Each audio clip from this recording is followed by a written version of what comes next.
All right, hello everyone. You can't hear the game right now because it's muted, and it's just all I played. So we're in a weird position today. The stream's starting later, which means there's a queue. So I don't know exactly what to do here now. We could play Guild Wars 2 while we sit in queue, maybe. Or we could just do Q&A the whole way through. I mean, I really don't know. So, yeah, let me know what you guys think about that. And it looks like the queues are smaller, by the way. This is about a fifth of the size that it was before. But as far as I can get a sense of here, this is probably going to take like half an hour or something, maybe more. How long does 1,800 people take to get through? You start with Q&A anyway. Yeah, but not so long. Not as long as this is looking like. Not for you. You're at 4,385. Are you European playing Europe? Is that the idea? You know what? I'm kind of aggravated that I literally can't even turn the game audio on while I'm in this. Yeah, you're European and you're playing Moogle. Yeah, so I think the queue is only going to swell, basically. I reckon over the next hour or 2 hours, this is going to swell and swell and swell. So, I don't know. Do I stop streaming in the meantime? I mean, we could literally just play a bit of Guild Wars in the meantime. But this is a Final Fantasy stream. It's just I got to, got to actually get this to fill up here. No, I didn't forget to queue up. I couldn't queue up. I was rendering and I was uploading and stuff, and I didn't want the client on.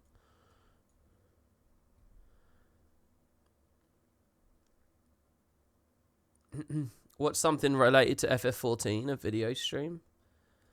Oh, actually, you've got a good idea there. Maybe we could do the story, the side stories on the lodestone.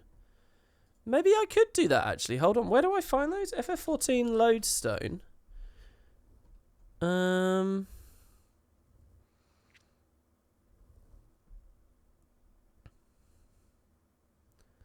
Let's see.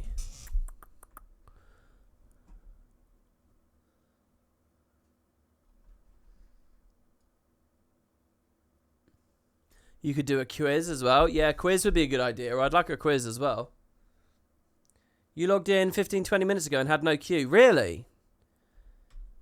That's quite interesting. I think, yeah, because probably around this time, people are getting off work, I really think around now is when it's going to start filling up. Where do I get to their stories?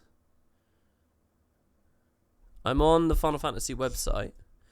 Getting started, product awards, play guide, Eorzea database. Is that what it's on? Is it on the database? Eorzea database, sort by category. Oh no, that's, I don't know what that is. Free company search, community finder, character search, community wall. Need to open that door there. Patch 6.0 notes. Hello, Alchemist. Welcome. Yeah, some people do work Saturdays, believe it or not. Palace of the Dead rankings, Heaven on High rankings, the Feast rankings. This is a weird website, Yeah, if they do have lore on here, it's buried. Oh, there you go. Lonya's got it. Tales from the Storm. Thank you for the link there. How did you find this? What did you click to? Okay, so what is this? Tales from the Storm is all Stormblood side stories? Oh, I really should put this on stream, shouldn't I? I should find a way of getting this on stream. Okay, hold on. Let me open Microsoft Edge. People were telling me in Discord to set this up before anyway. Okay, now bear with me here, guys. I'm sorting through a few things. So basically what I'm going to do is go studio mode, add window capture, right? It would be a window capture, wouldn't it? Or would I do a browser capture? I would do a window capture, I think.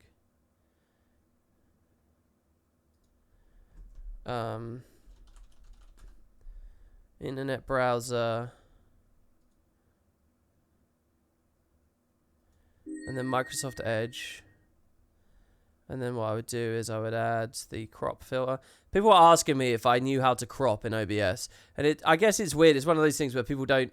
Like, I've cropped a shit ton of stuff. Very regularly do I use cropping on OBS. I'm quite familiar with OBS. Just the rest of it, not so much. Okay, hold on. What's going on here? 100? How much space do we want to get rid of? Just the top 100 pixels? Something like that? Okay. Okay. So, boom. So, you guys can see me browsing the internet there, yeah? Now? Or at least I hope you can. And, as we scroll around the page...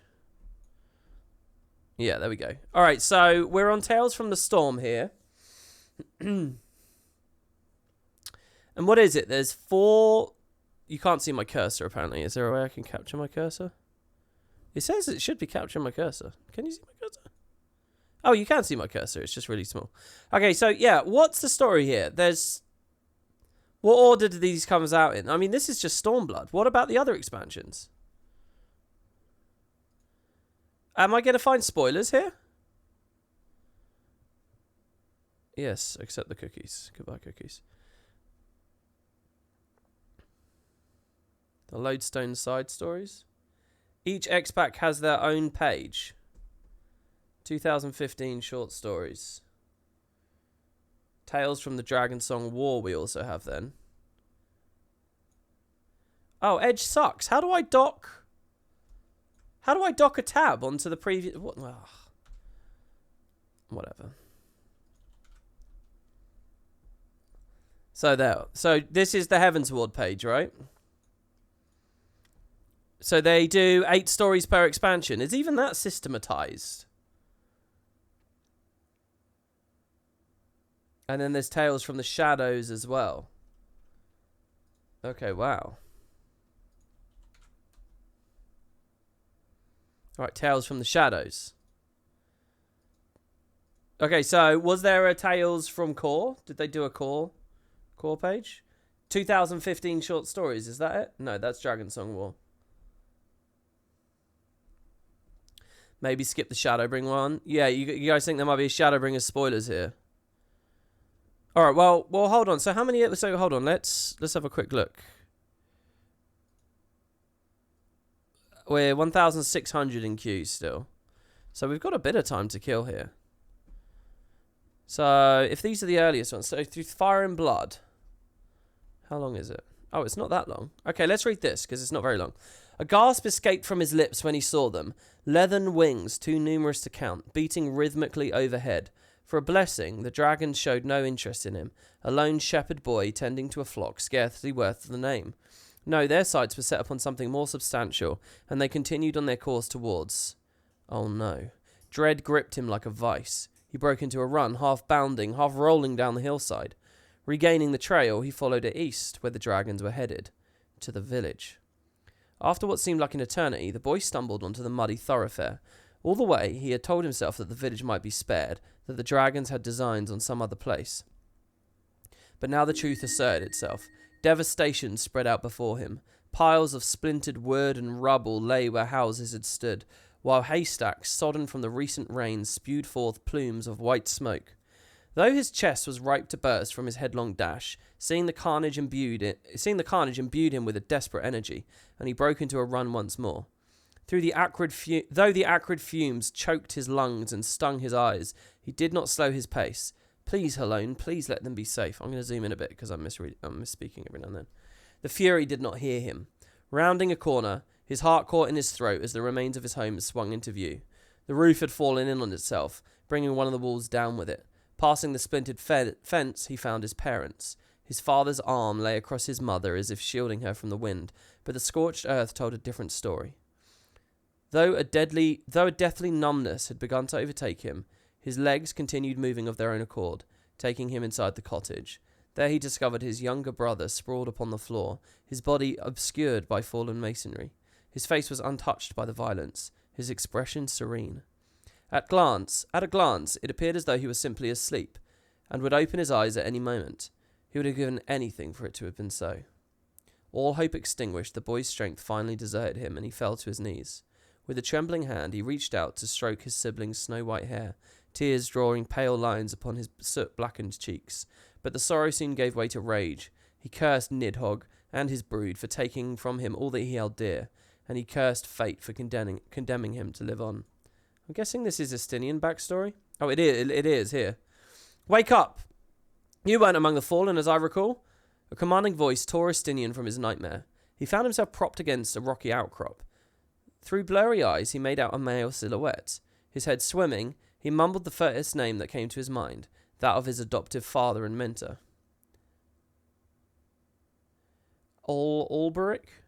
Nay, friend, alas, the figure replied. We would have fared better had he been with us. Here, drink this and clear your head. Who's Alberic?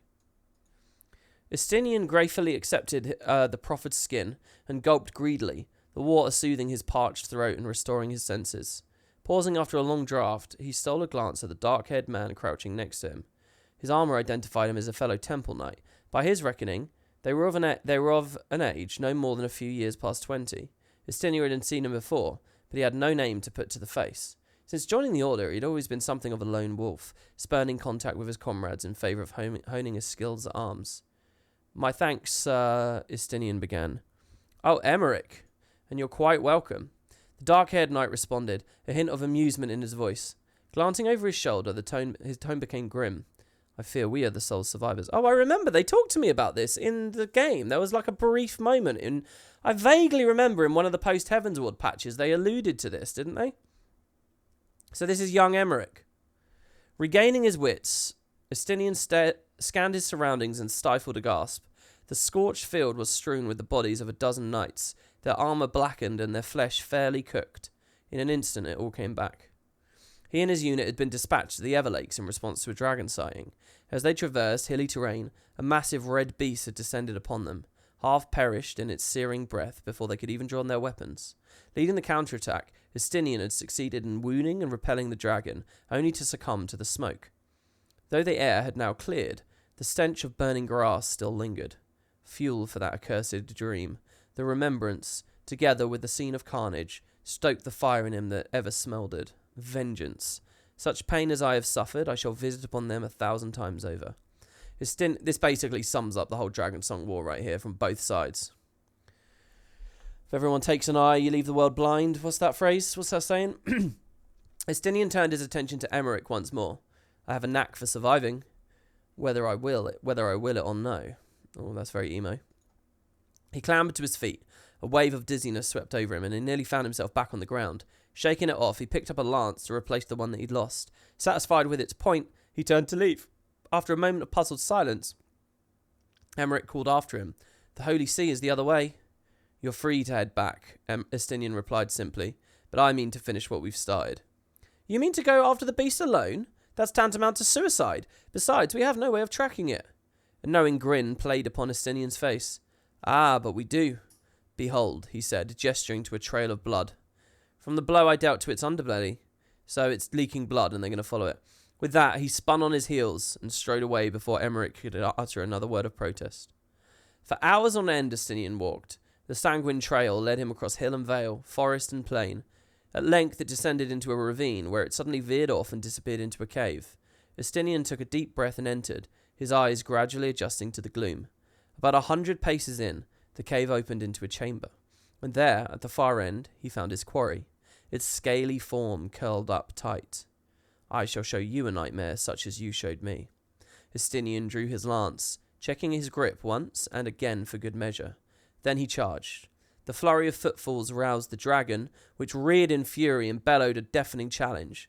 In the next instant, a stream of swirling flame burst forth from its maw. Anticipating this, Estinian dove clear of the withering heat, rolled and regained his feet within striking distance. Unerringly, he thrust at the dragon's wing, tearing through the leathery skin, and was rewarded with a pained howl. You'll not escape me again, Estinian roared, but his foe had no intention of fleeing. No, it craved his blood more than ever, and came after him with a vengeance. So began a game of cat and mouse. The dragon lashed out with fire, fang, and claw. Using the lay of the cavern to his advantage, Estinian has succeeded in evading the worst of its wrath, striking back when the opportunity presented itself. And so the dance continued for a time, with neither side able to gain the upper hand. Eventually, however, the rigours of battle began to tell on Estinian, and his lance grew heavy in his hands. Must end this quickly. As it turned out, the cavern itself would be the first to succumb. Shaken by countless wayward blows, a cluster of boulders came loose and rained down upon Estinian without warning. Though he managed to fling himself away in the nick of time, he found his footing scant yarms from his foe. Too close. The dragon's tail caught him full in the chest, sending him flying into the cavern wall. He crumpled to the ground, the breath knocked out of him, and lay there limply as his foe closed in to administer the killing blow. Lucky bastard. His vision already darkening at the edges, he clung to consciousness, and willed his body to move, but it would not obey. An instant later, the dragon loomed over him, its molten eyes steeped in hatred, and time seemed to slow. He watched helplessly as the beast filled its lungs, and stared into its maw as fiery death welled up within and began creeping towards him. But just when it seemed certain that he would be engulfed, the creature's head lurched sideways, spilling fire everywhere and nowhere. Estinian did not pause to wonder why. Summoning what remained of his strength, he leapt into the air, and at the height of his leap, he became as one with the lance, and descended, tracing an arc worthy of the Azure Dragoon himself. With the full force of his weight, he came down upon his foe. The beast shuddered, collapsed to the floor, and was still. Half in a daze, Estinian took in the sight of the first dragon he had ever slain. Only then did he notice the arrow protruding from one of its eyes. Moments later, a familiar figure emerged from the shadows to stand beside him, a longbow in hand. Estinian frowned. This was not the way to the Holy See. I know, but I thought the journey home would pass more swiftly in good company. You have my thanks, sir. A wry smile formed on his saviour's lips. Amaric, and it shall be thanks enough to remember my name, though I shan't object to a tankard of ale back in Ishgard. In spite of his exhaustion, Estinian could not help returning his grin. Oh, that's quite sweet. I quite like. Look, my take on this is, the dragon fights, like constant battle, and like lots of description about stuff like that is fine and all well and good, I suppose. But I really like these bits mostly when it's the characters I know interacting and I'm getting like insights on that kind of stuff. I like it. It's a good little story. So, are they all about this length, or was this like especially short? Let's have a look at this one here, The Dreamer and the Dream. This is a Ysayle story.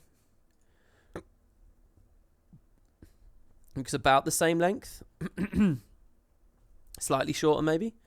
Vows Unbroken. That one seems fairly lengthy. I'm quite surprised. They've done 8 of these, eh? Oh my god, this one's long. For Coin and Country. This one's Lolorito and Teledi Agilegi, I'm sure. What Remains of a Night. Okay, so there's a lot here. There's 8 per expansion. Is there anything people desperately want me to read? Let's have a quick peek at our queue again here. After one story, we descended 100 people down the queue.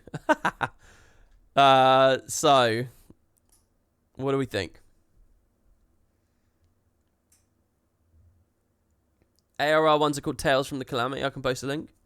Well, I mean, yeah, that would be nice if I could have a link. I'll permit you. Permit Renee's. There you go. You won't get timed out, so you can post a link now if you do it in 60 seconds. Yeah, I don't know. Does anyone have any specific ideas?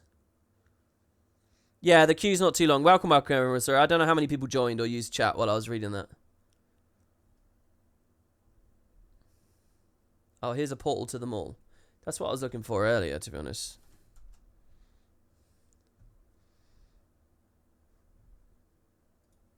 Okay. So it's side stories down here. It's on the play guide. Okay. Wait, there's 6 blocks. Tales from the Calamity and what's the Grand Companies of Eorzea? Square about at websites. Seems so. So there's 6 sections. So what do we want? Do we want to do Tales from the Shadows? Because, you know, Shadowbringers. But I'm scared. What is the order that these are in? Are these two related to patches I haven't played yet? For example, Air Our Curtain Falls. I'm assuming that... I mean, what if they did, like, 3 on X-Pack release and then just 1 new one each patch, right? That would mean that I shouldn't read this one or this one, the last 2.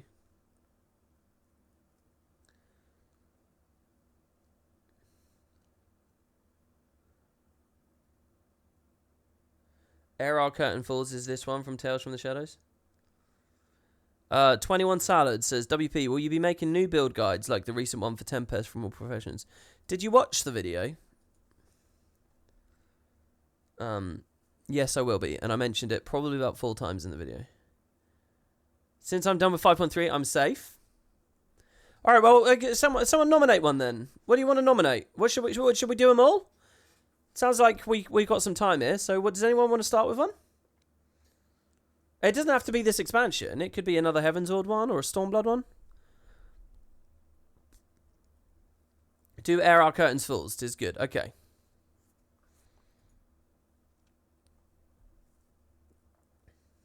Do them all. Well, we'll see. I think the queue will pop before I've done them all. Okay, so Air Our Curtain Falls. And by the way, guys, between each story, I'll try to interact with chat as much as possible, answer questions, whatever. So, yeah, we could do a bit of Q&A and chit-chat and stuff. Okay, so I have no idea what this is. Let's do this. Air Our Curtain Falls. Oh my god, it starts with Emmett Selk. Fuck me. Emmett Selk. Oh, it's first-person perspective from Emmett. Holy shit. My name rang out in the capital, the caller's voice resounding around the foyer. I could hardly pretend not to have heard, alas, and thus turned to face my pursuer. I'd been so close to escaping. This screenshot looks like the dungeon. Wait, he's trying to escape the capital? The voice belonged, as I knew it would, to a white-robed youth of small stature, who was hastening across... Elidibus, who was hastening across the hall. Oh yeah, I see his name now, I've scanned ahead. His red mask marked him as one of the convocation of 14, Elidibus. I fixed him with an inquiring look as he recovered his breath. By the way, instantly, guys, I really am enjoying this a bit more. You know, like all the weird, convoluted, strange stuff, like, oh, he looks young, blah, blah, blah. This story instantly, like, makes that feel realer and, like, I don't know. It feels good. And yeah, as Cossage just mentioned in chat, I have a new video on YouTube as well right now. If this is boring to you guys, it's the World Boss video. I recorded the fucking thing twice. I was so devastated earlier today. I actually had a moment where I thought, I hate this, genuinely, like through gritted teeth. Because I'd really, like, put a lot into the commentary. I had, like, a 50-minute video, non-stop, like, racking my brain and trying to give good insights and trying to be entertaining and trying to keep my... You know, really, really... Imagine, like, being on stage for 50 minutes, putting that energy and that enthusiasm into it, and then finding out you have absolutely nothing to show for of it. And I just felt awful. But I just sort of shook myself and just recorded the fucking thing again a second time in a row. And it came out shorter the next time, but whatever. Anyway. I fixed him with an inquiring look as he recovered his breath. When at last he spoke, it was, as ever, in earnest. Do you know the volcano we'll be discussing in the next session? I know we're due for some pyrotechnics. According to reports circulated among the convocation, there had been unusual ethereal activity on an isolated volcanic isle, which is to say, an eruption was forthcoming. The island had one village upon it, and a wealth of fertile farmland, all of which would soon be lost. But that was simply the way of the world, and in many such cases, our role was merely to acknowledge the fact. The islanders would do the same, and those who deemed it prudent had likely already begun to move elsewhere. While it was true that the convocation intended to discuss the matter, the conclusion would be no less inevitable. But then why had Elidibus approached me? Well, oh my god, Azem went there. Holy shit, this is like big stories, eh? And is resolved to stop the eruption. Naturally, I felt my brow furrowing, and I fought to suppress a scowl that threatened to pull my forehead down over my eyes. How, I eventually managed. You have heard of Ifrita, yes? The fire spirit? What the fuck is this story? La Habrea's masterwork, an impressive concept even for him. It truly is incredible, the youth said with quiet fervency. the determined line of his lips curving into a grin. Generally, I found his ardent admiration for the rest of the council endearing, if embarrassing, but at that moment I was rather preoccupied with the implications of his suggestion. It's a wonder my brow ever recovered. I like how we get his character through the first-person perspective, right? Ifrita. A manifestation of concentrated fire aether. I could see what Azem was planning. Transform the volcano's aether into Ifrita, draw her away, and then just destroy her elsewhere. This would safely disperse the excess. Of course, the plan required someone to procure the concept of Ifrita for Azem, but if that someone was not Lahabrea himself, who else could it be? As everyone knew, concepts were stored in the Bureau of the Architect, and not all could be readily removed for personal use. The chief of the Bureau, however, could grant access as he pleased. Who else indeed? I pictured my friend cheerfully sending Azem to battle without a second thought. Forgetting my mask, I clapped my palm to my forehead in exasperation, which Elidibus duly took as a sign that I understood. I love this idea that Elidibus is like the young kid, and then by the time we get to know them, he's the most overtly old-seeming of the Asians. Because it's all arbitrary at that point as far as they're concerned, right? But it's kind of cool. If things get out of hand, Azem could be censured again. Censured again? And here the youth paused. But I'm sure it won't happen. Not with your help. Not with your help. My brow resumed its descent.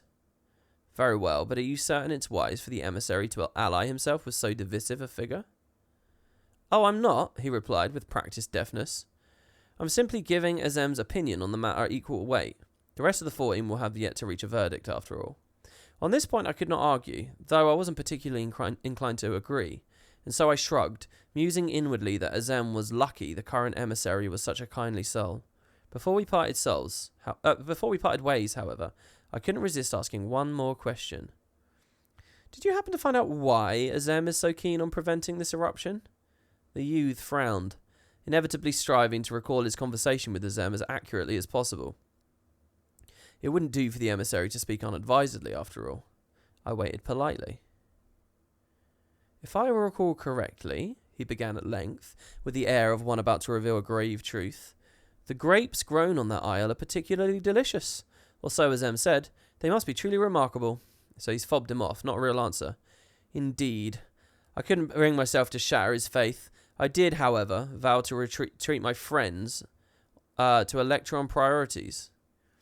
Blissfully ignorant of my misgivings, the young man smiled to himself again and bade me farewell.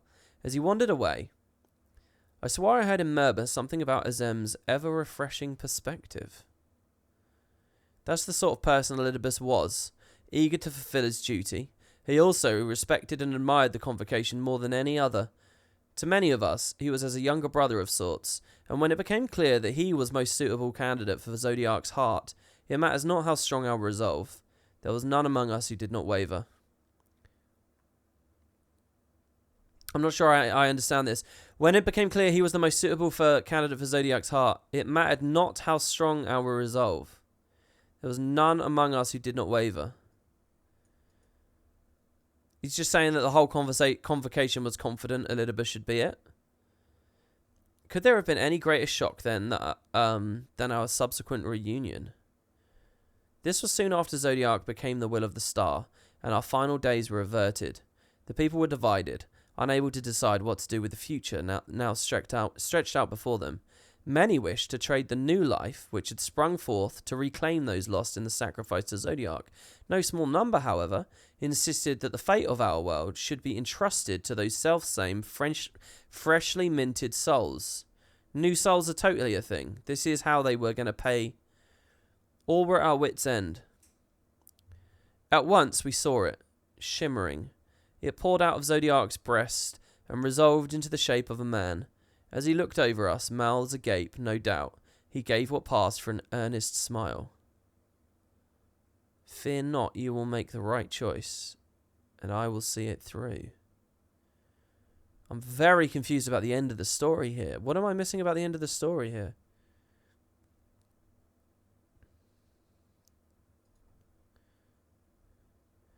Is that Elidibus? He looked at us, mouths agape, no doubt. An earnest smile. Fear not, you'll make the right choice. I'll see it through. Elidibus' whole thing was about seeing their choice through, wasn't it? It's just Elidibus as we knew him. Yeah, okay. How long had passed? I'm loving this, by the way. This is fucking... I'm currently of the opinion that this is, like, required fucking reading and should be in games somewhere. I'm loving this so much right now. My assumption about these side stories is that they were cool, but, like, not necessary. But this feels, like, really good. This feels like extremely valuable supplementary material. How long had passed since then? I did not care to remember. In any case, my role as Solus Galvus, founder of an empire, had concluded, and I was drifting. I thought I might settle down for a nice peaceful nap in the rift for a century or so. Oh, they do that, do they? It would serve to rinse away... This is actually quite profound information to hear about Ascians. It's sort of a good way of, like, reconciling how they're... You know, if they're really immortals that have been going for thousands and thousands of years, I think they'd all be, like, completely disconnected. Even from the point of having a conversation with a mortal. To the degree we see in the games. But the idea that they can nap. Oh, wow, we got some subs there. An anonymous gifter is gifting 10 tier 1 subs. How do you gift anonymously? I thank you so much, whoever that was. We have a mystery ghost who just gifted 10 subs. Thank you. By the way, Fraggle Rock subbed earlier as well. Cheers to you. And Zapez. I think WP would just be just as ecstatic if ArenaNet writers posted a lengthy backstory for Bangar, his early romance with Almora, the birth of Ajax. Yeah, I mean, absolutely. I don't... I'll tell you one thing. When the partner program started up years ago, when there were just a couple of us in it, and it had a very different feel, I specifically remember pitching to them that they should do lore like this. They should do short stories. Because what I was interested in as a content creator was being able to read those short stories. And I was saying, you know, maybe then you could give it out to partners who could, like, do it as a scoop or whatever. I remember that. I very clearly... Oh, we can't see the thing. Hold on. There you go. Sorry if your name didn't appear on screen there. And this kind of stuff just never happened. I mean, look, it's a dicey thing, this whole... Let's finish the story first. But, you know, it's not necessarily the right way of doing things to have this stuff written down. Because if people miss it and it's, like, essential, you start to... Like, I kind of believe... ArenaNet once said the only true canon is the canon in the game. And I kind of believe that, you know. I kind of don't like lore interviews. And I kind of don't like this sort of stuff. I don't like art book information. Because you have to be able to trust that you know what your consumer knows. And the more crazy different areas there are, different pieces of information, to figure out what's the true canon and have a good baseline and stuff, I think it's dodgy, you know. I think it should all be in the primary format, you know. So I love these stories, but they should be in-game. And when we talk about Guild Wars and ArenaNet doing it, yes, I would love it itself. But I would rather it was in-game. You know, I was pushing so hard for Lorebook UI in Guild Wars 2 because for this kind of stuff, this length stuff, that's what I wanted to be able to be in Guild Wars. And in the end, they did do Lorebook UI, but it wasn't... I mean, maybe they could do really long books. It's not what it should be. You know, my touchstone for that was always like how Elder Scrolls does in-game books. Because you could imagine an in-game book in Elder Scrolls of this length, right? I think they're usually deceptively short, but you can imagine that. They actually have space for it there. There needs to be a system in-game where you can read this kind of stuff like this.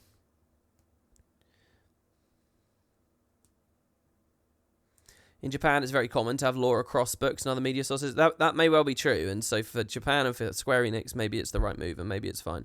But, you know, if I had a studio and I was working this kind of stuff out, I wouldn't do this. I would have it in-game somewhere. You know, if you're confident enough to write it and do it. And by the way, I don't just mean have it in-game. I mean have it be a place where people will see it in-game. And a reason to do it. You know, a little bit of achievement point or some currency or something for reading it. Have you seen the Estinian Cryo Tataru one yet? It's one of my favourites. Echoes of Illusion. No, this is only the second one I'm doing. Let's finish this. This is going to go off the rails here, and I want to read more about Emmett. Okay. I thought I might settle down for a nice peaceful nap in the Rift for a century or so. I would serve to rinse away the cloying residue of solace, whose body I had left back in the source. One should not remain perpetually in character. This suggests to me that Solace did exist out. There was a real man Solace, by the way, that he just took the body of, and then he founded the Empire from then on. But there was a real biological Solace before. Not that there was much point in retaining my sense of self. I'd thought more than once that it would be easier simply to have done with it and discard my real form altogether. Yet, given the state of the other two unsundered, some part of me was convinced that if I remained stubborn, a reason more compelling than hollow sentiment would come along eventually. What does this mean? Discard my real form altogether.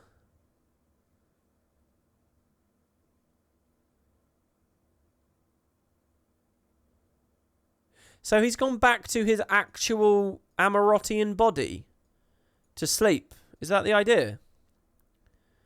Do bodies not rot in this universe? It puts it in stasis somehow. Emmett Selk. Oh no, this is the body we see him in.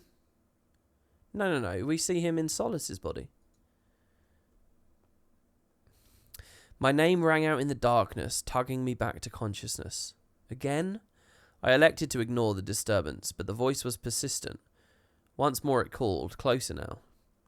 Though the voice was the same as the ones which had ambushed me in the capital so long ago, it sounded as if it belonged to another person entirely. Perhaps it did. La Habrea is gone, the voice said softly. I could hardly continue to feign slumber at that, so I righted myself and turned to face Elidibus. The silence that stretched between us then only affirmed that the truth had gone unspoken. For us, death was not the end, but gone. Death was not the end, but gone. We knew this day would come. I closed my eyes, letting out a measured breath, aught passed for one in the emptiness of the rift. He was right, of course. La Habrea's boldness had only grown with the passing of the ages, segueing inevitably into recklessness. Across many vessels and many worlds he blazed his trail, each mad leap forward, leaving him that much more broken. Not satisfied with having brought about the seventh umbral calamity, he laboured needlessly to prolong it. Was it his affinity for concepts of flame that made him so like the fire itself? From peerless Ifrita to that hopelessly immortal bird, his creations had burned bright and beautiful. Are they talking about Phoenix? Do they credit La Habrea with creating the Phoenix? Because Phoenix was a part of the seventh calamity and the Louis Soir stuff. It's quite interesting. His creations had burned bright and beautiful, as did he. He should have known what becomes of the flame once all else is ash. I opened my eyes to take in my brother's face, but the lips visible below his mask bore no expression. Would he never again show us what he felt for us, as he once had so readily? Were those very sentiments long lost? What is it, Emmett Selk? Nothing. I was only thinking how similar La Habrea was to his creations. His creations? I had little difficulty reading Elidibus's uncertainty this time. He couldn't remember. If his clenched fists were any indication, he shared my conclusion. Yet another part of him had been lost. Every day since he had reappeared to us as the embodiment of hope, time's tides had conspired to wash away what bits and pieces remained of the person he once was. Will you not look at your crystal? I asked. This would be like the memory crystal to recover who he was or whatever. When Elidibus was still Elidibus and La Habrea still La Habrea, we had collected all of our memories of the 14 and committed them to crystal, that those who would take our seats one day might learn. Elidibus would, I was sure, find much within to help him remember, yet he shook his head. I am Elidibus. So long as I remember my duty, that is enough. Aught else I would only lose again in the course of this timeless struggle. And if these memories are truly so precious, pray do not ask that I forget them twice. Wow. Very warped argument. On this point too, I couldn't argue, though again, I could hardly agree. As he was now, however, I doubted that Elidibus could tell my shrug was affected. I make for the source to put an end to the one who laid La Habrea low, he said, as teleportation magics began to roll around him. Sounds like a real hero. No match for you, in other words.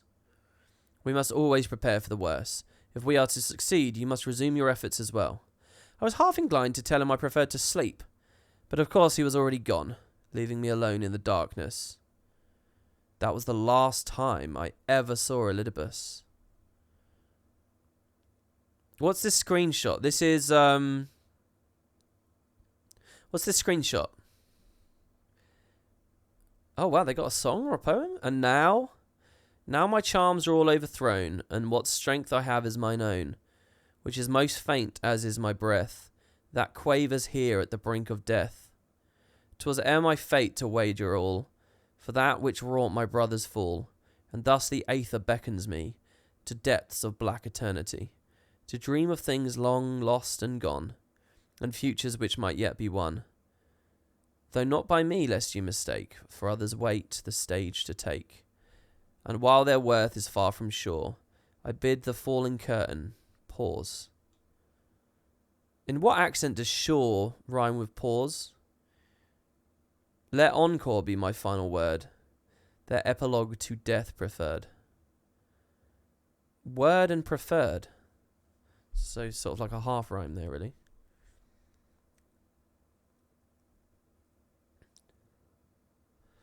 Wow, a lot of things struck me as I was reading that.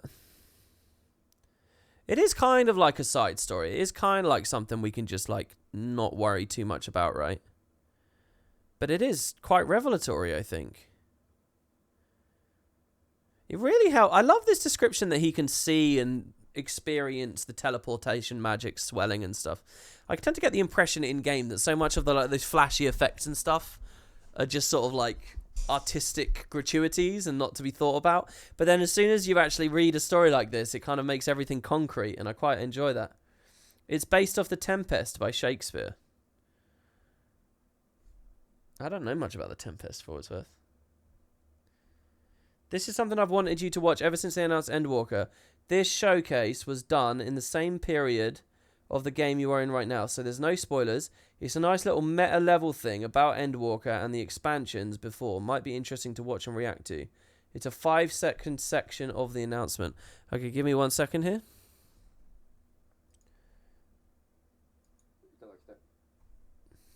I'm not going to get like some kind of claim or something for playing this, am I? So what do we do? Okay, to start, I'd like to draw your attention to our title. Final Fantasy 14 Okay, Final Fantasy 14. エンドウォーカ Endwalker. ー行月のフィナーレ You translate this is the dawn What's the context? What am I watching and why am I watching this? moon finale. ファイナルエンドフィナーレ Final end finale. I sense a pattern. 意地でも終わるのかみたいな It's gonna end. このキーワードが示すのはメインストーリーの大きなサーガとして約10年にわたって、お届けしてきたハイデリン・ゾディアーク編と呼ばれているサーガが今回、この 6.0 行月のフィナーレ Look at the views on this, by the way. Jesus Christ. で完結を迎えます。 So final end and finale. These are all keywords that allude to the ending of this 10-year saga of Hydaelyn and Zodiark. こちらですね、Q14 から Is that it? Is that what you wanted me to see? That the word end appears in Endwalker and it's the end of the story. Is that a mind play?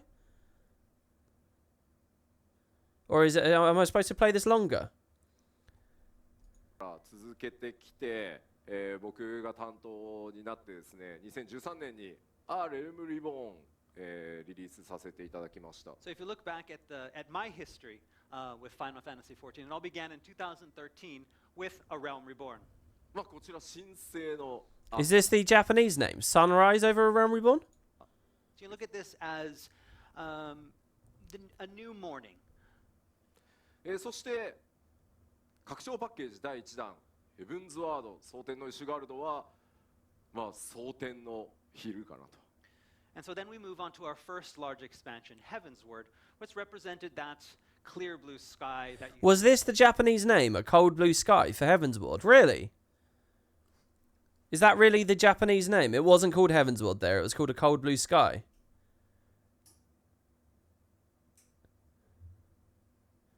How is the Heavensward theme a cold blue sky?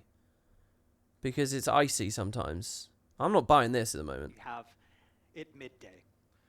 そして2つ目の Are they actually the themes, or are they what they're now saying are the themes, just for a fun little idea?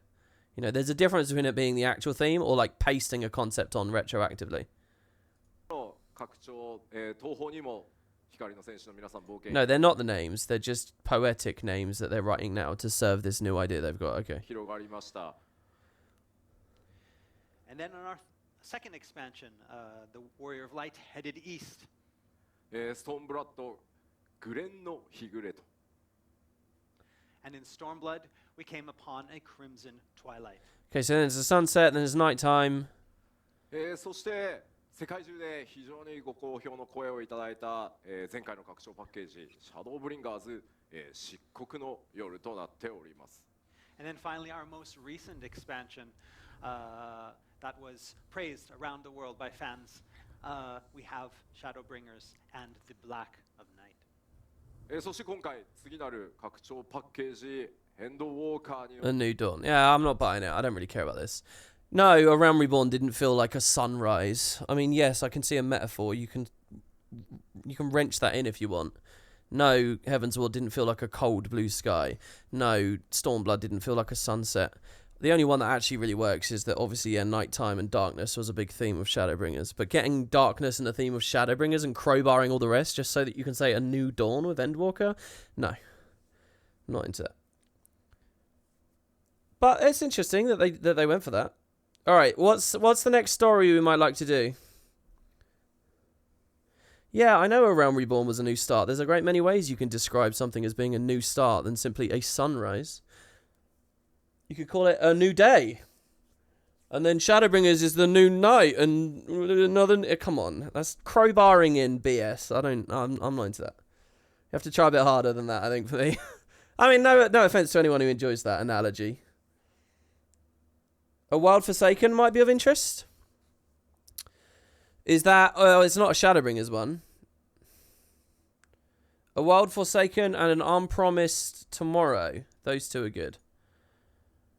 Oh, they're quite old, are they?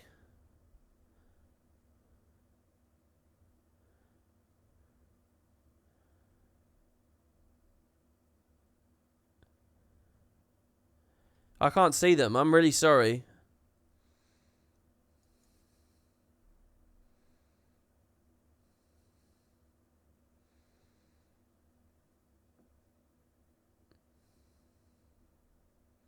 The kanji of those themes are in the expansion titles. What does that mean, the kanji of the themes?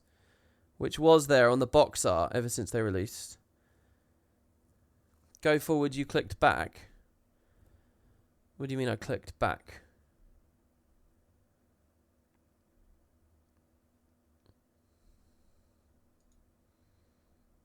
Oh, A Wild Forsaken's on Shadowbringers. I see this one. Is there a specific order I should do?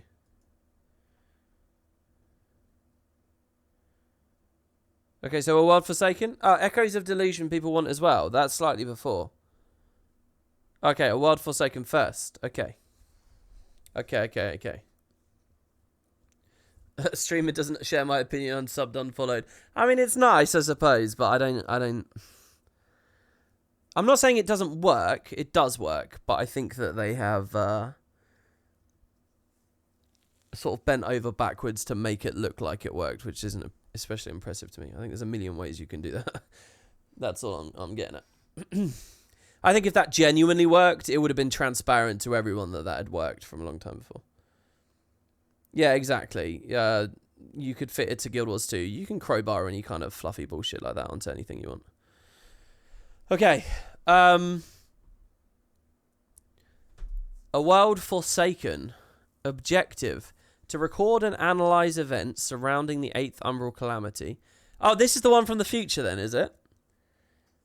Okay, so what? We're probably Biggs the third? Oh, let's have a quick look here, by the way. Oh. Not too bad right now. 871. We dropped down a lot in queue there. Like a lot. Okay. Oh, sorry. Hold on. Have I... There we go. I clicked Chrome, not Edge. All right. To analyze events surrounding the 8th Umbral Calamity based on information extrapolated from statements and reports made by Sid Garland. Following a series of decisive victories, the former imperial colonies of Doma and Alamigo overthrew their provincial rulers and secured independence from Garlemald. So this is... do you guys remember in the post-Stormblood patches where we started getting the headaches or whatever, the Exarch started speaking to us, and it was like, oh, someone's trying to change the timeline. Do you remember I said the first domino to fall was Ishtola and I unblocking the dam or whatever? It's kind of like, okay, what if that timeline just continued unaltered? This is the original timeline. So we're back to the end of Stormblood. We're back there in the 4.x series. Overthrew their provincial rulers and secured independence from Garlemald. This prompted other occupied territories to rise up against their oppressors and join forces with the Eorzean and Eastern alliances. The Garleans responded by marching the bulk of their troops to Gimlet on the Alamegan border, where the allied armies gathered to repel them. Though peace negotiations were attempted, the differences between the opposing sides proved to be irreconcilable, with open warfare being the only viable recourse. Against expectation, the well-equipped and highly organised Imperial legions failed to capitalise on their early advantage, allowing the Alliance to stage a counterattack. One possible cause for such an ineffectual display on the part of the Garlean troops is the high proportion of conscripted soldiers who, in the words of Master Sid, lack the conviction required to maximise their combat capabilities. I seem to even remember this patch talking about this a little bit. I like that they're justifying the fact that we win at Gimlet and so on. Unfortunately, I'm not programmed to assess such unquantifiable variables, and this theory must therefore be dismissed as mere conjecture. I can, however, state with some degree of certainty that the arrival of the ones known as the Scions of the Seventh Dawn was a critical factor in the Garleans' defeat. After the Empire's withdrawal, Sid Garland and his Ironworks colleagues, including the elusive Nero Scaver, travelled to the Burn and the Orthardian subcontinent to bolster the field generators at Serayu's Wall in preparation for the Garleans' next offensive. They set about their work unaware of the events unfolding elsewhere that would change the course of history until they received the first report, which, according to Master Sid, was unusually brief. It said, the Garleans have deployed a powerful new weapon on the Eorzean front. We tried to contact our comrades at Rolga's Reach, but received no reply. Despite lacking several essential details, the message was entirely accurate. The reason the sender had been unable to communicate with said comrades was simple. They had been annihilated by Black Rose, a poisonous gas developed by the Garleans. This ingenious weapon halts the flow of aether within organic beings, causing near immediate cessation of respiratory functions. Being highly potent, wow, they're even kind of explaining here that you suffocate because of Black Rose. It's very COVID-like. Holy, when did this get written? Obviously, they were setting up Black Rose way before the pandemic, but they wrote this short story during it, right? And clarified that little detail. Oh, here's something more tangible. The Japanese name of the expansion is more literally translated as Ishgard of the Azure Sky. It's still not close enough, though, is it really? Azure Sky? I mean, maybe. Look, I wouldn't put it past them. Don't forget to check for dreaded 202 error. Yeah, that was what I just sort of alt-tabbed back to look for a second ago. Sorry, guys, that I'm not looking at chat too much. It's kind of hard to read a story and chat. You can keep dropping your messages, and I'll scroll through them when we get through the story. Where was I? Being a highly potent and capable of rapid dispersal across a wide area, the majority of settlements in nearby Alamigo were almost entirely depopulated in the aftermath. Contemporary reports state that the damage extended far beyond Alliance-held regions such as the Black Shroud and Thanalan to several Imperial territories, resulting in significant loss of life. As my present configuration is only equipped with basic audio-visual receptors, I must draw my conclusions from limited, and I am compelled to admit, unreliable sources of information. At the time of Black Rose's deployment, I was otherwise engaged deep within Ogomoro, and was unable to make detailed observations of the weapon's effects. The yellow-plumed creature that was accompanying me... Holy fuck, are we Omega? Are we like... No, what are we? Am I crazy? Let me read that again. As my present configuration is only equipped with basic audio-visual receptors, I must draw my conclusions from limited, and I'm compelled to admit, unreliable sources of information. At the time of Black Rose's deployment, I was otherwise engaged deep within Orgomoro, and was unable to make detailed observations of the weapon's effects. The yellow-plumed creature that was accompanying me appeared to sense something at the approximate moment that the gas was released, gazing into empty space with an expression the mortals describe as perturbed. Are we the little... What? Hold on. Didn't the mini pet of Omega suggest... Wasn't there a conspiracy theory that it's real and just observing? Is that actually... Are we the Clockwork Omega on an adventure with Alpha? Objective: to record and analyze events surrounding the 8th Umbral Calamity, based on information acquired from Sid Garland. Master Garland has made numerous attempts to initiate conversation with me, despite my current vessel being we're Omega! Wow, what a cool story for them to write. How cool is that? Well, I don't know for sure still, but my current vessel being no more than a simplistic automaton conceived as a plaything, lacking any oratory mechanisms with which to respond. Holy shit, like Omega's actual consciousness is in that. These utterances, though made in a state of obvious intoxication... Oh, he got drunk and said this stuff? Provided me with invaluable data. While the individual recordings contain a wide range of observations, many are superfluous to my investigation. So I've compiled only those I deem relevant. I like this. What's the other stuff he's rambling about? Black Rose wrought immeasurable destruction to organic life forms, resulting in widespread environmental upheaval.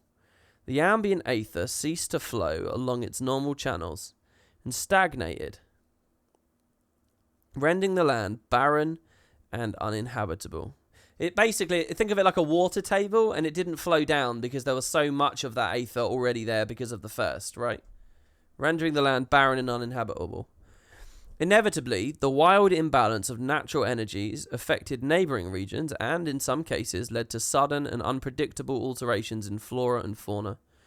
Overnight, the crops on which man relied for sustenance became toxic, further increasing the death toll. In the aftermath of these unprecedented disasters, the communities formed by sentient beings fell into disarray, and all forms of societal organisation, from small settlements to entire nations, were abandoned as individuals struggled desperately to avoid annihilation. It did not take long for the cascading environmental repercussions to be felt in Garlean territory. Due to the after effects of Black Rose, the ceruleum that once supported daily life in the Empire and powered its Magitech armies failed to combust. Oh, that's cool, isn't it? Because everything's like stagnated, so you can't even ignite it. The machines duly fell silent, bereft of energy and required to set them in motion. The creatures that escaped the initial devastation were thrust into a battle for survival. Among them, those belonging to the supposedly civilized races were particularly quick to turn on their brethren in a bid to seize control of land and resources. While they attempted to justify these wanton acts of violence with a range of superficially logical explanations, it's my assessment that greed and desperation were the primary motivating factors behind their actions. Master Sid and his colleagues frequently referred to the situation as a quagmire, though in a figurative rather than a literal sense. Much like an actual quagmire, it threatened to pull mankind... Oh, sorry. It's not a big yawn here. Oh. It threatened to pull mankind into an inescapable predicament. Correct interpretation of the audio data recorded at the time is dependent on accurate comprehension of this metaphorical expression. Let me just check for error. There's no error. The mortals who found themselves in this quagmire were no longer governed or protected by social conventions or societal norms, instead reverting to a more primitive way of life, closer to those referred to as beastkin, However, certain groups of sentient beings were reluctant to accept this descent into savagery, with Garland Ironworks being one such example. Its members expended considerable time and effort in largely unsuccessful attempts to bring an end to the numerous conflicts that had erupted. In addition, they hunted down and reprimanded those who sought to profit from the desperation of their fellow survivors, and offered a safe haven to the exploited.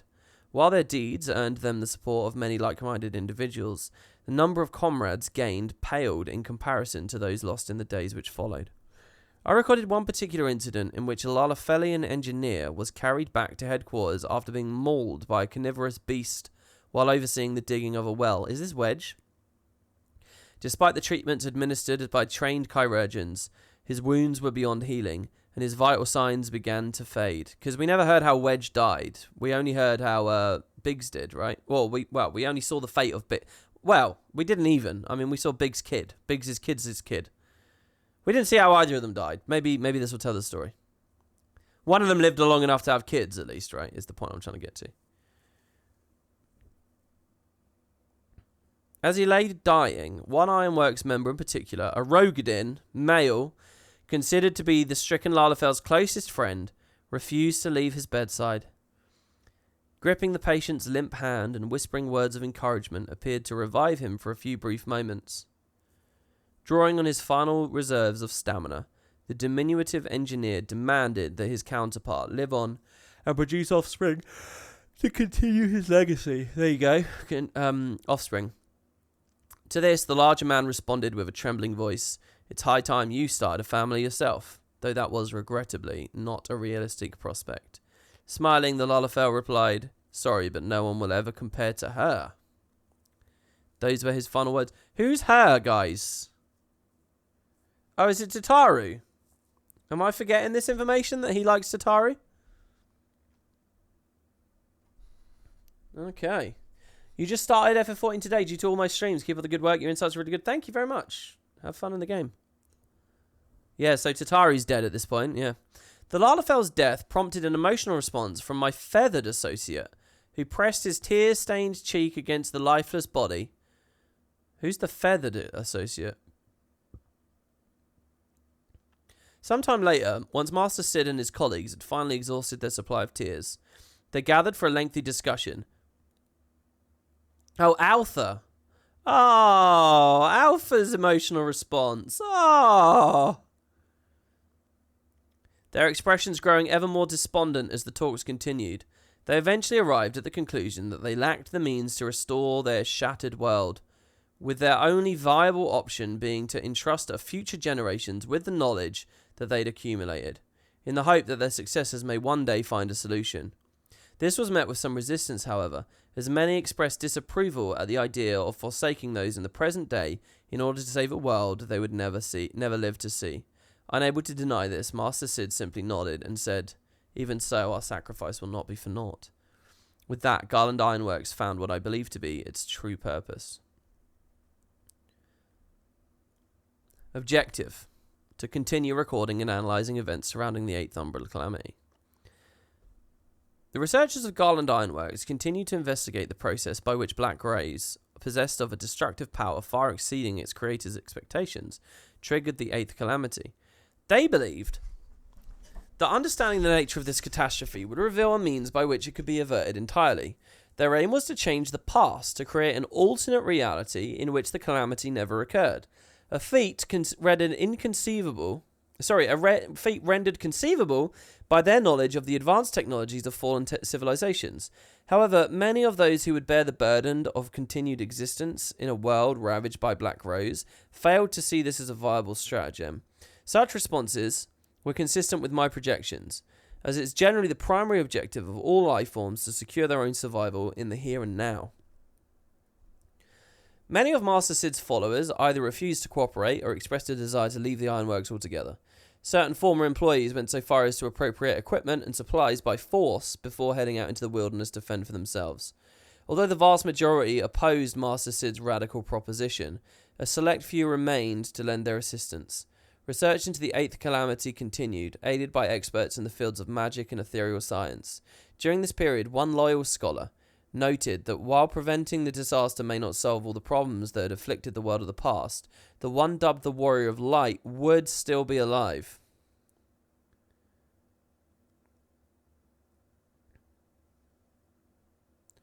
The various members of the team each had their own personal connection with the deceased, and the notion of creating an alternative past in which their hero survived the calamity met with unanimous approval. It's impossible to discern the manner in which this theory affected the motivation of the Ironworks staff and their associates, or whether some other external factor triggered a sudden increase in their mental faculties. But the fact that they eventually succeeded in unraveling the mysteries surrounding the Eighth Calamity is a matter of record. In addition, by presenting their plan as an attempt to save the Warrior of Light rather than a bid to rewrite history, they were able to gain the support from survivors of many different species and subgroups. Representatives from various settlements came to donate resources and foodstuffs to the Garden Ironworks, despite processing barely enough to sustain themselves. Many of them were also acquainted with the Warrior of Light, some even claiming to have been beneficiaries of the late hero's acts of philanthropy. A semi-aquatic creature known as a Namazu, get your Namazus in chat, who had arrived bearing donations, imparted information apparently gleaned from premonitory dreams. The following is an extract of his recorded testimony. Wait, he's having dreams? Thanks for the sub. Book Twitch? What does that message mean? Mooplis? Thank you very much. The world was never in such a ruinous state in the vision sent to me by the Big One. No. Saigetsu the Enlightened said that the future eyewitness was a part of another history, a different chain of events with no eighth umbral calamity at all. Whatever. Okay, am I missing something about a Namazu prophecy that this story is trying to explain is still valid for predicting? Because, do you understand? Have I explained that properly? Basically, during Stormblood, there's a Namazu who has some cryptic message about the future. And the fans, now given what we know, that future didn't even matter, the fans might, throw that out. But they're saying, no, keep a hold of it.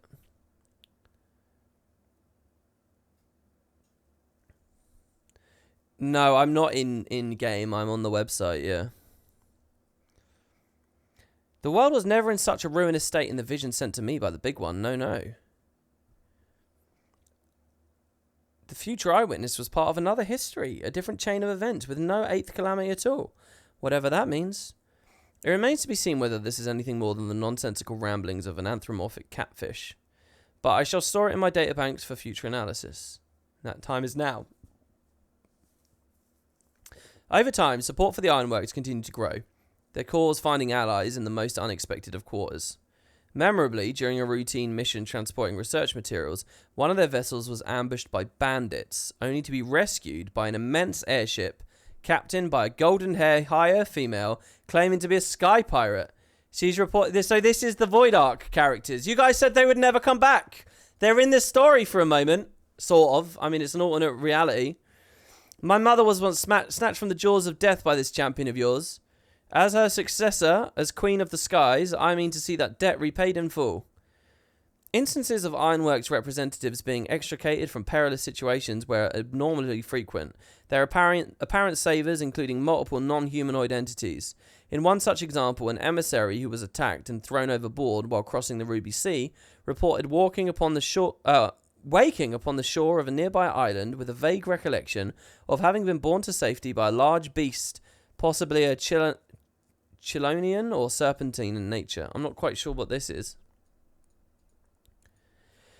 In a similar incident, an ill-equipped messenger would have fallen to his death while traversing the peaks of Somal, were it not for the intervention of a colossal white-winged creature, later identified as a dragon. According to the official report, there was a brief exchange in which the Dravanian rescuer expressed its disinterest in the affairs of man, particularly his insatiable thirst for conflict, before disappearing into the clouds. It must be noted that due to the lack of independent eyewitnesses or material evidence, this account remains unverified. Are we suggesting that's...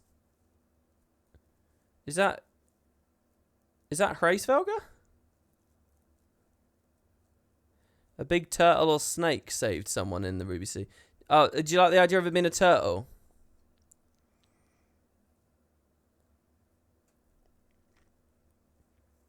Because that could be Genbu or Soroban or whatever.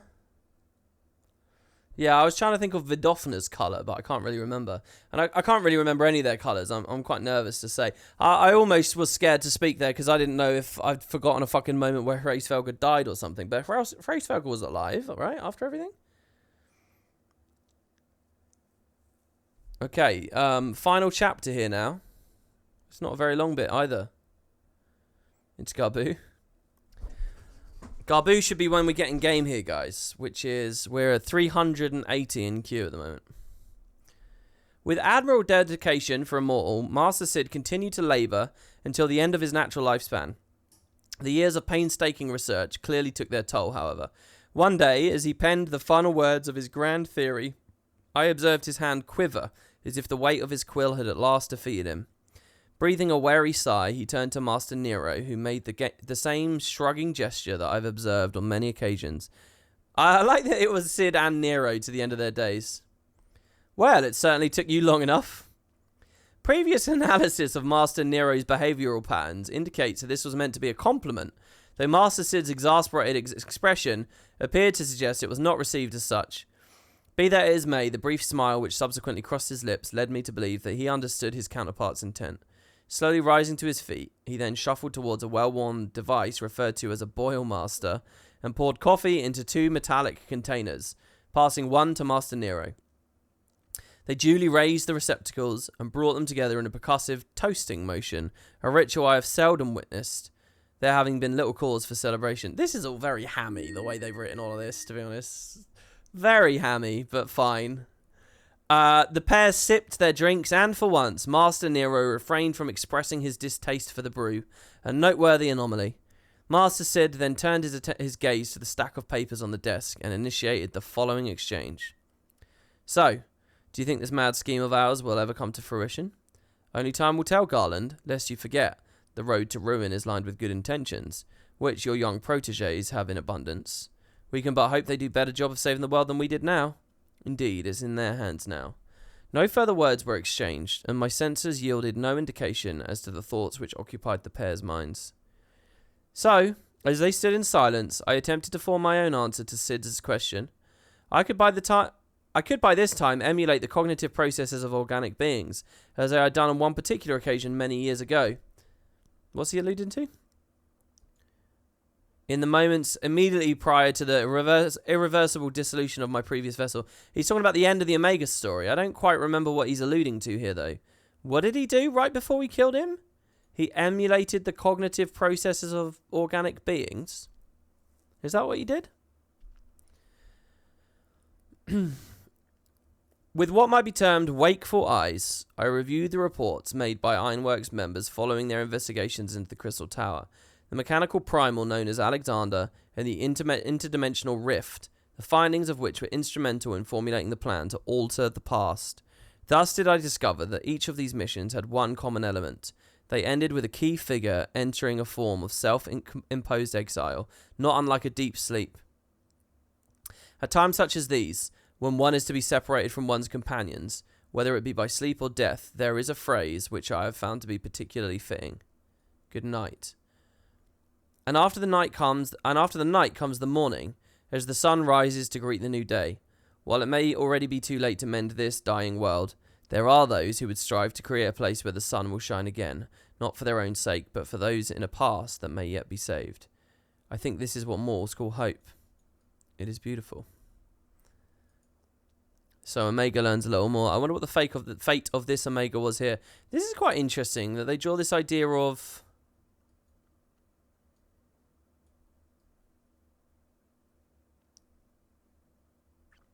Are they drawing a parallel between Graha's self-imposed exile and deep sleep and Emmett's, maybe? Is that what they're doing a little bit there?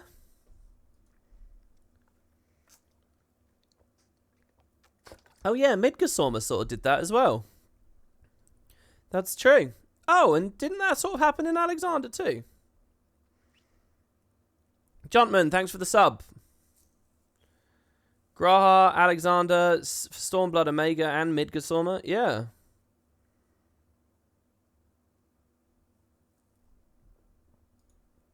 We're at 3:10 in the queue at the moment. So probably some time for some chit-chat and then maybe another one of these stories. What do you guys think? Yeah, I'm in the queue, unfortunately. The last story for a continuation. Now, when you say the last story, do you mean Through His Eyes, Echoes of Delusion, or An Unpromised Tomorrow? An Unpromised Tomorrow is the other future timeline story if you want to see more of that. Someone was asking me to do Echoes of Delusion before. This one doesn't look as long. When one looks upon the chronicles of history, those immovable tomes of ages past, one is certain to find the mark of a great many notable figures, conquerors, pioneers, heroes, men and women whose lives serve to punctuate the endless passage of time. I am not one of them. No builder of nations me, nor less a saviour of the oppressed. I am but a humble engineer who had the good fortune to become the 18th president of Garland Ironworks. For 200 years now, we've kept alive the dream of freedom through technology, passing on the legacy of our predecessors to the next incumbent upon our retirement, save for one poor fellow who died after 3 days in the role. In the end, however, the only name history will remember is that of Sid Garland, our own appearing as mere footnotes to his legend. A legend we are only too happy to preserve. Garland Ironworks' first home was a workshop in the Revenant's Toll, and I'm told that there was a time when people would flock from every corner of the realm to gaze upon its wonders. A stark contrast to our present operation. Our base now sits nestled in what remains of the Keep of the Lake. Oh wow, really? A monument which both time and necessity have done much to diminish. A legion of scavengers having taken their pick of what the elements saw fit to spare. Indeed, the site's an utter shambles, and yet I can think of no better place for us to have set up shop. The surrounding lake serves as a natural obstacle to intruders, and the dragon whose sinuous frame still holds the hulking keep heaped together is said to have shared a storied history with an old friend of the founder. In short, a site as apt as it is inaccessible. It was there that our engineers and some few volunteers were enjoying a hard-earned rest. After several sleepless nights, the work in the tower was at last complete, and on the morrow we would be transported across time and space to another world, the first. Meagre though our resources were, we had laid on a veritable feast. To commemorate the occasion, and one and all had enjoyed the much-needed respite to the fullest. Indeed, many had revelled to exhaustion, choosing to sleep where they had fell on the meeting hall floor. Though I too should have been sleeping, my mind was busy enumerating reasons to stay awake, which were, it assured me, many. And so I sat there, staring into the fire. Thankfully, I was not without company. Graha's with him. I've always wondered, I began, turning to regard my fellow insomniac. His crimson eyes seemed to glow in the firelight. A gift from the blood of Allegan royalty, he called them. A gift by which the Crystal Tower had borne him to us. In the morning, he would make another journey. This time, let me just check the queue. Yeah, we're all good. By the way, look at that. Look, we can put the queue at the bottom so we can all see it. How's that look, guys? There was so much I wished to tell him, but I put it aside first to ask a question that had long been burning in the back of my mind. What did you do? Why did you do it? Why did you stay behind in the tower? He blinked at me in disbelief before letting out a curt sigh. You would ask me this now? You would rather ask you on the morrow, I replied with a rather forced grin. I understand you were the only one who could have done it, and in hindsight it is shown to be the right choice. Were it not for you, our dreams would be just that. But you couldn't have known that at the time, not for sure. What if we never opened the tower? What a relief it was to finally speak the words out loud. I feared he would take them as little more than idle banter, but the thoughtful swishing of his tail suggests otherwise, as he returned his gaze to the fire. I like that. That's quite a nice little description, quite an inspired thought of how a conversation would go with a Makote. An age seemed to pass as we sat there in silence, but I knew my wait for an answer was over when the faint smile tugged at the corner of his mouth. It occurred to me then that he hadn't been gazing into the fire, but through it, at something far brighter. I would have slept for all eternity, he laughed, which would, if nothing else, have been ironic, for it was only as the gates of the tower were closing behind me that I realised what it meant to awaken to one's true purpose. Go on. In those days, I could but dream of being counted with the likes of Sid, Nero, Biggs, and Wedge. Indeed, they have to avoid the Warrior of Light's name. Indeed, I would still give my right arm to achieve half of what they've achieved. He proceeded to paint the picture of our forebears as paragons of invention, able to race from concept to product in the time it would take for him to put on his boots. And then he spoke of his mentor Ambrose, head of the Sons of St. Koinek, and of his pride at having been chosen to take part in the expedition to the Crystal Tower. He told me that the mission had taken a most unexpected turn when their party was joined by a pair of scholars named Dogra and Unai, whom they later discovered to be clones born of Allegan technology, which had lain dormant from within the tower for millennia. Apparently, once again, I'm so happy I replayed that story, so this is very clear in my mind what happened there. Apparently, when the structure was unearthed in the chaos of the Seventh Umbral Calamity, the horrors within had awoken, prompting the pair to seek the aid of Grahatir and his companions in thwarting the dark designs of the tower's creator, one Emperor Zande. What began as a simple quest for knowledge thus became a grueling climb to the top of the tower, culminating in a battle with darkness itself. Yet far from laying claims to these feats, he was careful at every stage to recall the pivotal role played by the greatest hero of the age, one immortalized in song and script and remembered to this very day. Before me stood they spend a lot of time going on about how great you are, don't they? Before me stood the very embodiment of heroism, the fables of my childhood made flesh, and in the light of so shining an example, I at last saw the part I had to play. How could I do aught but remain in the tower? Quite easily, I chuckled. Were you and your exemplar not cut from the same cloth? Being a rather less heroic disposition, however, I can tell you that my first act, having endured such an ordeal, would have been to go home to bed. But tell me, were you not scared? Of course I was, but courage is not the absence of fear. He leaned back to stare up at the ceiling. It is the triumph over it. The roof, I should probably mention, was in the process of being repaired, and not without the odd gap. Clear nights offered small glimpses of the stars twinkling in the sky, and Grahatir seemed entranced by them as he continued to regale me with the memories of days long past. So long as we were together, whatever foe stood against us, whatever twist of fate conspired to undermine us, I believed with all my heart that there was nothing we could not do. I went to speak, but when I glimpsed him gazing up at the heavens, his eyes full of steely resolve, I could only smile and wonder what a fascinating life he had led, and how a single individual could affect the fates of so many. Grahatir, Sid, my grandfather, and the countless others who had given their all to see our plan come to fruition. Would the Warrior of Light have believed so many lives could be changed? Or what inspiration could others take from so tragically foreshortened a tale?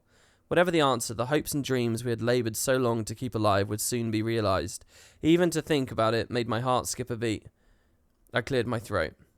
And we have to keep believing for a brighter future. I proffered my hand in our customary manner, and Grahatir returned the gesture. That we do, my friend. That we do. I don't know why, but the cue box moved there. Okay, we're 167 now. The following morning, the hour of our departure came at last. I stood upon the precipice of an unknown future, contemplating the promise of a tomorrow we would never see. Yet still we prayed that our sacrifices had indeed sown the seeds of a better tomorrow, that at journey's end our departing friend might reap the joyous harvest too. We prayed as the crystal tower stirred to life and vanished in a blinding flash of light. I can't say how long we stood there on the shore. Oh my god, so this is it. We get a little bit of information about even after it moved. I can't say how long. Because here's the thing, after they do that, what happens to their reality? I mean, I don't know whether I want to get into a massive fucking paradoxical tunnel of discussion about how exactly time travel works in this franchise. I'm a bit sick of going in circles having these conversations. But let's just see what they got for us. I can't say for sure. I can't say for how long we stood there at the shore of Silvertear Lake. It wasn't until the sun broke the horizon that I noted the passing of time and the deafening silence. We could only assume Grahatir's mission would carry on across the rift, and that we had played our part to its completion. Yet with our duty done, I couldn't help but feel a part of me was missing, much like the crystal tower from the skyline of Mordona. I told myself that the void would soon be filled by a sense of accomplishment, but I wasn't sure I believed it. For 200 years we had toiled and struggled, and our efforts had been met not with thunderous applause, but in the languid lapping of the lake. In the end, it was one of my companions who gave voice to the question on all of our minds. Will we be disappearing too, then? I'd be lying if I said we understood the ramifications of altering history. In the selfsame instance the tower had disappeared, it was quite possible we could have been erased from existence. Yet there we remained. And while that came as something of a relief, it brought with it the unwelcome suspicion that Grahatia had failed in his mission. I'm loving this, because this is exactly where my mind is going as I imagine what it would be like to be standing there. Conscious that others were watching, I shook my head. Causality be damned. I refused to believe that our friend would allow our travails to be for naught. The 8th umbral calamity had been averted, if not for us, then in a divergent timeline. Unbeknown to me, the others were busy reaching the same conclusion, and a laugh escaped the lips of someone in the crowd. Though the world yet remained in ruin, it was ours. A comforting, even comical thought, considering that what very well could have come to pass. Expunction from the pages of history no longer seeming to be in prospect, we enjoyed a moment of solace. Our forebears had overcome a great many trials that we might live to see the day, gaining control of the crystal tower, taming the wings of time, and even harvesting the forces of the rift, and we were not about to let that event pass us unmarked. Our moment of solace lasted exactly as long as it took the earth to begin shaking. Plucked from our reverie, we frantically scanned around our surroundings, hoping to find the source of the tremors, even as someone cried, "Over there." We followed his gaze toward the keeper of the lake, and what we saw there left us speechless. The wreckage we dared to call home was collapsing. Steel plating creaked and groaned in protest as it broke apart before disappearing underneath the water. Unbidden, the image of the rickety roof came guiltily to mind, and I wondered if we'd been too lax in our renovations. Then the whole pile began to move. The serpentine frame wrapped around the ship was breathing. Well, this is fucking cool! Breathing, writhing, breaking free of its resting place. By the gods, a voice shrieked from the crowd. Midgårdssormr lives! Our panic was soon drowned by a deafening roar that all but shattered the heavens. My ears still ringing, I looked up to see that Midgårdssormr had taken to the sky. After circling the lake, he bent his course towards us. No one dared move, nor even speak. We could only watch in horror as he made his approach. The engineer in me demanded to know why the great worm had chosen that moment to awaken, and I duly recalled the crystal tower-shaped gap on the horizon. Its departure had doubtless disturbed his rest. My blood ran cold at the thought of what might happen next. But my doom-laden musings were soon interrupted by a low, rumbling voice. "The tower? Is this your doing, children of man?" "1,000 apologies," I croaked. "We didn't mean to wake you." An agonizing silence followed. Before I knew it, my clenched fists were slippery with sweat. I tried telling myself I had nothing to fear, that the dragon had been friend to Sid Garland and the others once upon a time, but try as I might, I could not escape the feeling that I was about to be incinerated. The worm grunted. "Long have I waited, watched as the world was shaped by your hand. Through war and calamity have I seen you struggle, devoting your fleeting lives to a dream you will never see." For an instant, I contemplated pleading our case, but he spared me that embarrassment. Such constancy in creatures, so inconstant, is impressive. Midgårdssormr loomed closer then, his eyes fixed on a young girl and the plaything in her hands. I felt my stomach drop as I recognized it as my grandfather's Omega replica. Old as it was, my colleagues jokingly referred to it as a senior member of the Ironworks, and its age was certainly beginning to show. I'm loving this at the moment. It randomly shut off, however, when we replaced its power core, and faulty censored ensured it haphazardly bumped into everyone and everything, including Midgårdssormr himself, when his body still served as one of the walls of our workshop. In all honesty, building a new replica would have been less troublesome than fixing it, yet we had agreed that such niceties should wait until after the work on the Crystal Tower was finished. I cursed myself for not having stripped the infernal thing for scrap.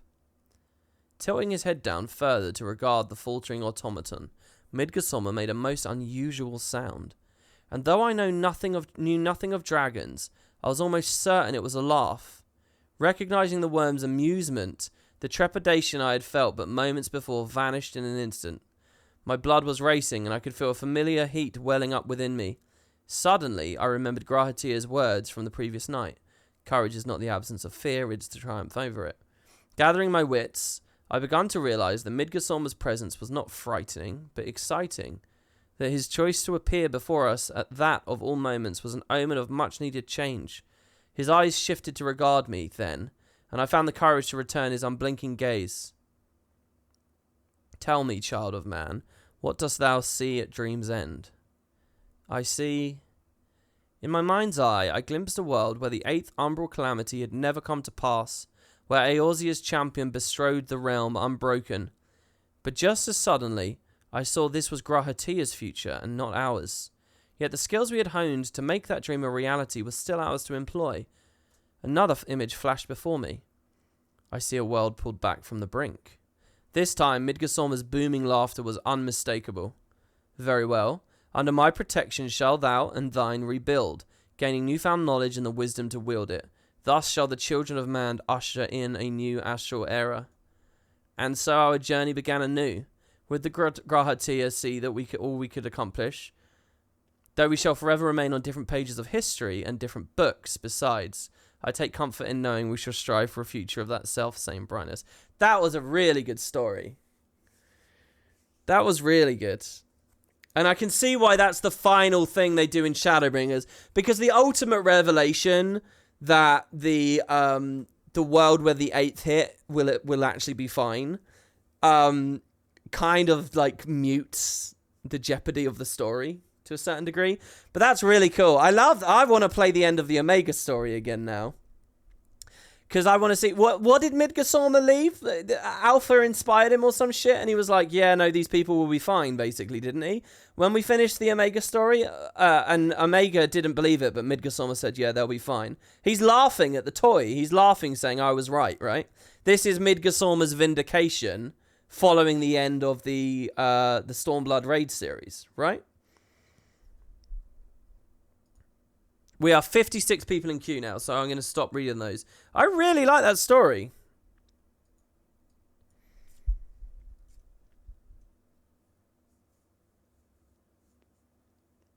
And yeah, it kind of like, it made me think about how time travel would work. And then it answered it. So it is like parallel realities, right?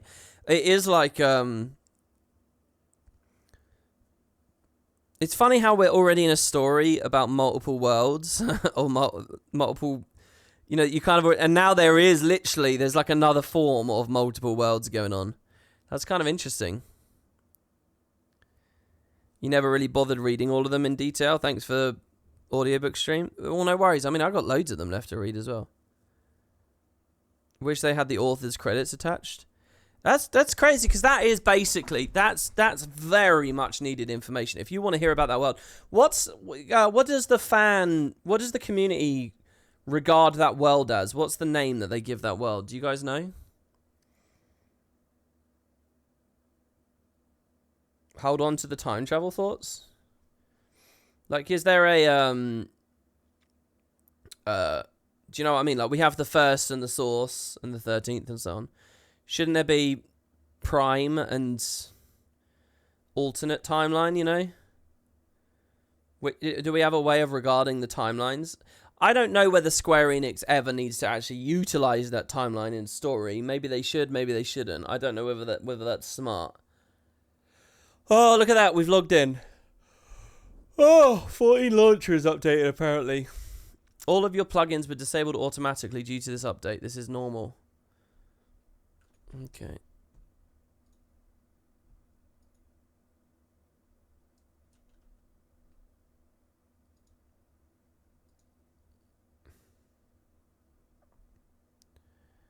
I think we're slowly turning them on. You guys can't see much at the moment.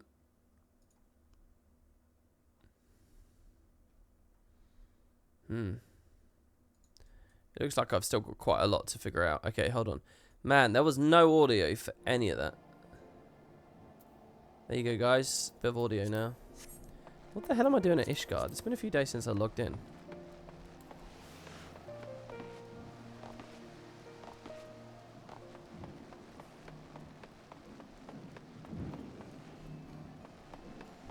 So they trick you to play more because you dare not log off and do a queue? Exactly, yeah. If I give up my spot now, that's it. It's over. Okay, so where were we? We were in 4.4, and we were going to Ishgard, but why were we coming here again? Reviving the legacy. While Sid and Grahatia configure the terminals, you and the others are tasked with procuring supplies. Ironworks promissory note in hand, you set out for the Skyskill manufactory in Ishgard to obtain the necessary ceruleum. What are the terminals doing again? I forget. Oh, we're trying to reverse tempering. I remember. We think the Allagans figured out how to reverse tempering, so we're checking that out. I remember. You remember trying to get that info from the droid thingy. Exactly, yeah, you're totally right. Hello from your lot. You stand in the Skyskill manufactory. What is it you require? Well, look, this is issued by the Ironworks. Can you help us out? So, you're after ceruleum. In that case, please present the note to our engineer at the airship landing. He shall be glad to assist you. Alpha running over the table there. So we go to the next area of Ishgard. I know I could Aethernet, but I'm going to walk slowly because I want to rest my throat a little bit here. And also have a chance to respond to people in chat. That's been you for the past 2 weekends. You log in early, stay logged in all day if you want to play at all. Prevents you using your PS5 for anything else. Oh, that's brutal. They should like spin up temp servers or something, you know. I like this song, by the way. Nobility Sleeps. This is one of my favourite songs on the soundtrack. It's the same theme, right? It's the Heavensward theme, but it's kind of... There's no hardware because of a shortage. Help buy the empty World of Warcraft servers. You guys have all the answers, eh?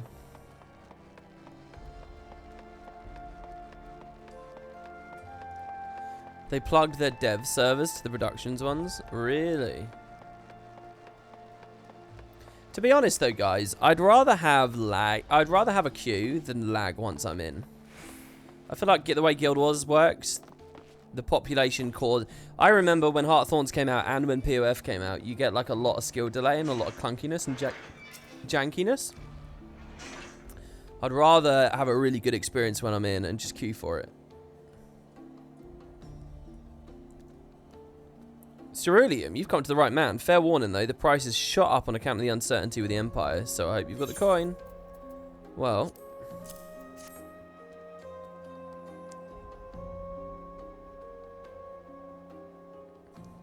Well now, a promissory note from the Ironworks. Don't see many of these. Not that it's a problem, that's as good as God to me. Yeah, exactly. I feel like it's much better for word of mouth and people's experiences. As long as it's perfect when it gets it, when you're actually in. You don't want the bugs and stuff like that. Do you plan on doing any more 14 videos on the YouTube channel, like a retrospective or something? Yeah, I would like to. I'm thinking once I beat 5... After the disappointment of not seeing you in Alamigo, what good fortune to chance upon you here of all places. I would quite like to do one after 5.55, you know, or something like that. Explicit, thank you very much for the sub there. I really appreciate that. Thank you. It's Emmerich. It's been a long time. Or is this cutscene a funny one, is it? As you may have heard, the Allied nations are making a renewed effort to address the primal problem. To that end, have I invited the chieftain of the Vanu to Ishgard, that we might together plot a course. Oh, I like this. I didn't know they'd ever reuse the Vanu for stuff. Hello. Since the war with the Empire appears to be nearing its conclusion, I would also like to call upon Estinian's lance. Alas, he is, as ever, a difficult man to find. Oh, is there a voice acting bug here? He did the wrong voice because he was recording from home because of COVID. Is that true? Really? I've never seen a mistake like that in this I am game. informed he recently paid a visit to the Rising Stones. Should he happen to do so again, be sure to pass on my regards, won't you? He sounds like Emmerich to me. Is that not Emmerich's voice? But tell me, what business brings you to our fair city this day? This is like running into your ex after you've got Graha? Yeah, I guess. A cure for tempering. You never cease to amaze me. Until now, our only hope has been prevention, our every failure irrevocable. But this would rewrite the rules of engagement. It could end the cycle of bloodshed. The intonation's wild. He sounds too excited. His delivery's weird. Really? Very well. You shall have all the ceruleum we can provide, and an airship with which to transport it.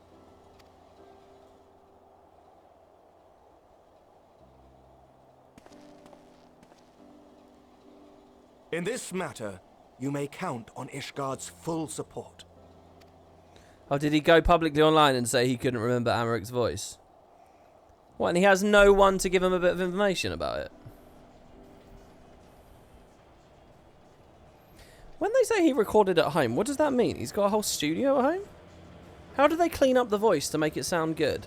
You know, like if you just dumped my voice that you're listening to right now, I got gear, but it wouldn't sound good in Final Fantasy because it's not high enough quality, you know? Just a Yeti and some foam. There's no way that that's a Yeti with some foam. I don't care how well you EQ that or how much compression you put on that or whatever. It's not gonna... I wonder what their home studio consists of. They must just have really good mixing.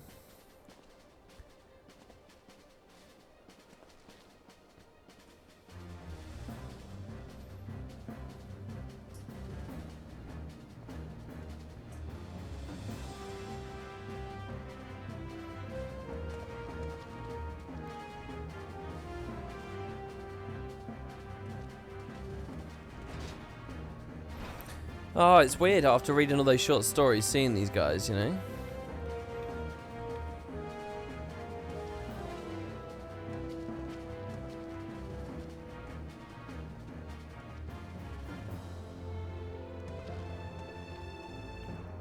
Alisate's not looking good. You're right there.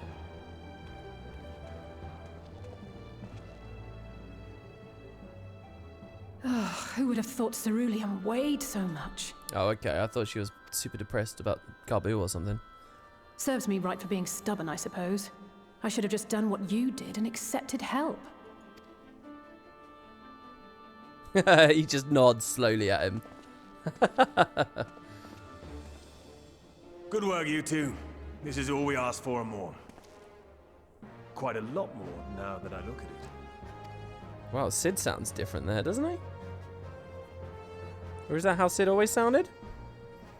How did Sid sound? I guess like that. Lord Emmerich, eh?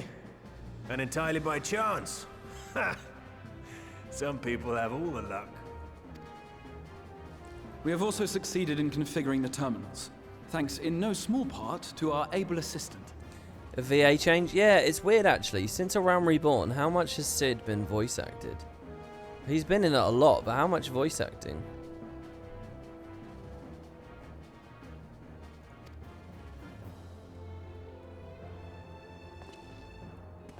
Nero, the assistant? It's been a while, hero. You seem surprised to see me. Lest you misunderstand, I've no interest in such things as cures for tempering. Hi man, it's been a while. You were a hero in that alternate timeline, you know. I would love to have a scene like that, like a voice like that, and compare it to how he sounds in Praetorium.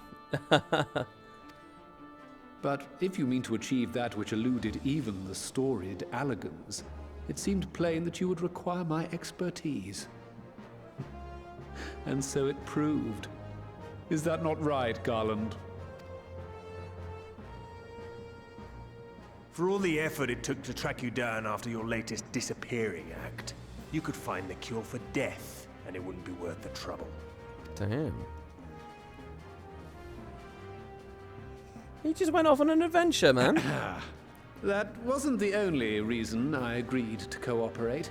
I'm reliably informed that Garland and I are destined to unravel the secrets of travel, not only across dimensions, but through time. They had VO, Guild Wars 2 had none for 2 episodes. Well, that's not fair, though, because Guild Wars does have VO for those episodes. It just added it later. They just said, well, look, the whole patch is ready, except voice acting. Why delay? I don't think that that's fair. This thing might have had no VO on initial release, and I wouldn't know it. I'd be none the wiser right now, right? Because I'm getting to it later.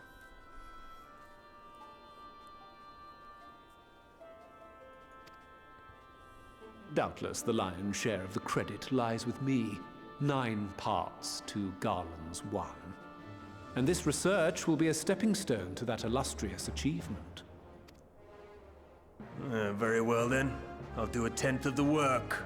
Just the part that's beyond you. Whatever you say, Garland.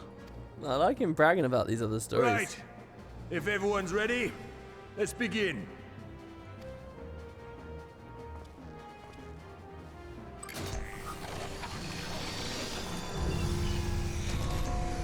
Oh shit. Oh shit. Not looking too bad. All appears to be in order. Now, we just have to wait for it to find us our magic. Why not take this opportunity to put your feet up? This may take a while. Flyrail says, WP off topic, I gotta tell you, I tried the Ellie build you posted on YouTube, and wow, it's a different life for my Ellie. I took down Joko's minions I never dared to approach as an Ellie before. Became dust, thank you so much. Hey, I really appreciate that, that's awesome. I'm glad you learned a little something. I hope that you've learned a little bit more of like why the build is good, so that you can apply that kind of logic and stuff to the other classes and have a lot more fun across the whole game. But yeah, that's awesome.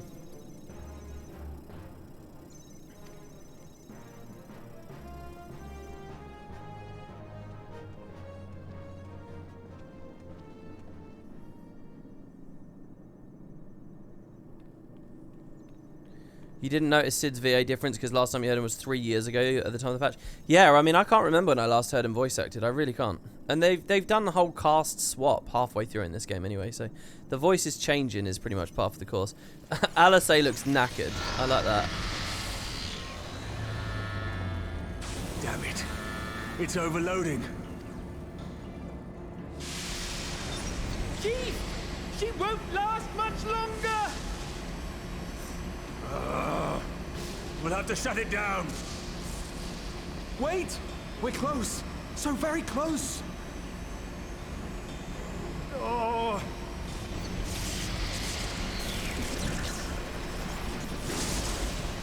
Well, this is going swimming. Oh, come on, man. Help him out a bit. Please, a moment longer. I beg you. Oh? There!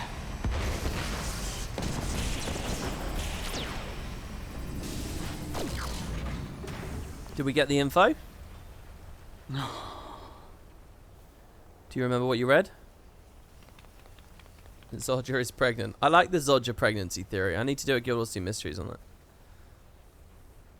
I was able to memorize the magic before it faded. It still needs to be put to the proof, but I believe we have our cure.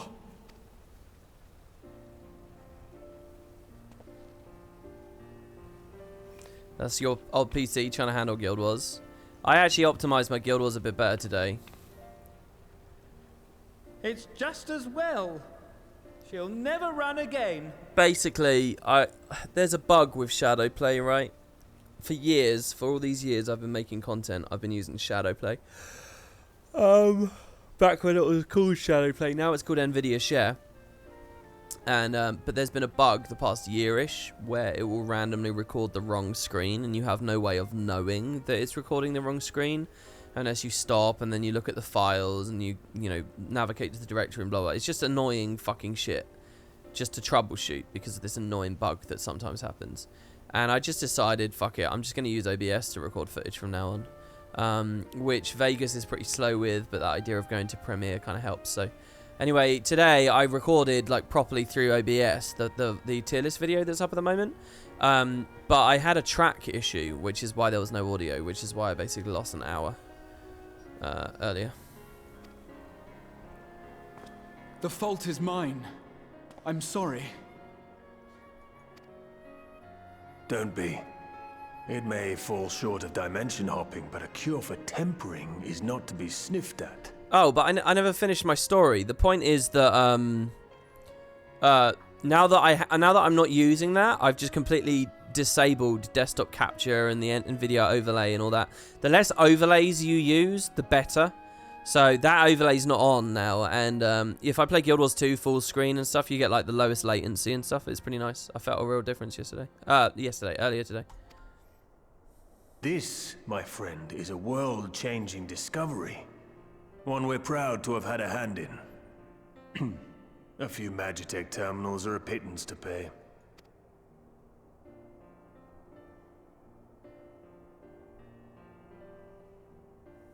Thank you.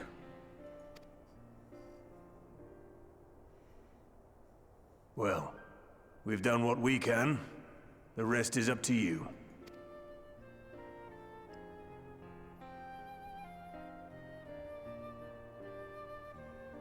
Alright, good stuff.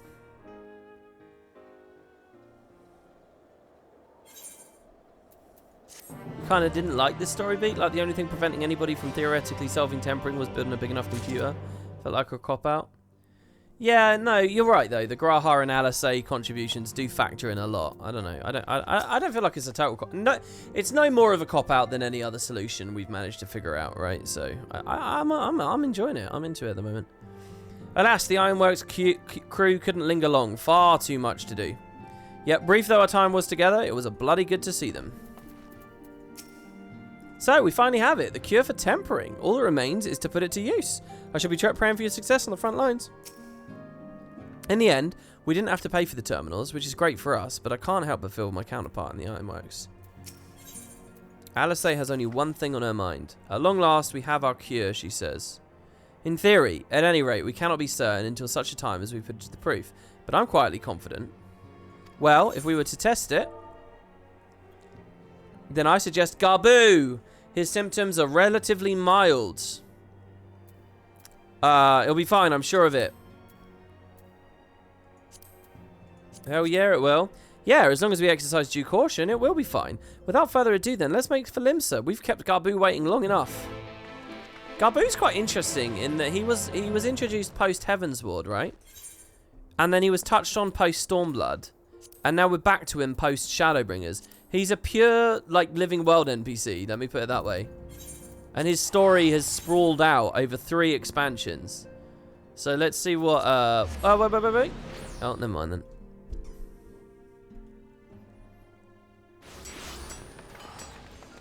I honestly don't, the whole thing, people saying it's lame because just get some Allegan computers. I really like that we went back, I love the way they just hooked us back into Heavensward and sort of actually took us to Azizlar with new characters and stuff. That was a really cool part of the patch. By the way, can I just ask, does anyone know actually how far into 5.4 we are right now? The quest I'm on is Forget Us Not. Because I can't remember if you guys said this was the long patch or the last one was the long patch. And I also can't really remember how much of it we played already. And I can't really remember what the other storylines are that they might even push us into at the moment. You don't know 5.4 was so boring you can't remember anything? Really? 5.5 was short, but 5.56 came later. I love Limsa, by the way. What was I? Oh, it was a private Discord conversation. Some people were talking about how the Crystarium is the best city in Final Fantasy. There's no way the Crystarium is better than this place. This place is gorgeous. I think Limsa's the best city in this game. And I say that as a Thanalan resident. To explain Alisei, this is one of the best cities I've ever seen in an MMO. To explain Alisei is very fond of Garbu. To the extent that I have a hand in it, I shall do all my power to bring him back. The Endwalker city's really good?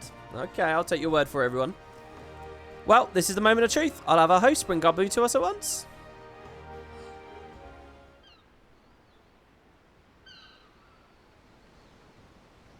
Limsa's the gay catboy city. Depends on server, but I'm definitely part of the stereotype. Apologies for the wait. Yeah, alright, hello. We need more Limpson characters, you know. Here he is. Limps' old LA, Chris Diam's Disney LA. Yeah, that's a good comparison. Have you been good? Oh, I wish I wasn't talking over her there. Gaboo. We should have got that as a sub sound. This is the quest that will make me cry finally.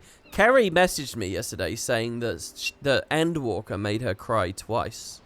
She beat it last night. She stayed up fucking late to do it as well. It was 10 in the morning, my time, when she finally went to bed. She had played, and that means that her last play session on it was like 11 hours long, maybe longer. ...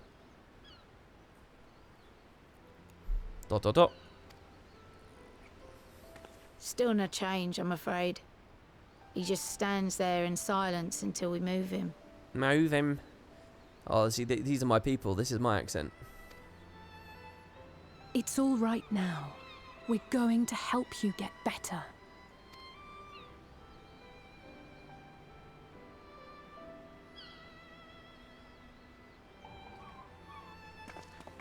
Fancy meeting you here. You cried a ton in Endwalker. Lots of you guys are saying you cried in Endwalker. Here's my question. Do you guys think I will cry in Endwalker? Or do you think I'm too much of a miserly dickhead to do it? Endwalker's really good, but it never got you like Shadowbringers did. Money's on no. You doubt it? Because I'm heartless. Alright. Look, I get emotional, but the thing is, I think I get most emotional about understated stuff. I think as soon as they cut music in, or I think there has to be absolutely not the slightest whiff of inauthenticity to me.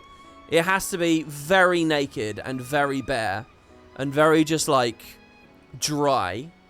And if you do an emotional story to me in that context, I can get very, very sad. I think you can get me.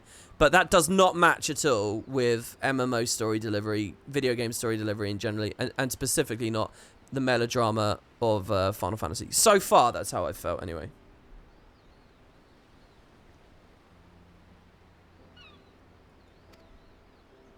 Alphino Yushtola! I thought you were attending to primal matters. I'll go one further and say WP won't even like Endwalker. No, come on. The game is as far as I can see right now, this game is at its heights. So I seriously doubt I'll dislike it.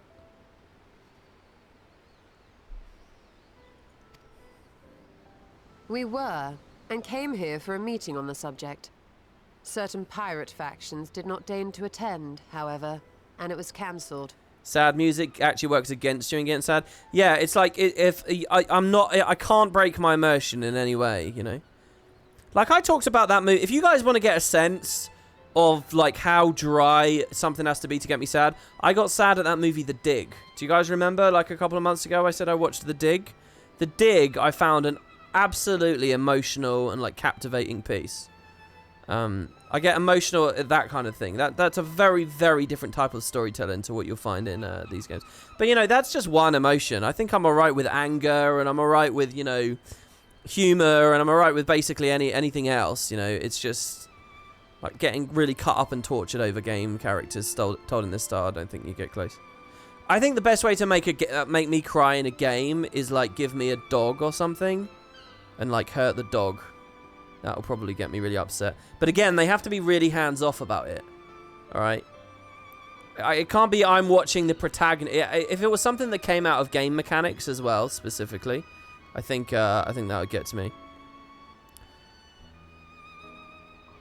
Shadow the Colossus with the horse. Yeah, stuff like that. Stuff like... I'm not saying that I would cry over this, but I'm saying this is the ballpark. It's sort of the Pokemon Nuzlocke type thing, you know? Give me a connection via mechanics and legitimately take it away. I think that kind of stuff can get to me. There is a moment you'll think will get to me. By the way, it's not that I don't want to be sad. It's not that I'm trying to resist it. I'm trying to get into it as much as possible. Brothers, A Tale of Two Sons. I played that with Matt. I don't really remember being sad about that. Was I sad when I played that? You can see me play it. I don't remember what my reaction was. Okay, we won't. It came in. Okay, yeah. And all right. We had resigned ourselves to having wasted a journey when we chanced to espy you. Could it be that there has been progress with the treatment?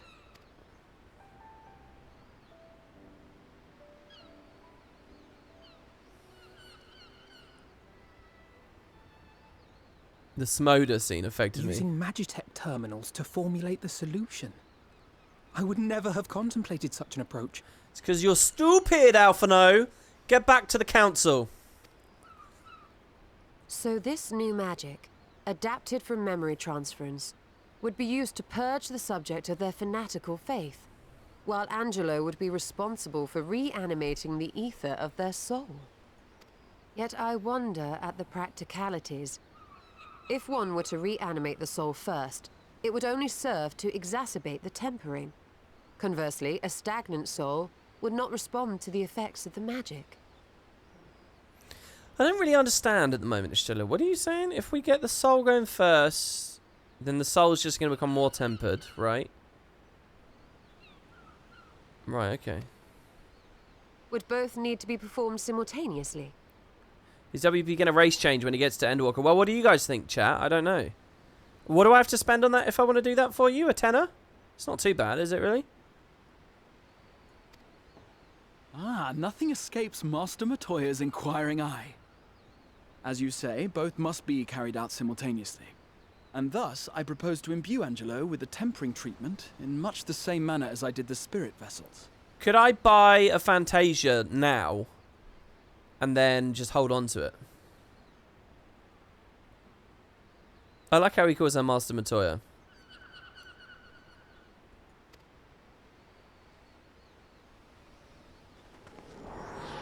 You really like the current character?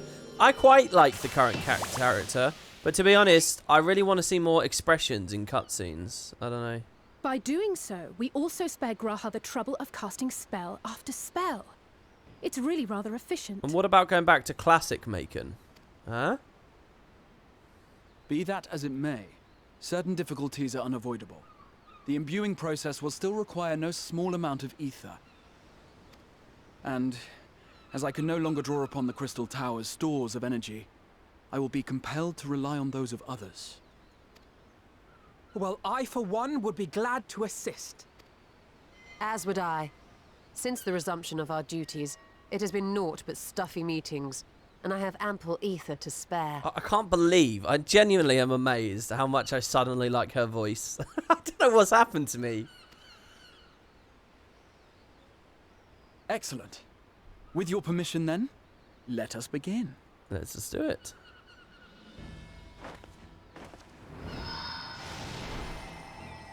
What is Garbu going to say when we restore his sentience?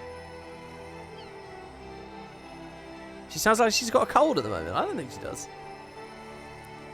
Yeah, also there is the matter of the emotes. You know, I can't...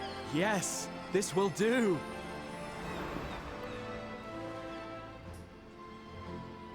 We all okay? And now, it's my turn.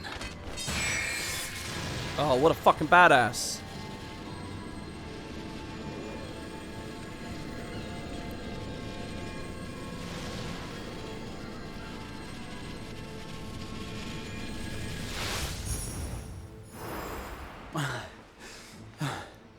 Tis done. Nice, the Porksy is powered. Alodus, good day, WP. I wasn't able to catch most of your streams at all this week. How far behind am I? If I just finished the VOD where you got back from the first, you're not very far behind at all. I just got back from the first.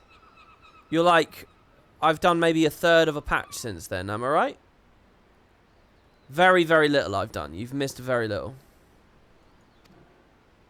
The most legendary bacon the Source has ever seen. No small amount indeed. Oh. Well, we seek to go where even the Allegans did not. It was never like to be easy. The rest is up to you, Alize. The treatment itself will take time and focus, so we will need a quiet room. I'm sure our hosts can spare one.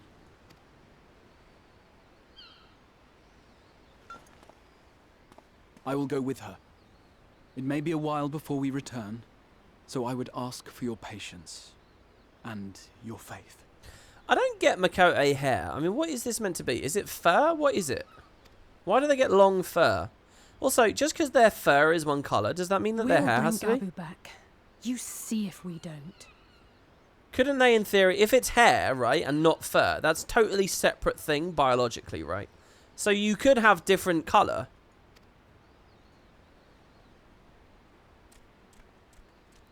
Is normal hair, there's only fur on the tail? No, there would be fur on their ears, though. That's not hair on their ears. Is played. Let us find a place to recuperate like while this we wait for news. This is white fur on the ear, and then hair on the head, and then fur on the tail.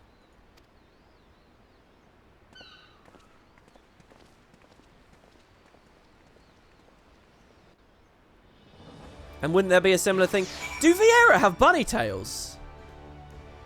Do Viera have tails? I didn't even notice. Do they have little, like, poms on their bums? Above their bums? No, they don't, unfortunately. Like, look at this guy here, right? Oh, he's like a Viera version of... Is that a man or a woman? They're like a Viera version of Macon with the hair, you know? Yeah, there's nothing back there. It is a man. It's a very feminine face, right? You have such a way with words. My loins throb like Dalamud's. Oh, bro. Dalamud is circular, first of all. Jesus. I did not want to eavesdrop on that. Christ. Well, this seems a good spot as any to have a rest. See, now that's the kind of mature adult tone that we're missing from Tyria, guys. I want to hear Char talking about how their loins throb. They throb like... What throbs in Guild Wars? I don't know. For years, Eorzea has laboured to find a solution to the primal problem, without success. Any hope that tempering could be reversed faded long ago. I myself had given it up as impossible. Given up on the tempered and the light corrupted alike.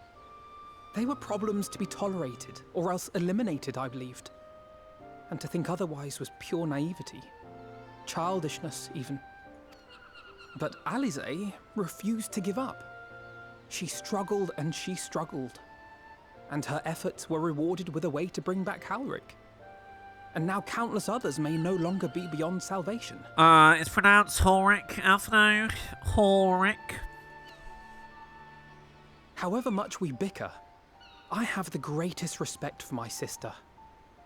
Had I half her stubbornness, nay, her unwillingness to accept the status quo, I would be a far better person. A far better scion. No, it's not always a good thing, man. It's not always... Stubbornness is not always the way to go. Did somebody clip the throbbing? Is that clip channel still putting us in compilations? I guess not, because we had some breaks and we did Guild Wars streams, right? I haven't even checked my clips recently. Have we got any good clips lately?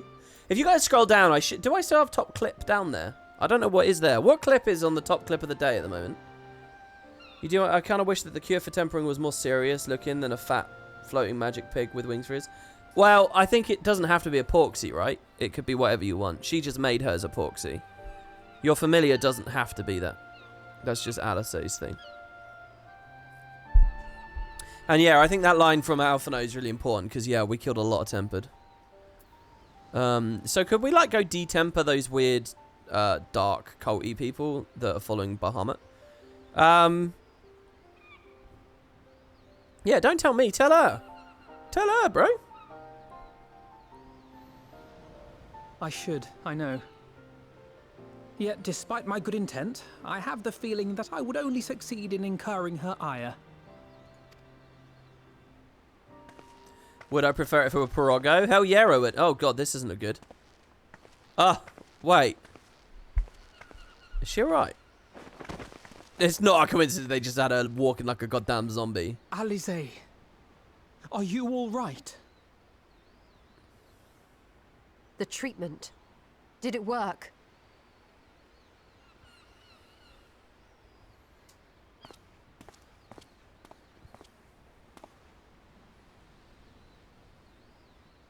I feel comfortable because Graha's smiling. I'm so glad to see you all. Delighted, happy, glad. What? Gaboo! What? He never sounded like that, did he? Wait, is Gaboo a girl? Oh, I'm Gaboo. Was he always like that? Oh, I didn't remember that. Oh, this is a big moment, really, for chat, to be honest. I don't know when Gaboo emote is ever more appropriate than right now. We should... yeah, let's do a chant for that. He's out of the jail, everyone. We have 2 Gaboo emotes. He's back alive. He or she? It? All this time, my mind was filled with thoughts of Great Father Titan. All this time, my mind was filled with thoughts of Great Father Titan. I feel like I can do that voice quite closely. Am I pretty good at that? That was pretty close, wasn't it? But I never forgot about Mother and Father. Always, they were in my heart. Constantly, ever, always. Always, they were in my heart. Constantly, ever, always. Right? So I tried to focus on their faces. Theirs and yours. Alize's and everyone's. And I found that I could remember. One thing, then another, and another. Yeah, I'll take an 8 out of 10. Your hopes reached Gaboo. They helped him to hold on. Oh, that's a good nod right there. I'm so proud of you, Gaboo. I couldn't have done it without you, Alize. Can you help the others too? Cure them, heal them, help them. Does the stream have double audio? I think I hear Gaboo twice. That's fantastic. Yes, we can. So, WP, you happy about this development? Gaboo's finally a part of the story.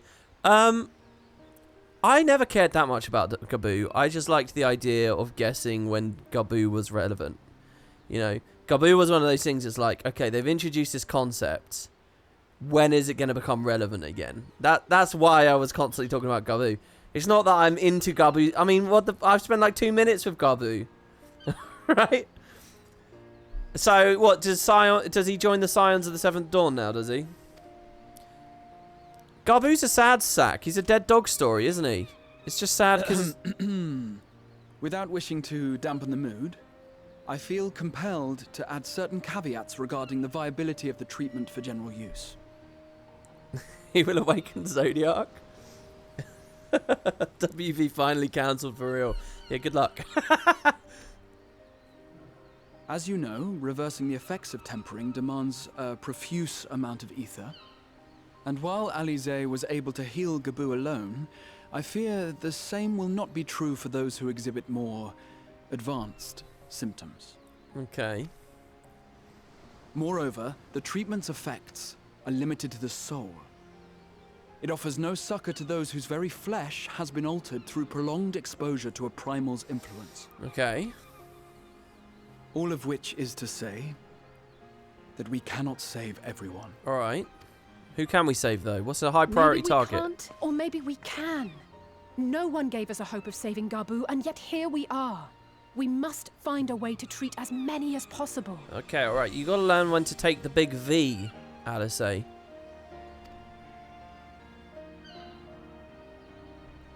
Then the next logical step would be to produce a veritable army of Porkses, would it not? Granted, it seemed a simple enough process in the first, but I suspect it will be different here in the source. Not that I am any authority, of course. Oh, the term is W? Oh, no, I meant V for victory. W for win? They're both viable. The big Yet V? There is an authority on familiars to whom we may grudgingly turn. She's stubborn, haughty, eccentric, irascible, laconic, annoying. And her name is Master Matoya, the real one. Annoying? Oh, I'm well up for this. Yeah, the V and the D. The victory and the defeat. What else could that possibly mean, the V and the D? I have to go now, Gaboo. But the people here will look after you, all right? and I promise to come and visit you again soon. Hell yeah, yeah. This is a patch with Garbu and Matoya. This is pretty goddamn good. All right. Thank you, Alize. Thank you.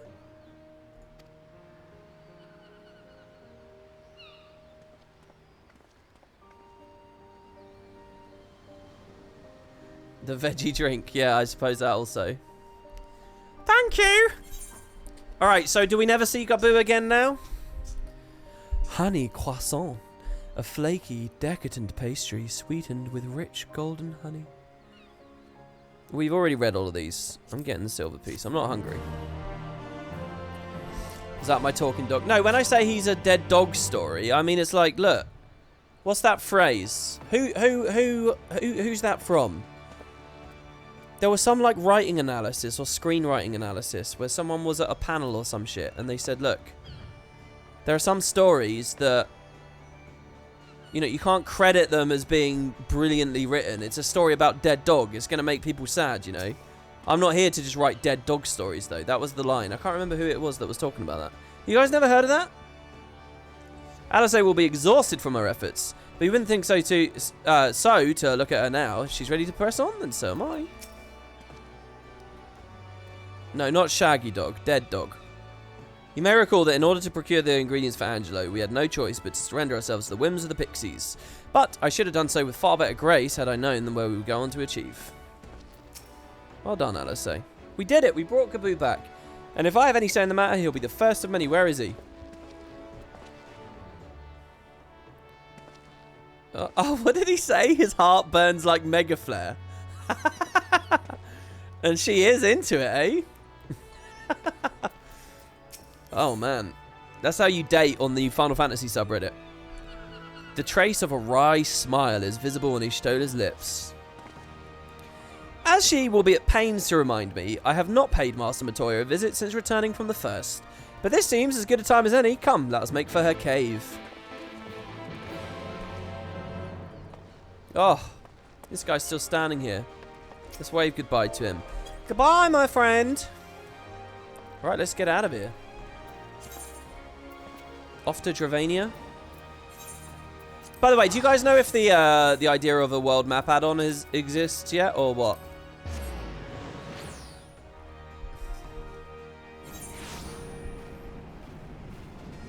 Limps is the same whether it's player, chat, or NPC. Oh, I never noticed the green under there. We're gonna walk, by the way. I don't care about anything else. We're gonna walk. I love this area. This is so far my favorite area of the game, by the way, of Eorzea. Like, I really just like the vibe here. So I'm hoping that Old Sharlayan in the expansion. Someone give me a quick tier list. Speaking of which, is that what they're hinting at here? It is what they're hinting at there. It's the same shape. Wow. Was that always there?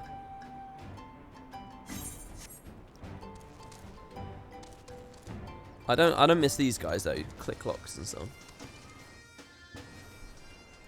Yeah, I didn't even get to speak to Garbu for a second there.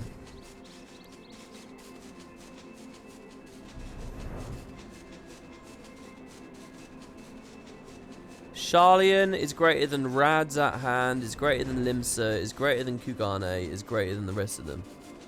Okay, so your impression is that both Kugane and Limsa are better than the rest of them?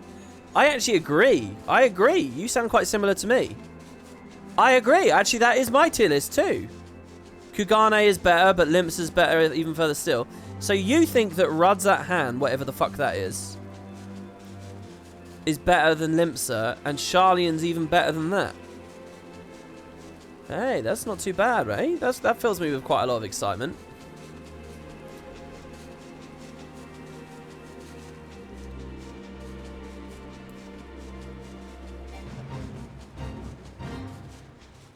The only thing Limsa has going for it now is you can world hop from there. Oh, and you can't in the other places. I don't know, we'll see. By the way, it just occurred to me, by the end of this expansion, will I have Eorzea the first, the moon? Will the moon be the third checkbox? And then the alternate timeline will be the fourth checkbox in the expansion afterwards. Smiley face? No. Okay. Whatever. Whatever. It's been some time since Master Matoya last saw Y'shtola. What lot they'll have to talk about. Oh my god, do you know what? I'm putting myself in the headspace of you lot now. You remember when I was streaming Heavensward and I was in the cave first speaking? You guys must have you've just played a patch where you went back to this cave. You've just played a patch where you've seen Matoya talking shit to Alphino, right? I'm sure there'll be more of that. Do you remember when we last came here, it was to find out why the others had collapsed? If someone told me then that they'd been whisked away to another world, I probably would have laughed in their face. You live and learn, eh? Grahati is separate from everyone else, looking forwards. Deep in thought. Master Matoya is something of a legend among Archons. I very much look forward to meeting her. If not the dressing down I'm liable to receive for my inept attempts at summoning you. Oh god, yes, she might offer that. And Y'shtola looking confident and cool. I take it you're ready to bear witness to the joyous reunion of master and pupil? Very well. Okay, I'm looking forward to this. Ah, the music. Oh.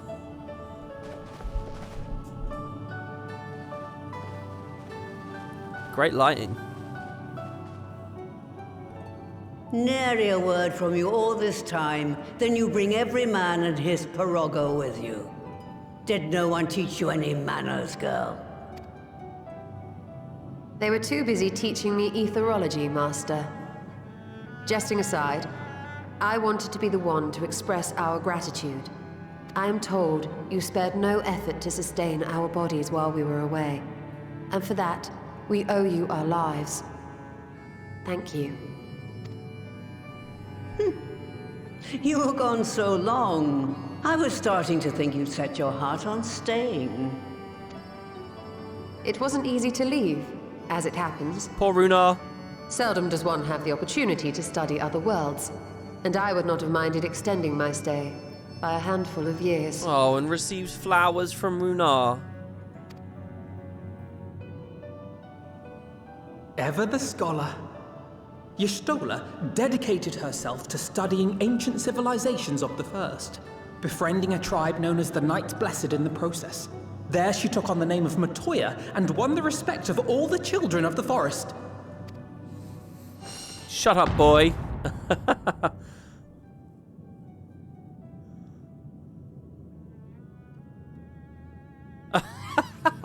I merely adopted an alias in accordance with the custom of my hosts. Yours just happened to be the first name that came to mind. That would be quite embarrassing. You mean to tell me you went gallivanting about using my name and only bother to visit when you need a favor? And don't pretend you don't. I taught you long enough. You should be pleased, Matoya.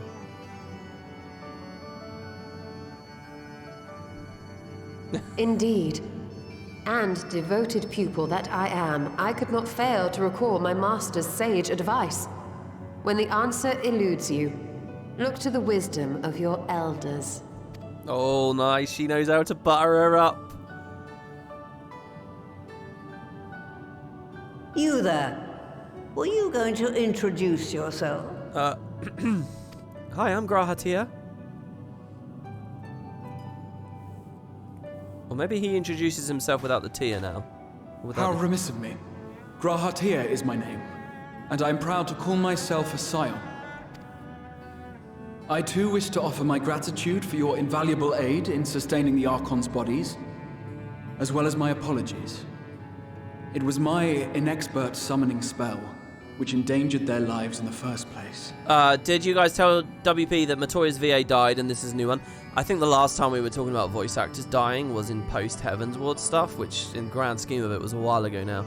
And yeah, I couldn't remember that. Was Matoya one of the people whose VA died, was it? That's quite sad. And the new woman's doing a lovely job though. She doesn't sound too crazy out of place to me. It's weird to me that there was so much conversation about Emmerich's voice earlier and so little about hers, even though she literally is a new. Anyway. Ah, yes. The one bent on digging up the mysteries of Alag. Old Galaf used to speak of you, and Kryles told me all about your recent exploits. Do you have a bad back or something? At ease, boy. Whatever mess you've made, I'm not in the habit of dwelling on the failings of the younger generation. I'm really enjoying myself right now. I'm really, really feeling good playing this. Can I just say, thank anyone who's watching at the moment, those of you who are keeping chat going, I'm really, really enjoying myself. You are too kind. Oh. I've also heard much and more about you, Master Matoya. 'Tis an honor to finally make your acquaintance. He heard a bunch of shit about her a second ago. Well, that's more than enough pleasantries for anyone. Tell me what you want. I haven't got all day. WP would be over the moon if we got a Matoya-type character appearing in End of Dragons. Yeah, you're right, I would. You're right, I would. Oh, man, playing the Ice Speed... I don't know if you guys caught my stream yesterday in the Ice Speed Saga, but it really is striking me how good these... Just this camera work is in this game. That's all it is. I wish Guild Wars had it. Like, Guild Wars can have people nod. And have people using animations, and regularly does. Except if this is Guild Wars, we'd just be standing here in the cave, wondering when they'll stop speaking. In this game, those players can skip, everyone else gets something cool and cinematic.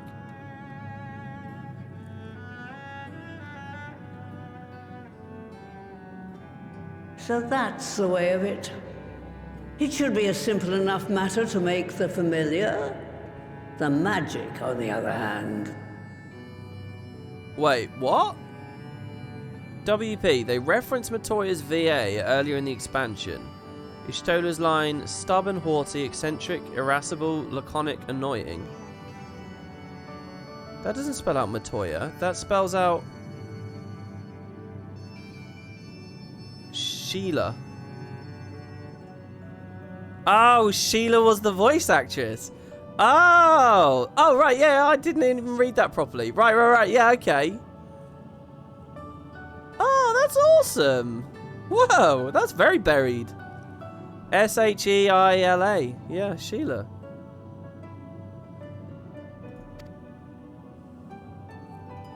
Ah, that you may leave to me. Being the only one possessed of royal blood, I alone can imbue the subject with the necessary magic. So I just need to create porxies with the power to stir the soul. I like the way she just dribbles the word porxies out there. Just, I say. Though we're talking about a veritable herd of the little buggers, we'd collapse before we reached double figures. You love facts like this, thanks for sharing. Yeah, I love them too, by the way. Yeah, that's really cool. It's one of my favourite things about streaming this. You get cool little details like that. Can we not just make a mega porksy that flies through the sky?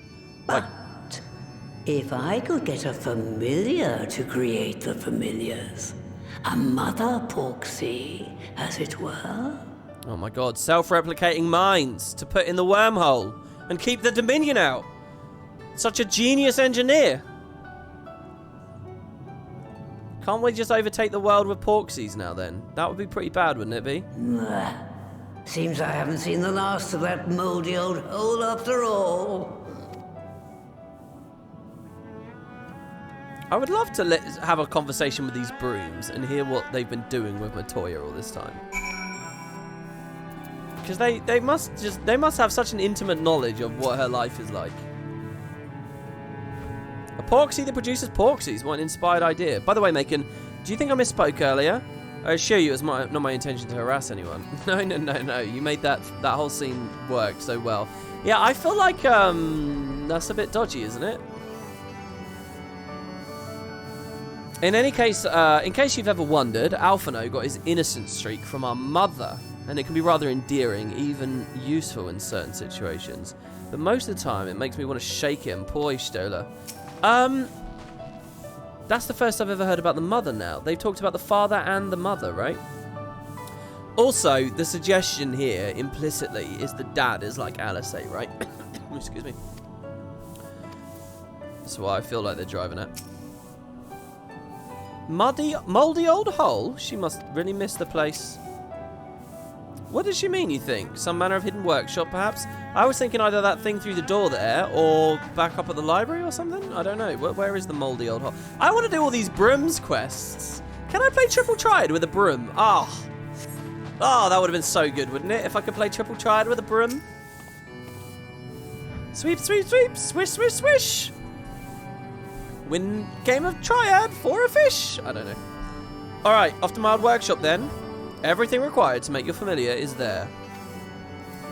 That may be, but no one has set foot in there since the Exodus. I dread to imagine what's become of it. Wait.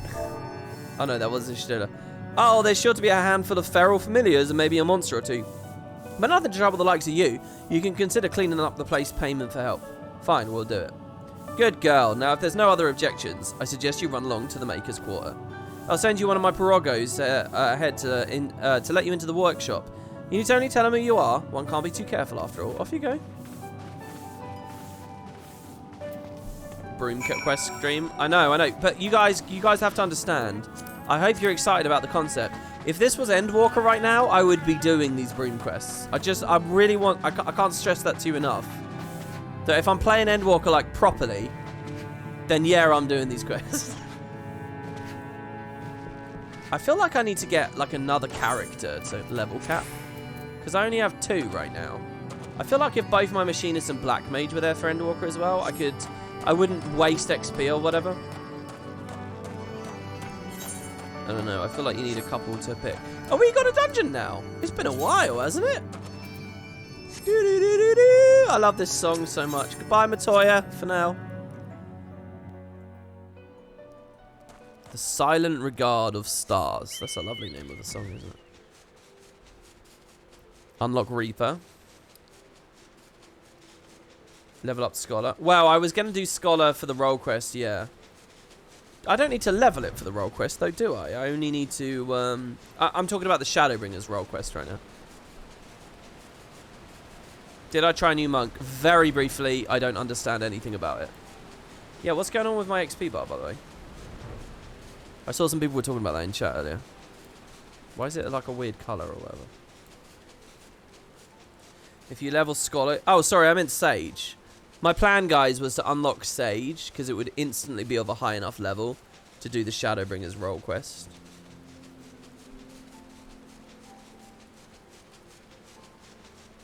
Reaper's really solid, way better than you expected. Why were you expecting anything less than good? Just out of curiosity. Yeah, Sage would be 70. Oh, so Sage is still underleveled for it. Do I not have Endwalker registered? Your XP bar seems stopped. Oh, do I not have it registered? I did buy it. Do I need to enter the code on the website? It's not stopped. Yeah, I've gained a little bit. How would I ever have gained it? I probably have to do that. It's kind of janky. They sent out another email today to register.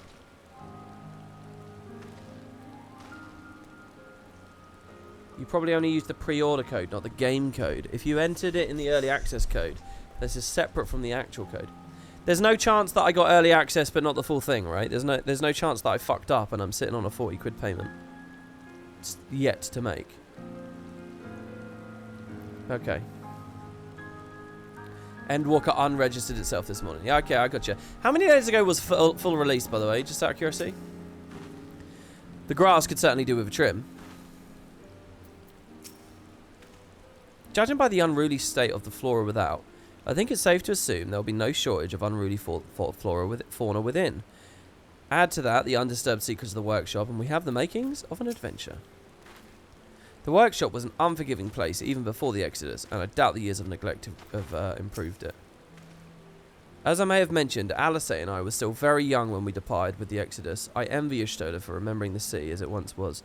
I like this. So you can clearly see Sharlayan's a part of the next expansion, right? You can fill the patches immediately, taking us to places where that's most relevant to talk about. Pirogo the Unwashed, this guy's called. Greetings, Ribbit, and welcome to my good mistress's relict. Pirogo is my name, and I am honored to be your guide, Ribbit. Within you will find... I'm going to do a different voice. Within you will find a space dedicated to the makings of familiars, along with a cavern wherein the requisite ingredients may be had. I must warn you, however, the place has not played host to a single soul, much less a broom, in over 15 years, and will, I regret, be in some disarray.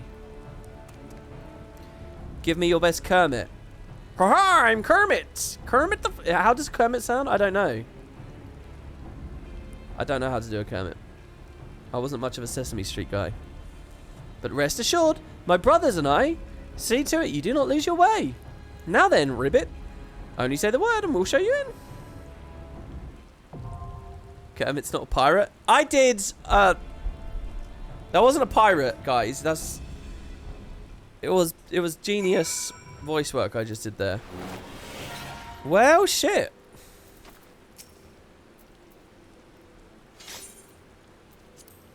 So, Macon, shall I lead the van, or would you rather I followed up the rear? Whatever you prefer, I'm happy to adapt. So come, let's go and make our mother porksy. I was still a child when last I came here, but now I'm rather more capable. Not that Master Matoya seems to have noticed. Perhaps she will have when I've cleaned up the mess she leaves. Though it's been a while since I last joined the fray, I followed Alice's example and practiced wherever possible. My healing magics are ready as always. I'm no stranger to porksy making, as you know, and that must count for something. I don't think it does. Well, do you guys want to play with me? If anybody wants to do this dungeon with me, I'd love to have company for it. Should I wait around and do it? We would need 3 people.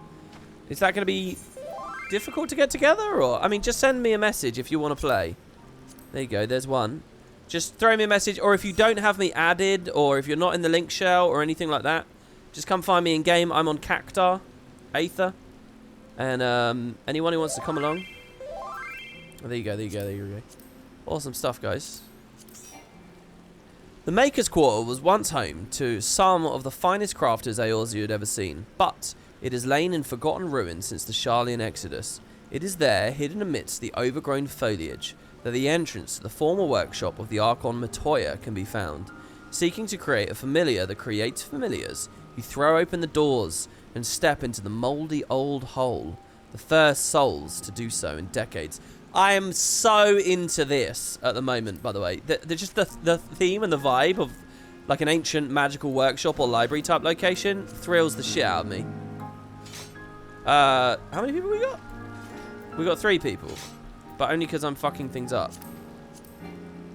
Can't locate a character with a name. That last person who tried to join, I can't invite you. I think because you're on a different server or something. I don't know how this works still at this point. Thanks to whoever pointed out the info about the Endwalker code entering. You had no idea that was a thing. Yeah. Try through friends list. Okay. Camwy-K. I can't just filter by online. Are you not on my friends list? Why can't I see you? Or did I mess this up in some way? There you go. This person wants to hang out. Whoops. No, I didn't mean to request meld. Oh, you're already in the party. Do you just want a link shell invite? Do you want a friend? We already friends? Look, Camwy-K, are you on my friends list or not? Checkbox at the top moves on. Oh, there you go. Nice.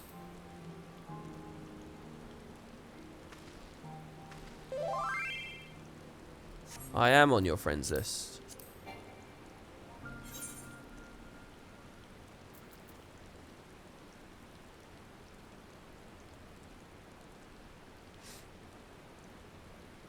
Oh, here you go. Camwy-K, I see you. So, why can I do it through friends list, but not through the other thing? I mean, how is that at all a thing? I mean, that's crazy, isn't it? Alright, we're all good. Can anyone explain to me the logic of why that's a problem with this game?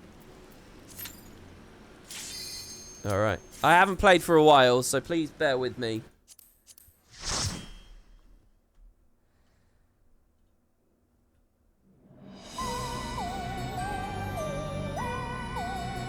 Final Fantasy party system's broken. Oh, it's because I would need to be a crossword party? Oh, look at this.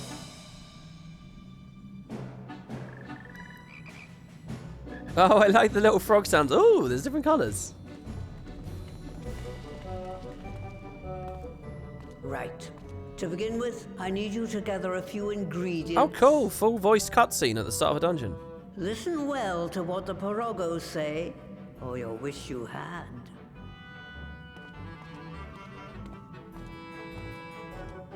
Okay.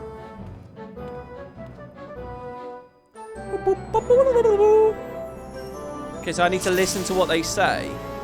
Right, I have stance on. Let's just go in, I suppose. First things first, we need to harvest some clay.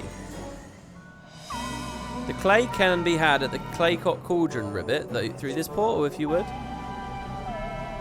The earthy portal. Stay focused now, she says.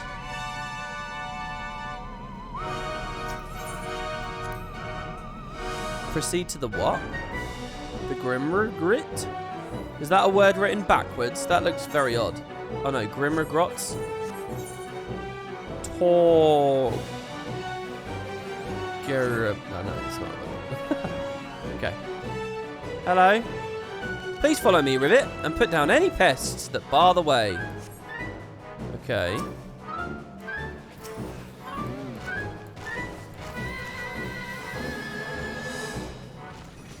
Should we keep going?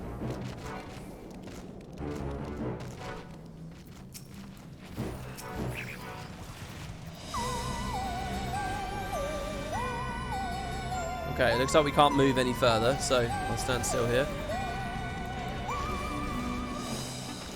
Fly a bunch of slow.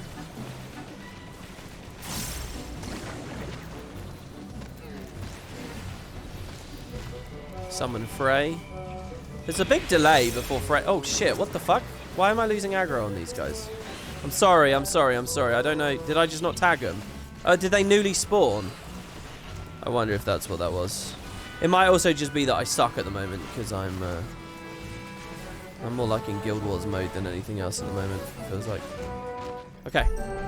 In fact, let me sit up a little bit here. Allow me to assist you with the gap, Ribbit. Whoa.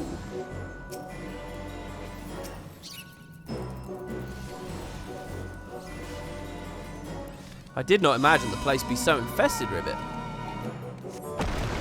Oh. Stone of Ziggy. I didn't tag that one, so let's do that. Let's the Blackest Night.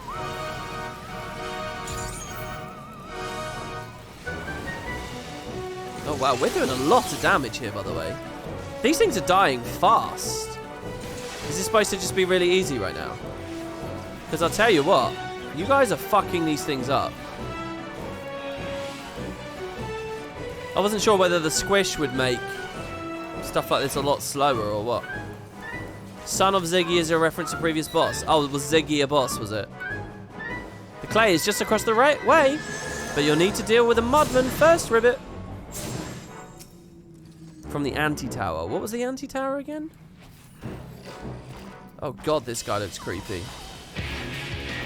Oh, we get the Shadowbringers music.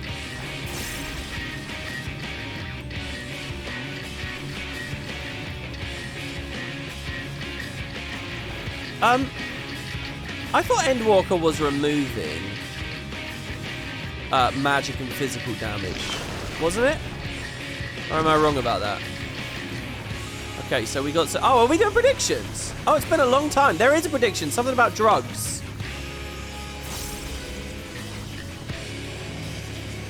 Oh, shit. What might it be?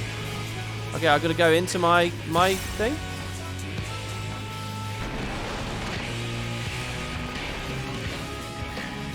I got to throw it out, do I?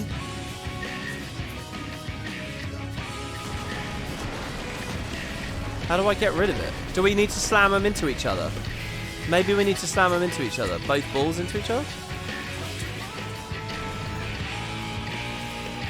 Oh, it's gone now. Oh, you throw them in the vacuums. I see, there's vacuums out there, and we just throw them in the vacuums. Okay, I understand that. Knowing how this game goes, I'll get one more chance to play with that, and then that'll be that.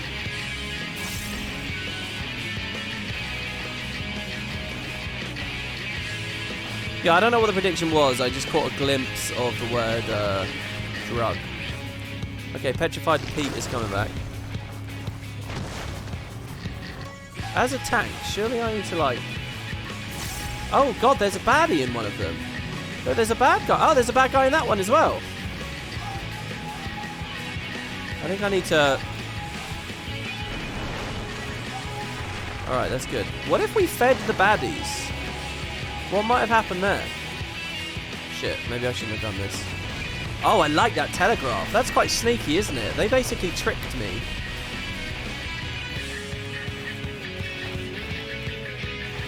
What happens if I put it in the mouth of the monsters? Should I do it on this next one? If it comes up again, I'll put it in one of the monster ones, and we'll see. It might be dead before then. But I promise I'll do it if it comes back up and I get a chance. I feel extra fine about doing it in the one that... because nobody else picked a monster. Ah, he's dead. Now we have our clay ribbit. Let us return to the Instasis. Really creepy enemy, I have to say. Is that actually better than my current ring? 450? 485? Oh yeah.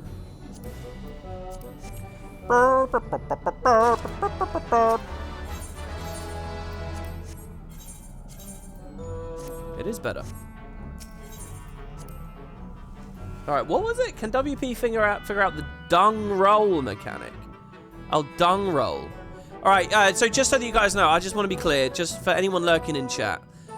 Yeah, as you've been watching, you've been getting potatoes. Below where it says send a message, you can click a potato, and you can redeem it for fun, weird shit, basically. Now, for extra fun, you can gamble those potatoes, guessing what will happen as the stream goes on. So just keep an eye out. When the mod in chat, that's Rocker, sets up a cool prediction, you can put your potatoes on, and if you guess right, you might win a ton, right? So that's how that works. That's what that is. And it's something you can do free and quietly and anonymously if you want. You can just mess with it. Oh, we've been redeemed emote only. So like there, for example, somebody probably just noticed they can spend their potatoes to make everybody shut up in chat. So we're in emote only now. So, oh wow, by the way, this room looks cool. For your own safety, I ask you to keep close to me, Ribbit. Okay. You can also spend the potatoes on getting my attention, which I tend to be quite bad at. They're still on me, right? Yeah. Ooh. Did I get you all? Yes, I did. Oh, I can't go through there. Oh, he's going to drop this open, is he? Hey, sorry, I didn't really mean to move them too much there. There we go. I'm going to try and get them all into my Salted Earth. There we go. Oh, I'm missing one. Get the fuck over here. Is that just someone's DPSing so hard they're stealing a little bit of aggro? Because I'm DPSing slowly. I should have saved that blood, probably. Please wait while I move the lift, Ribbit.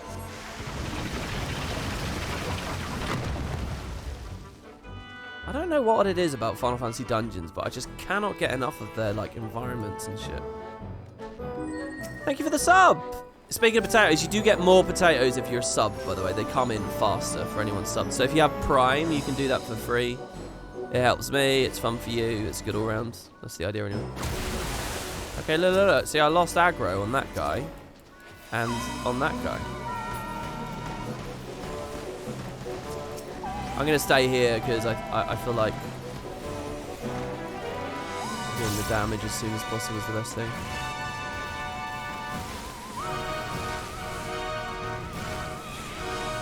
Oh, I should have Flood of Shadow ages ago. It's like I screwed myself out of a scholar buff there for no reason.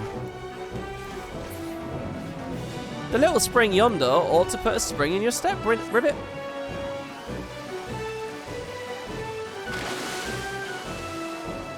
Okay. More treasure. A necklace, a Dark Knight necklace. That's got to be good as well. I'm not allowed to need that, though.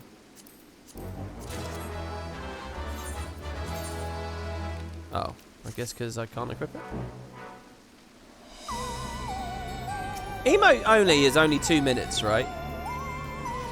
Is everyone still in jail? Just 3 cave gelatins here.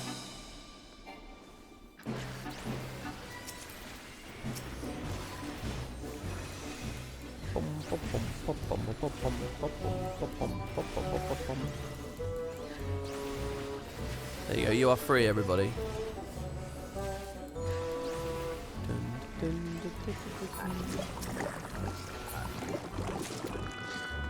Oh, wow, I got materia as a drop there. Just straight up got given materia. Speaking of which, can I pull... Oh, I can't see. No. Normally 2 minutes, but Rock is a tyrant. Well, to be fair to him, if he wasn't doing it, I would just be terrible at it. So I'm glad that he's there to do it. Even if he does it and then accidentally goes AFK for a while, it's still fine. Nixie. Alright, so I don't know how this boss goes. We might have a prediction here, I don't know. Nixie. It looks quite cute. I feel like I'd quite like it as an emote. See, look, he's in the trial. Alright, I'll do a prediction here, okay? The prediction is going to be, will I die?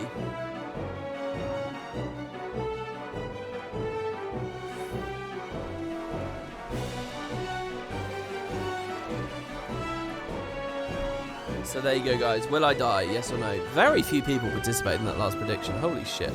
There were only a couple of winners. Alright, here we go. Let's do it.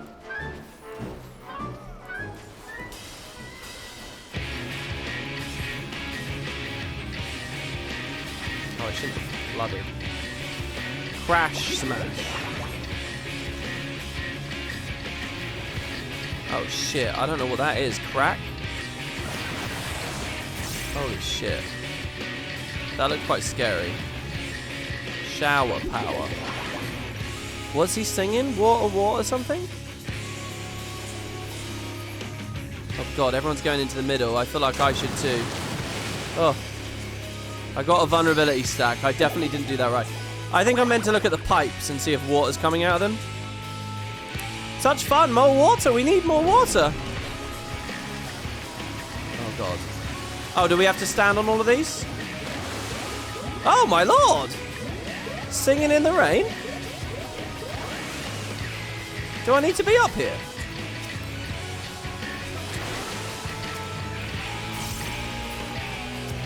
Wow, it's a big example of how much more damage other people do than me right now, isn't it? Wow. No, all my water's gone, but I can't lose, I won't. Do I have to jump back on? Aren't I going to fall to my death if I'm on this? Oh, whoa. What the fuck? Yeah, I don't think we would have survived that. Huh. Why won't you get hit? Hello.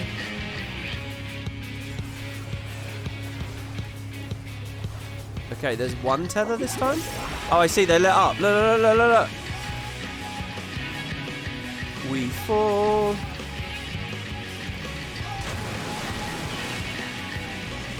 I'm safe here, right?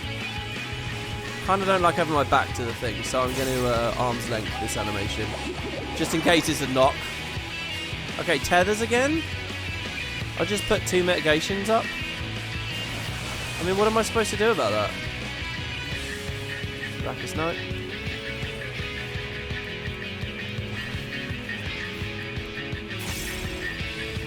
Shower power. Okay, it's charged up those. Oh my god, and that. How do you do both at once? Oh, he's gonna die anyway. I feel like we should have min-eye leveled this because that was getting really interesting there, but it died.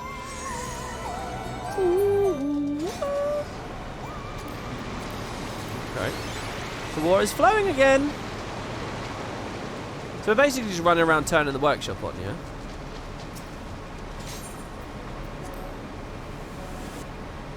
I'll kill myself on purpose to lose spuds. Yeah, okay, so there you go. I didn't die, so the answer was... What? You guys all said that I will die. What? 96% of you... Oh, no, 96% of you said no. Alright, yeah, and I didn't. Okay. Okay, I thought that a lot of the potatoes had been on the line that I was going to die, and one of those mechanics was actually way more dangerous than I realised. The people who did thought I'd sit in a whirlpool. Yeah, maybe. Stay focused. All right, now we get the fire one. Oh, this is cool. Is this vista actually changing a bit as we do stuff? Like that water. Was that water not there before? Were the lanterns not lit before?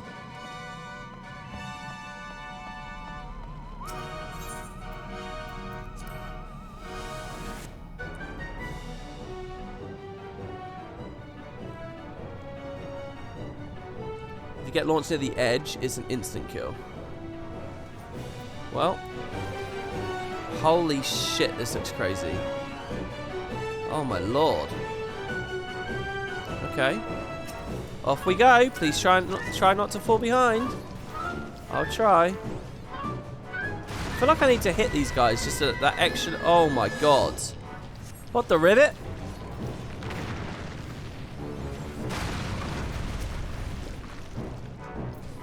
Pyrodic Eldfers.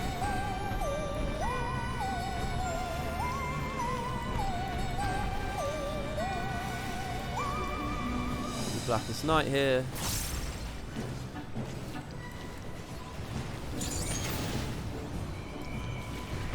I love the 2 proc sound effects.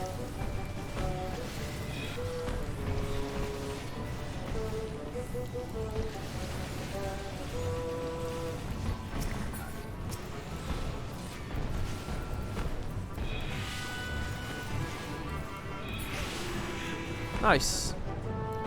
A little magma can't stop us, Rivet. I actually honestly read that as bitch there. Oh, look, it's the parting of the seas, guys. Just like on the cutscene. On the intro screen, the main page. Oh, finally the reference pays off, everybody. Oh, shit, that's sneaky. I'm going to keep charging, guys. I'm gonna go wall to wall here.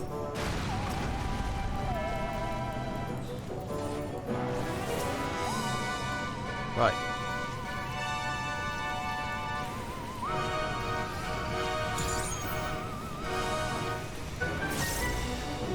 Okay, we're all good, I think.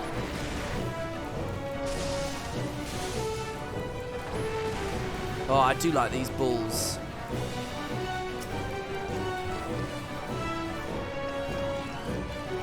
I should quiet us first there. Because otherwise I was going to overlap on blood. Nice. Another parting.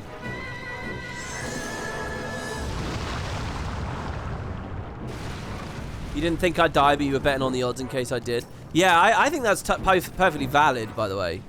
I think if you see everyone votes one way, guys, you should just look at that as an opportunity to earn big amounts of potatoes, you know? Like, why not? You might just earn, like, a crap ton.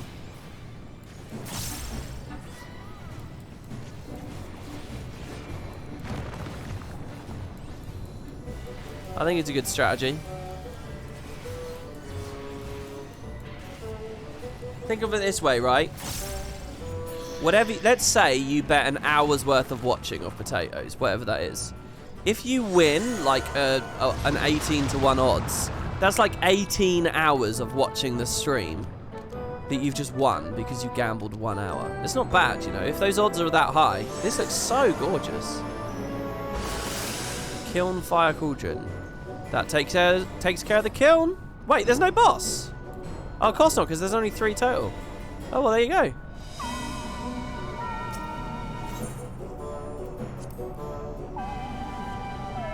Alright, it's time to return. Does Dark Knight feel any different? Not really, no. But I'm not super high level right now. This isn't Endwalker you're looking at. This is the end of Shadowbringers. I haven't got the new buttons just yet.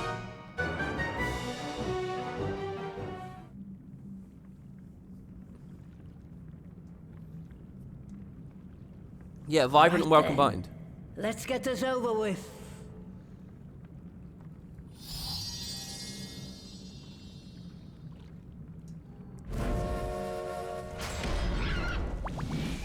Oh god, it's like a Porksy Queen.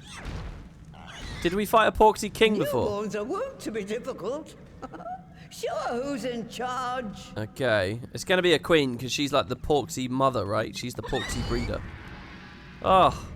The porcine Porksy, Mother Porksy. Sorry, the porcine porcelain Mother Porksy. Oh god, the squeal. The squeal.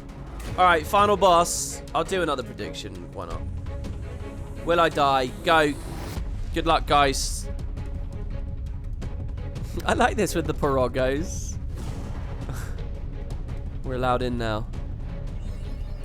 Such intense music. Don't show any fear, they can smell it. Alright, let's see how well you handle the big girl. Tenderloin. I'm gonna Blackest Night, that. Okay, so Tenderloin is a global. No! Solid Earth! Why? Oh, my lord. I'm going to stay here in arm's length. I don't give a shit. Oh, I had arm's length on me. Oh, somebody rescued me, I think, actually. I think I got rescued. Meat mallet. That looks like I need to stand away.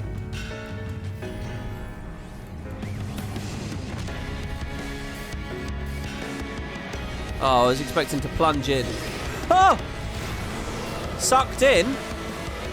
It's about to get turbulent in here. Oh, my lord. Okay. Oh. This is some nightmare fractal shit. Oh. Oh, I love it. Oh, no. Oh, no! Oh! I did die! Oh! Prediction over. Look, a few more people said yes that time. Oh! What? How was I supposed to avoid that? I couldn't get out. I couldn't move. And it had locked all my other skills off. Oh, I'm the only one. We're all done. We've wiped.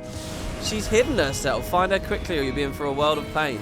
We actually wiped there.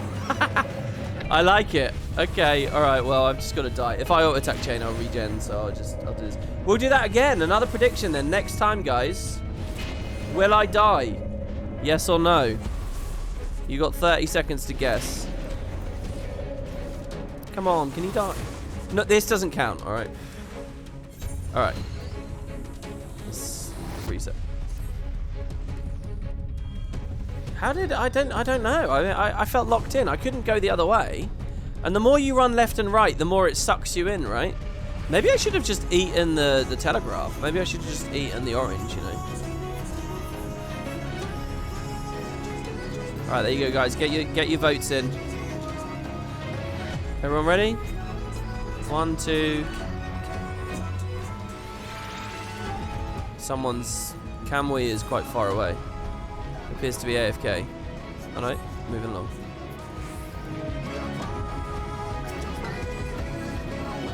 Ready? Alright, let's do it.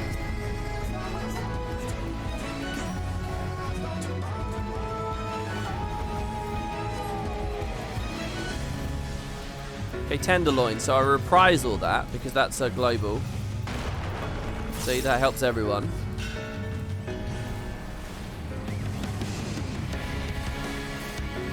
She moves. I'm not gonna. So I guess I'll just stay out of this time. Oh no! I understand what the situation is. She's gonna blow me and then do the damage. I see. I understand what that mechanic is too now. I'm not gonna do Solid Earth yet because she's gonna move over there, and it's a jump, so we want to be away from the jump. And then I could have plunged, but whatever. Okay, now she's using barbecue. Oh my god, it's this thing already. What the fuck? So yeah, I gotta get just as far away from that as possible.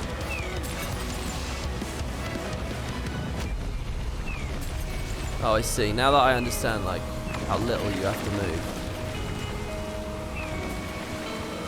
Oh, fuck me. Alright, we're all good.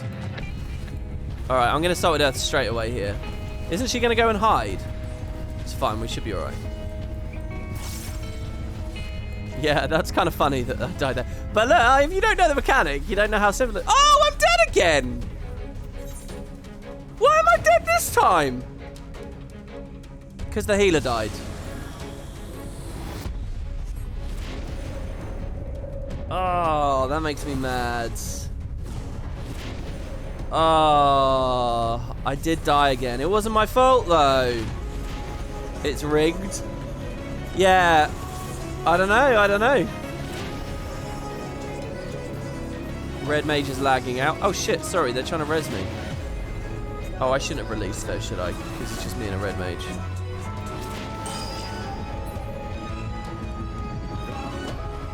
Won't we die to this? Yeah, okay, good. Red mage lagged out as well. You solo healed that as a paladin once, but before the squish. Alright, we'll do it again then. Will I die? I mean, I can just do the same one over and over. Will we die? You guys could be on the right side of it, or the or the low side of it. Place your potatoes, ladies and gentlemen. Sorry, it was lagging like hell when I should have resin. Yeah, I saw you lagging around a second ago. It's okay. Tell the healer his payment is on the way. Yeah, I know. It's like the blinking mafia, this. Alright. I'm going to do Salted Earth instantly, actually. I think that's a better combo I just did there. No reprisal for them, but whatever.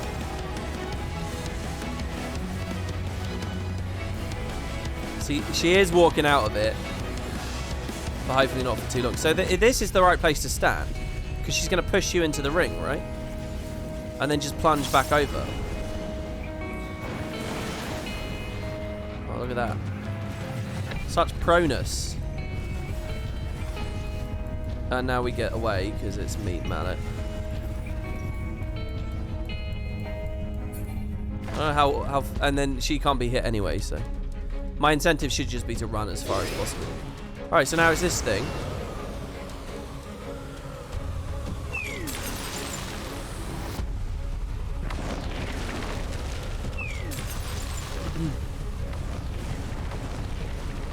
Surely you guys are going to be voting no on this. I'm not going to die on this, surely. I mean, what are the odds at this point?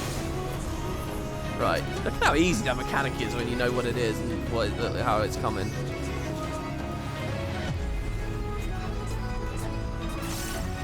Minced meat again. I don't have reprisal up this time, so whatever.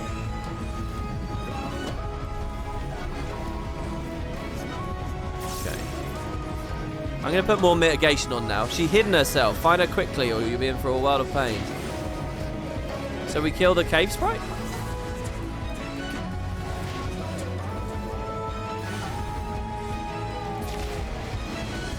Oh shit. Oh my god.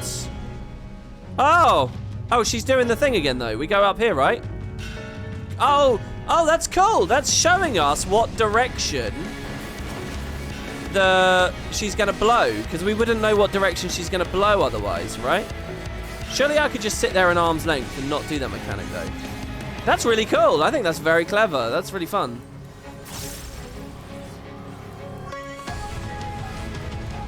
I haven't really deliriumed. Oh, they're not AoEs. I'm so terrified I'm going to delirium and she's going to instantly fucking stop. Minced meat. Pulled pork. What's her other ability? Is it pulled pork? Tenderloin. Oh, I'm getting hungry at the name of all these abilities. Not really. I don't care that much about pork. Yeah, sorry. I asked earlier in chat. Is there not magic and physical damage anymore? Or is there still? I mean, I thought I heard ages ago that wasn't going to be a thing in Endwalker anymore. Ah, I wish we could loop through the whole set of mechanics again. She's going to die. Here comes Radiance. Boom. Oh, that was kind of cool. Seeing how Radiance slammed down and attacked her like that. Oh, my Twitch player broke. Alright, well there you go. I did not die that time. I did not die that time. Which was the majority guesses. WB after the battle, look around the portraits on the walls. Okay. What now? Oh, is it hit the Final Fantasy 1 monk that I see there? Final Fantasy 1 white mage? Warrior? And a monk again? But why those sprites particularly?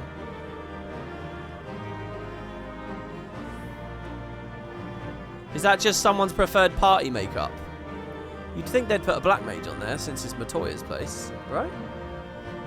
Or maybe... Oh, actually, look, higher up, you can see some of the others, actually. Oh, there you go, there's a black mage up there. There's very, very sneaky... Oh, and one there, actually. Oh, no, is that white or black? Oh, there's just more. I just can see the other ones too closely. That's cool. Not hard at all when the lag stopped. By the way, when I was jumping around and you were asking if the vista had changed, I was trying to draw your attention to the table, which began empty, then had a lump of clay, then had a shape. Oh, I didn't notice that. That's awesome. That's a cool little dungeon. I like that. And she's fallen asleep. Beat up the newborn baby. Yeah, I understand that the Matoya Final Fantasy 1 connection is also there, yeah. I don't know if you read this earlier, but the second boss, Nixie, was Ishtola's first ever familiar. Oh, was it? I didn't know that. How do you know that? When's that information from? Yeah, thanks for coming and doing that with me, guys. That was awesome. There we are. Quite tame. So she's now what, like a broodmare, pig broodmare? Then all that remains is for me to imbue her with the magic. My friends, I'm afraid I must trouble you for your ether once more.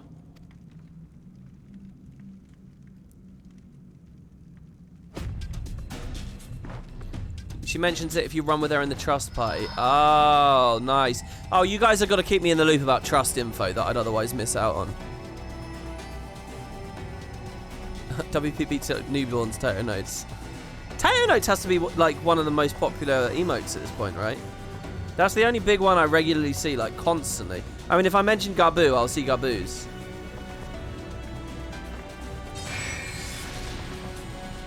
I like this music. It's also Tato Right. Oh, it's not Tato Notes. Oh, yeah, it's Tato Right. Whoops. Tato Notes is your favourite? Yeah, I really like it. We see a lot of making nods.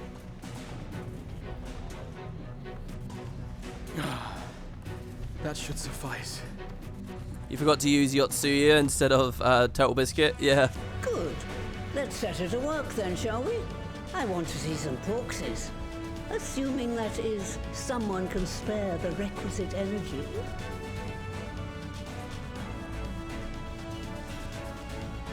A mere drop in the ocean for the great sorceress Matoya, I can see. That's right, you shrug.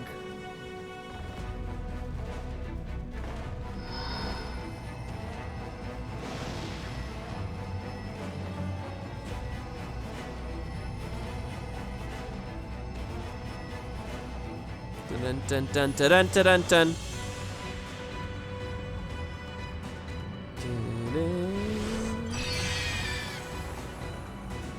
And there they are.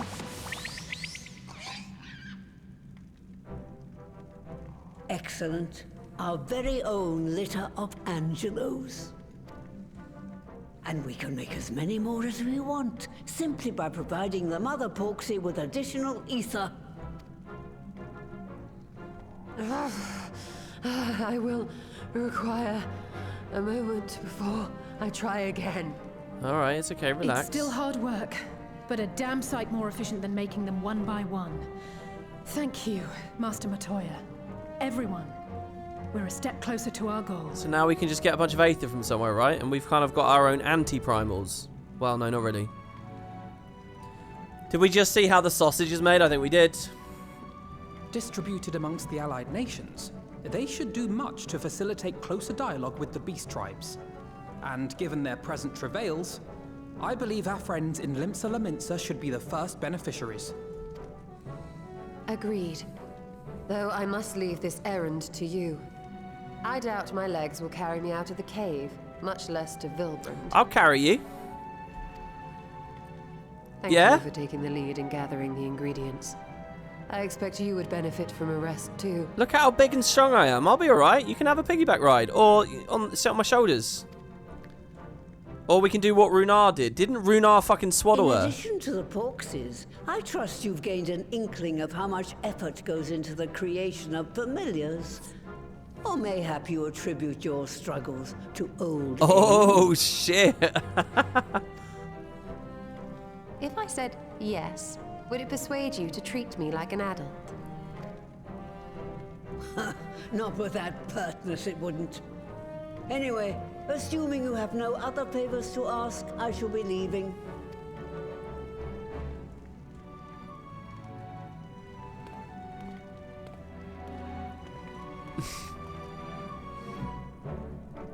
Okay, little Tato.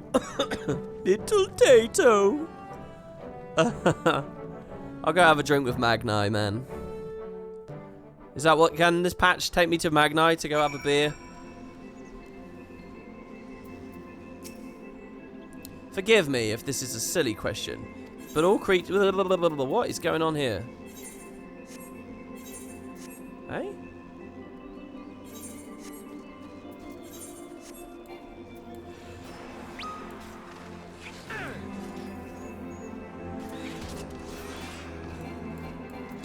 What have I fucked up? I appear to have completely forgotten my keybind to go first person.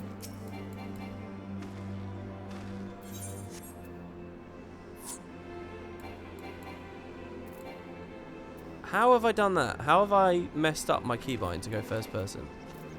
Can I just not do it at the moment? Forgive me if this is a silly question, but of all creatures, real and imagined, why choose a flying pig? Not that I dislike pigs, mind you. They're very intelligent creatures, Graha. Given it was her first time making a porksy, Master Matoya did a fine job. Though she did have Angelo for inspiration, I did forget the keybind. Wow, my brain just broke for a second there. It's the wrong one. Lest you wonder, Master Matoya has returned to her cave with Ishtola. There is peas in a pod. No, it's not on home. I rebound it.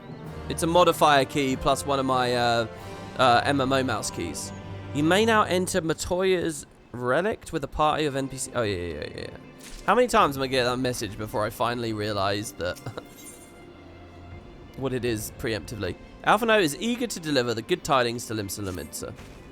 Well then, my friends, let us return to Limsa Lominsa and deliver the good news to the Admiral. A word to the officer in Bulwark Hall should be sufficient to secure us an audience. Okay. So, again, can I ask, how much of the patch have we got left? We're on the Admiral's Resolve. Anyone got an intuitive sense? How many quests? Oh, and also, before I forget, I think the reason you couldn't invite me via chat was because I couldn't get on Cactar. There's even a queue for world visits at the moment. And I guess cross-world stuff doesn't work through the chat window for some janky reason. Okay. There's a solo duty to do. There's 5 quests, about an hour and a half. Okay. Sounds good to me.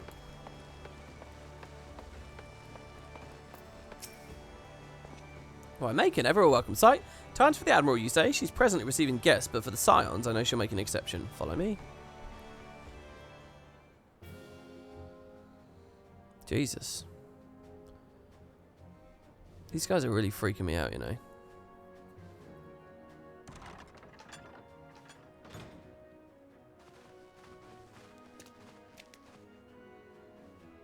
My friends, what brings you here this day? Well, quite a lot, actually. Is this true? By the Navigator, a cure for tempering. As often as I've been in awe of you, Scions, I would not have thought it possible. And yes, it is, Admiral. We've done it here in Limsa, and the production of more familiars has already begun. You have my thanks. Truly, this will do much to advance the cause of peace. Yet I fear it will take more to close the rift twixt man and beastman. Bah, even to speak thus divides us.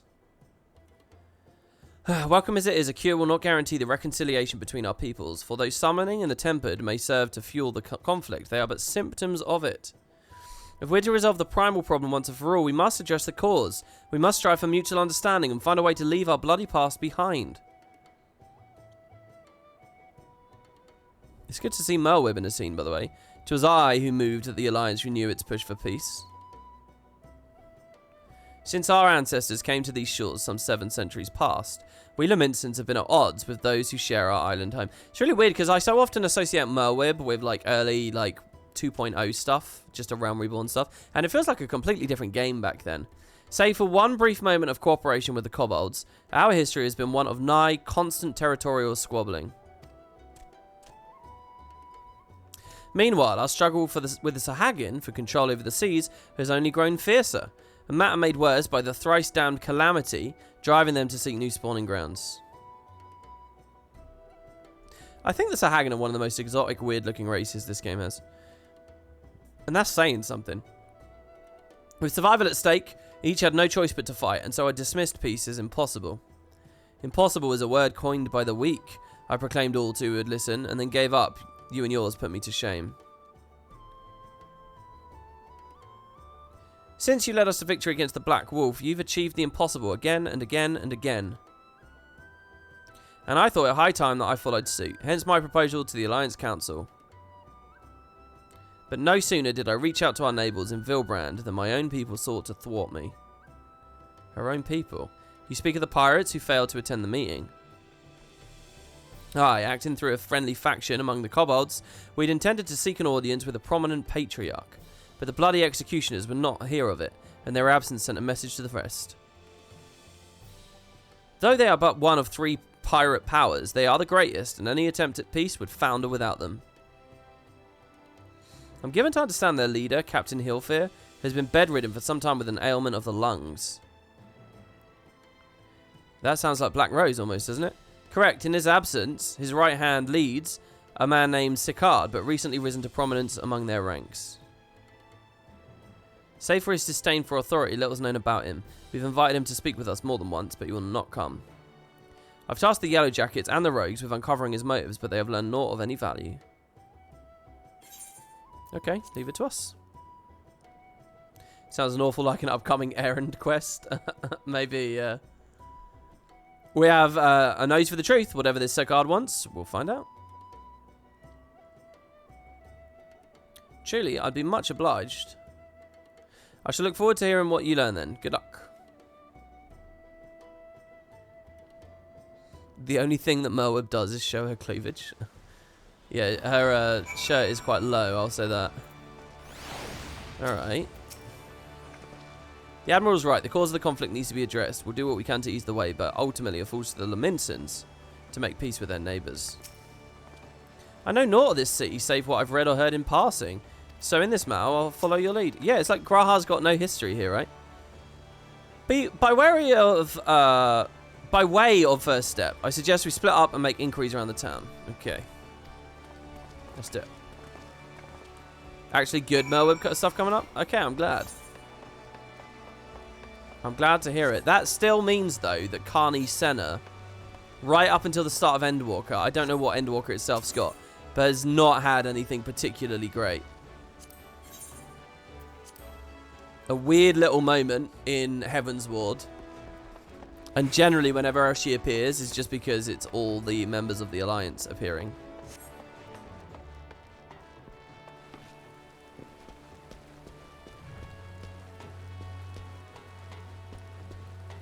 Pouring with rain, grey clouds. Even in this weather, I love Limsa. There's something about rain at the beach or rain at the coast that, I don't know, really tickles me in some way. I like it. I don't know why. Curious about Sicard, are you? As am I, my friend, as am I. Sadly, I know nothing of the man, save that the bloody executioners experienced a marked improvement in their fortunes after his promotion. Quite how he achieved this is a matter of some debate. As you know, the thalassocracy... What's a thalassocracy? As you know, the thalassocracy permits us to attack only Garlean vessels. Yet, these all have but vanished from the seas since the Empire turned in upon itself. In order to adapt, we Krakens have taken to trading with the East. The executioners are less forward-looking. I cannot imagine they would willingly abandon the old ways. So how then are they lining their coffers? Whatever their secret, they're not like to share it with their rivals, but mayhap you'll have more luck. Oh, I quite like this. This is like how, do you remember when we met with Varys in the tent? And he was like, he sort of shut them down just for being pirates, you know? And I quite liked that moment. And it feels like they're looking at that again. No empire, no ships to plunder. Suddenly these guys become bastardy. Thalassocracy is dominion over the seas as an exploration, trade, or colonization. Really? In what context would people use that specific phrase? Why is that useful to people as a... I guess when we're talking about colonization in the New World and stuff. Maritime empires. The ancient Greeks first used the word to describe government of the Minoan civilization whose power depended on its navy. Could you describe the UK as that as well, to a degree? In the first half of the 20th century, at any rate. Hey, you wanted to open us a card? He's a wily bugger, is what he is. Found some clever way to make coin, they say, and traded it for Moanskate's place at Old Hifil's side. There was a time we raced the executioners for our pick of the Empire's fleet, but now the Garleans are gone, and them days are gone with them. Owing to which, we've all had to, all of us had a hard look at for other ways to make ends meet. With that jumped up bilger at Sicard landing the juiciest, whatever it may be. Not that we sirens are struggling, mind. We do well enough guarding fishing boats from the fishbacks and other beasties. Get the first pick of the produce for our troubles, see? Quality stuff at bargain price. This we pass to our sisters, as can't sail on account of getting old or wounded with our child. And they cook it up and sell it and pretty profit, simple.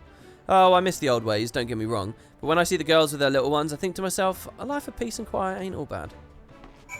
So there's something fishy about the executioners, I think. There's something... I don't know about you guys, but I'm a little bit salty at the prospect of them, you know, keeping their means of produce in the depths, you might say. How do you like me now? Truly a poet. Where did he go? The Bulwark Hall, I'm gonna guess. There's salmon wrong with the situation. I like that as well. The unsubbed. No, wait, please. I see everyone's returned. Now, who'd like to go first? Me. Google says the British Empire was largely thalassocratic for some time. Well, there you go. How do you like me now, Spanish? Where's the Spanish Inquisition? So, just as their imperial prey began to disappear, Sicard turned the executioner's fortunes around with a mysterious new source of income. Whatever it is nothing to scoff at. According to a tavern keeper I spoke to, the crew have been indulging themselves as never before, but no amount of drink seems to loosen their tongues as to how exactly they come into their coin. For my part, I spoke with a reporter at the Harbour Herald. The publication has been investigating the secret of the executioner's good fortune and making little headway. Plainly, the executioners do not wish the nature of their business to be made public. And I think I might know why. In the course of making inquiries on the Hawker's Alley, an interesting fact came to light. Just as the executioners began to enjoy better fortunes, the price of crystal went into sharp decline. A sudden fall in demand, I was told. Curious, I contacted Hoary Boulder, who's been watching the movements of the beast tribes, and my suspicions were proven correct. Despite ever-worsening relations between the beast tribes and the thalassocracy, neither Titan nor Leviathan have made an appearance of late, suggesting that the kobolds and the Sahagin lack the means with which to summon them. It's weird the way they now started referring to primals, like they're these... When ARR is talking to you about primals, they're talking about them as like apocalyptic world-ending gods, just even like a single one of them. And now we're like casually hand-waving the expectation lots of them might have been making appearances, I don't know. It all still fits, it all still works, but it's interesting the way we deal with them. Do you mean to say the executioners are divesting them of their crystals? And I guess, yeah, we've killed so many that we're not too worried. All indications point to that conclusion, yes. Though we've had no hard evidence as yet, we must investigate further. Agreed. So how do we proceed? Oh, I have an idea about that. In fact, I've already taken the liberty of making certain provisions. Do we have any new food here? New food?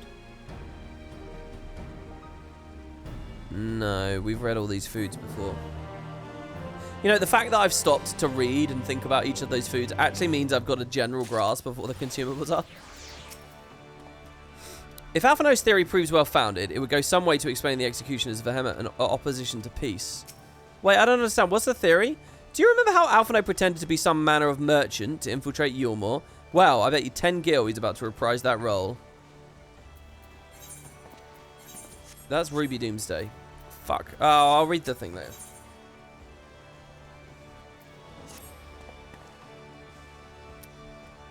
During my inquiries, a disgruntled merchant informed me that a wholesaler of crystals had recently arrived in Limsa, offering wares at prices far undercutting the competition. And after asking around, I was able to gain an introduction and will shortly pose as a potential buyer. Let's say, in a bid to establish the crystal's provenance. The man is due to be at Oshron's Embrace in Lower Lenorcius shortly. I suggest we make our way there at once. She nodded. Okay. Sorry, guys, clarify this for me. What's Alphino's theory? Because I read it, but I don't think it quite went in. Right, Morabee Dry Docks, where I picked up Blue Mage.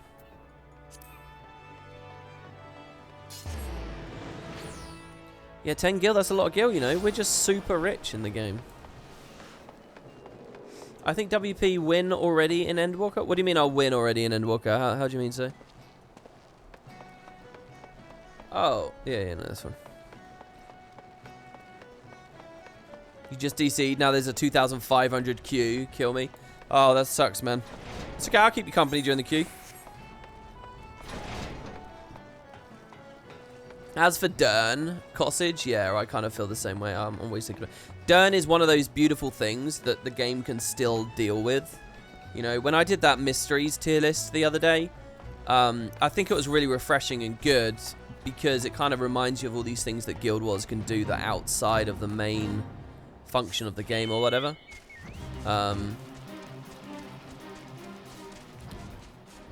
So yeah, I don't know. I don't know whether End of Dragons really has anything for him, but afterwards, maybe they can do something. WP, have you considered using Reshade? It makes the game look way better. Yeah, I have many times, and I've decided not to for now. Once I beat Endwalker and I'm like caught up, then I'll look at it. You waited for 4 hours in queue, got in game for half an hour, disconnected into a 7,395 queue. I gotta ask then, guys. Do any of you guys watch like other Final Fantasy streamers regularly? How have they handled this Endwalker launch period? Because surely they have the similar thing. If they've got like a bunch of people watching them, they DC. What the fuck do they do? I mean, I read lore. I read the lore when we started today, and I'll continue to do that. If I got kicked now, I'd just read lore. But they just end stream, do they? That's brutal, man. That appears to be our merchant. Wish me luck. Wait, if he truly is in league with the bloody executioners, he will surely be wary of those aligned to the Admiral. Compared to yours and Macon's, mine is an unfamiliar face. Let me play the role of buyer. Graha's right, and even if you aren't recognised on sight, you look too genteel to be mixing with society's societal underbelly. Genteel? But very well. Well, I think Graha looks fairly genteel too.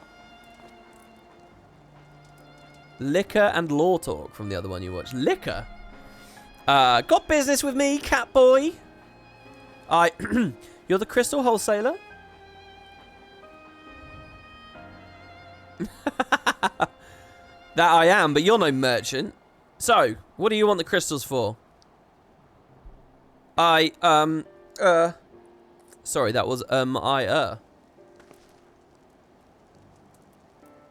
Don't look at us, you idiot. You'll give yourself away.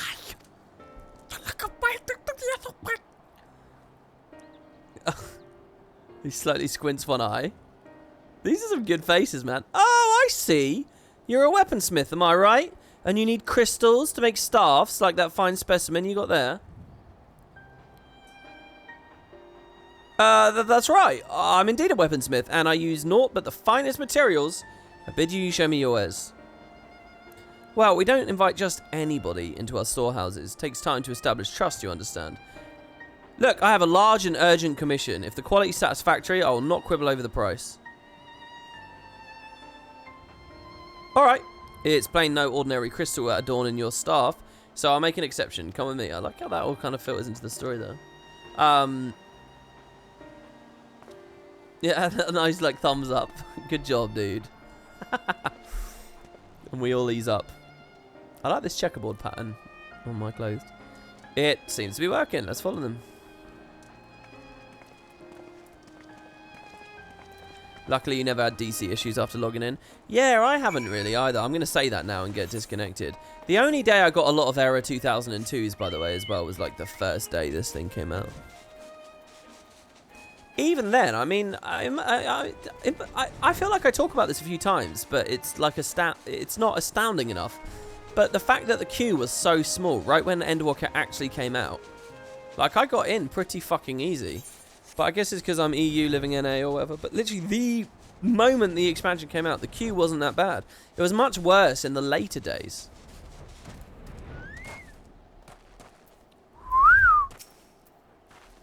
Given how long he spent playing the Crystal Exarch, you'd think Graha would be a better actor. Honestly, if it hadn't been for that staff, we must remember to thank Tatari. They went into that tunnel quietly now. Okay.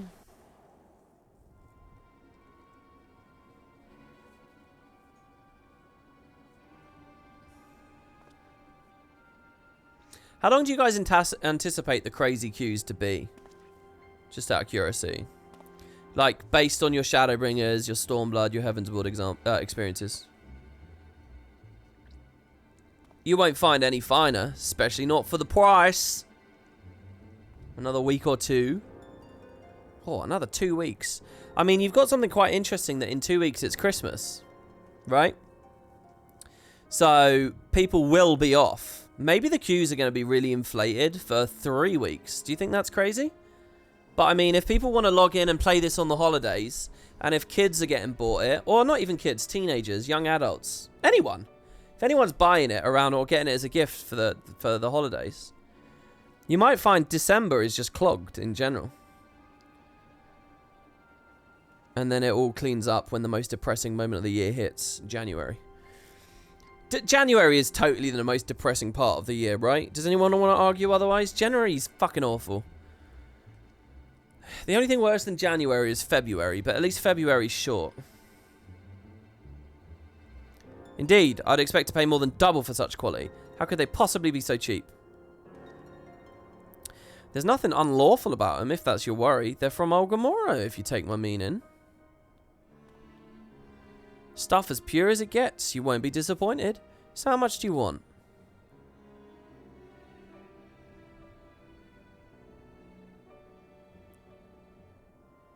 January is like a month of Mondays. Yes, it is. That's a good way of thinking of January. Olgamoro, taken from the kobolds, just as we suspected. I think it says a lot about our societal outlook that January is so depressing. You could think of it as a month of renewed vigor and excitement and adventure for an upcoming year, right? The beginning of a new era. There's something exciting about that, but instead we just all see January as this depressing, miserable, cold grade bullshit of a month. That's enough. Shut your gobs and turn around slowly. Who is it? Oh, I am forgetting about the Southern Hemisphere. Who's this? Do I recognize him? Do I recognize this guy?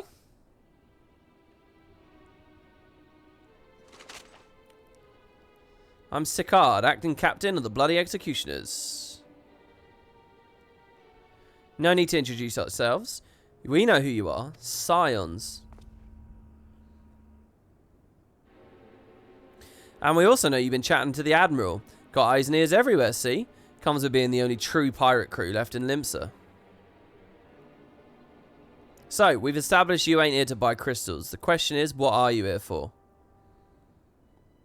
You're bold to reveal yourself to us without knowing our objective, but that would explain your swift rise to power. You've spoken plain, and so I shall return the favour. We came here to learn why the Bloody Executioners oppose the Admiral's will. I'm guessing this trial, they're going to summon something out of these crystals. I'm guessing. I wonder, if I was a studio at this point, now that I've decided to align primals with elements, maybe I would pick a cool element or something. Something that embodies an element well. Or do this idea of someone being mixed with the summon again. And we have our answer. Should Limsa Laminsa make peace with the kobolds, you would lose the source of your newfound wealth. I don't understand, though. What? I feel bad. Someone probably tried to explain in chat and I missed it. If you want to post it again, let me know. That's right. Just to remind you, though, we ain't breaking any rules here. The law forbids us from attacking any vessel not flying the Imperial flag, but don't say nothing about beastmen. Only reason we keep our operation nice and quiet, because we don't want no one taking our business. So they're stealing from the beastmen. Wait, just listen to the end, will you? For what it's worth, I have the highest respect for you and yours. Him, especially. While the Maelstrom were worrying about dirtying their fancy red clobber, you lot stormed Ugamaro and battered Bleeding Titan himself. Raised a mug to you lot when I heard the news. And now we're following in your footsteps, making sure the beastmen never summon their stinking gods again.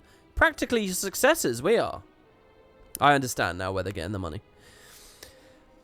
When there were still Imperial ships about, we did our bit for Limsa and went after them, but with the Garleans gone, there's no one left to ply our trade on except the Beastmen.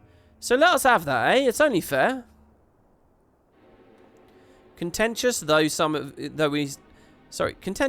may find your views, it is true you've broken no laws.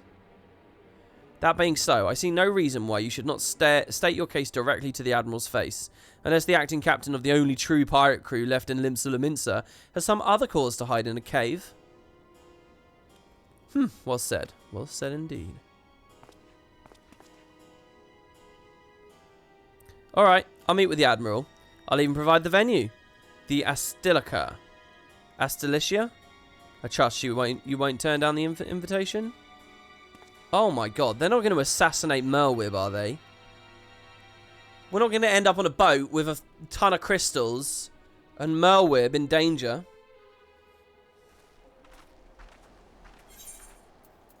It's alright, guys. Don't do this. Don't put those smiley faces in chat. I already know that that's not what's going to happen because I've seen that the role quests in Endwalker have Merwib in them. So I'm assuming she won't be assassinated unless we immediately hit the time travel buttons right at the start of Endwalker. Alright? Though I have some passing knowledge of prior events, I'm yet ill-qualified to meddle in Lominsan affairs. 'Twas not my place to argue with Saccard, much as I would like to. Nay, it's for the Admiral to deal with him, and the bloody executioners both. By bringing him to the negotiating table, we're playing our part. Okay. I don't know about you, but it was all I could do to stop myself punching Saccard in the smirking face whenever he opened his mouth. Alphano is keen to report back on the Admiral. I thought myself the hunter, but it turns out I was the prey. A timely reminder that the pirate powers of Limsa Lominsa are not to be trifled with. But all's well that ends well. Grahatia's timely provocation had the desired effect. Saccard has agreed to a meeting. Let's hurry back to Limsa Lominsa. Pass on the invitation to the Admiral. Alright. I love it if Merweb's like, no, I'm busy. Alright, on rough seas.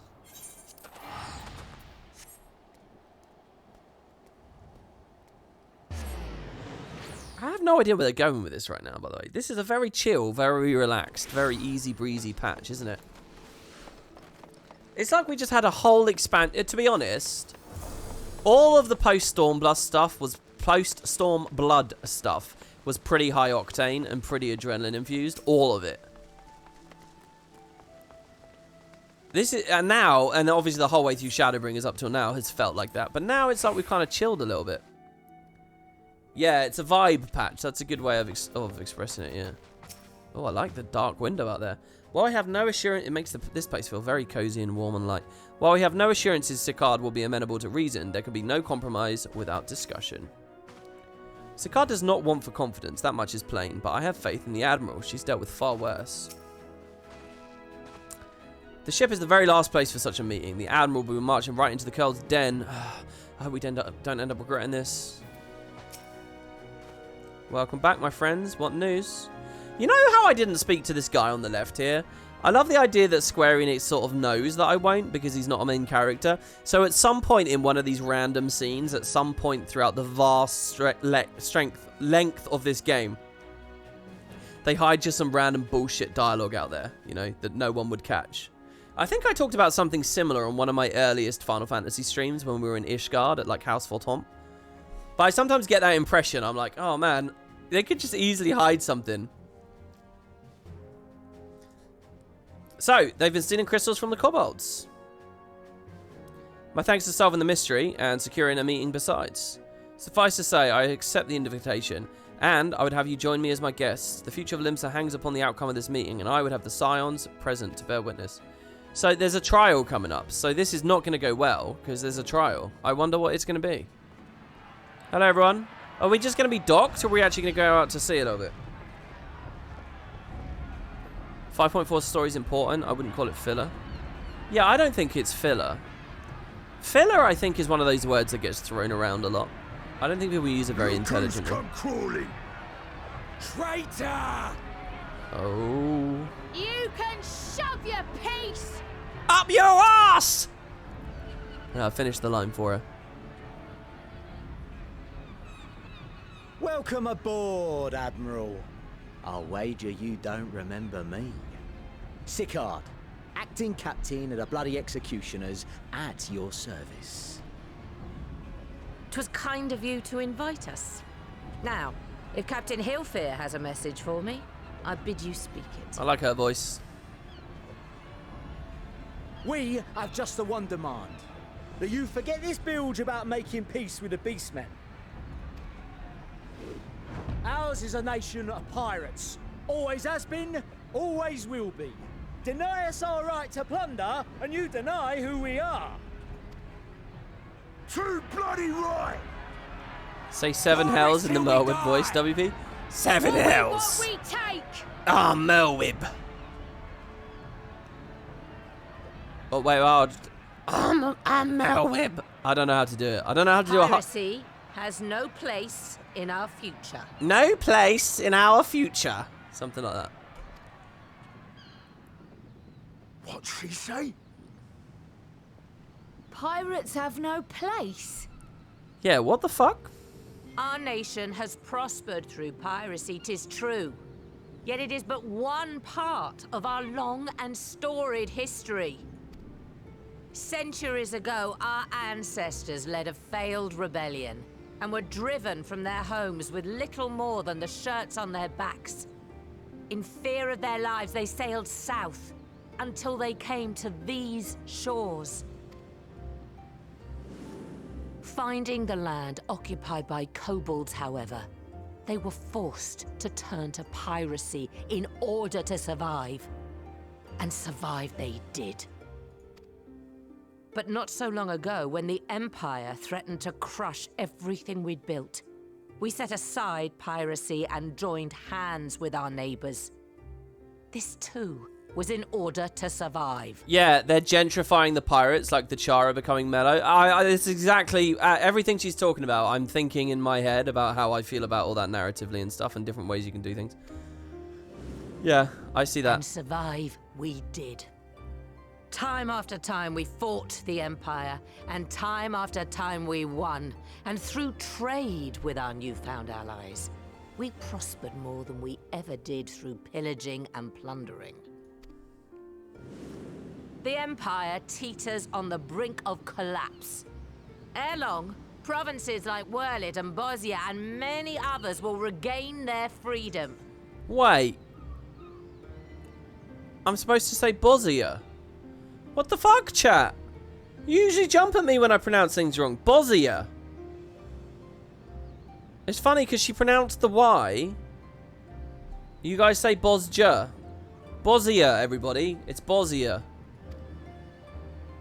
When they do, our matchless fleet will lead the world in a new golden age of commerce.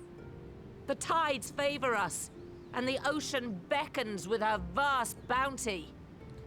You can say it however you want. Okay, I'm going to say Yaboz.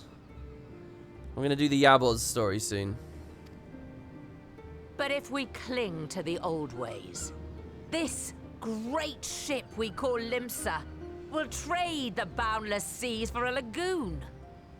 Shall we scorn the world's wealth for a plundered pittance then?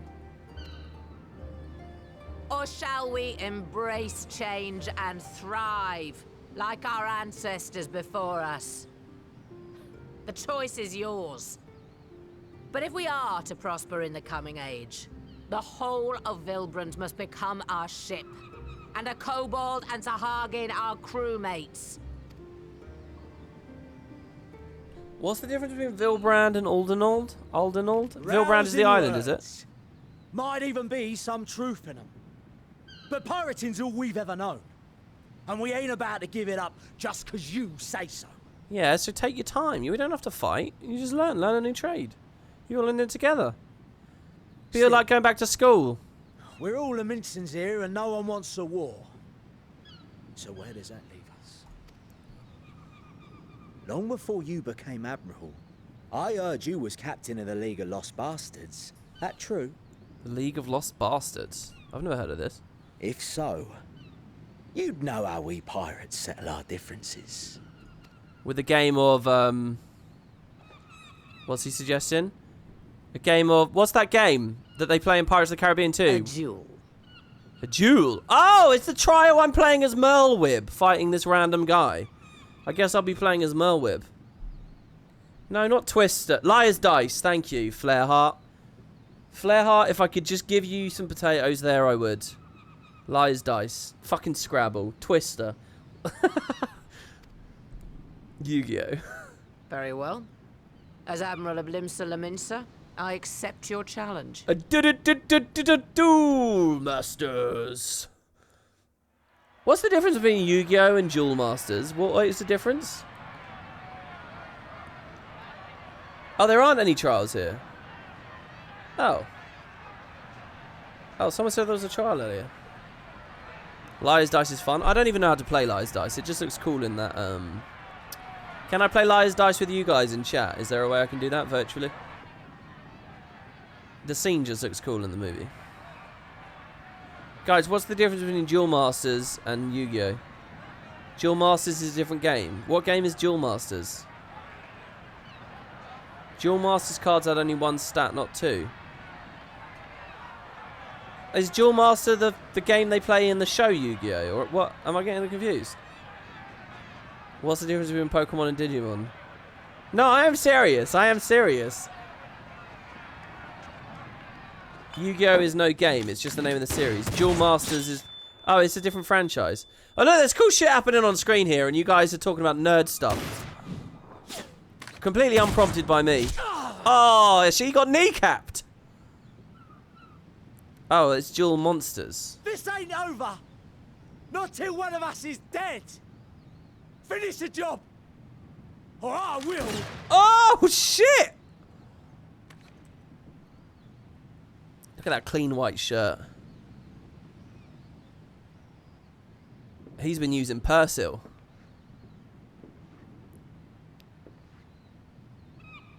It's the captain! He's giving me Goesetsu vibes. Ye fool! 'Twas over afore it began. Oh my god, he's from West Country. Captain!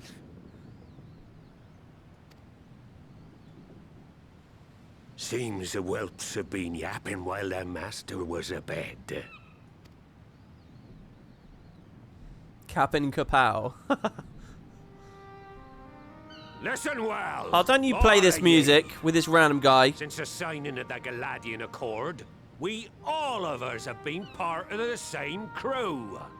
The crew of the good ship Limsa Laminsa. At the helm of that ship is the Admiral. And 'tis she who decides where we sail. Was I not clear on that point? Or did you forget whose deck you stand on? Nay? Then what in the seven hells are you playing at? It's all we know, Captain. If we ain't pirates, what are we? I love how sinister they made him look before, and now how scared and young he looks now. Same character model, it's just purely You're posing and idiots faces. Is what ye are. Idiots with your own lives ahead of ye. Ye can do anything ye want. Be anything you want. Oh, he's this game's Barbossa. I love Barbossa. You know what I mentioned the other day about just taking characters from fiction? And we pirates love our loot. But that ain't our first love. Our first love is the sea. The sea! And what she brings us. Freedom! So hold fast to that. Let the brine-crusted husk that stands before you now be the last of them as knew naught save out of steel. And make of yourselves a new breed of pirate! A pirate in name, but nothing else. Lad, I made ye me right hand because I saw something in ye. And I still do. You have the makings of a captain. All you lack's the belief.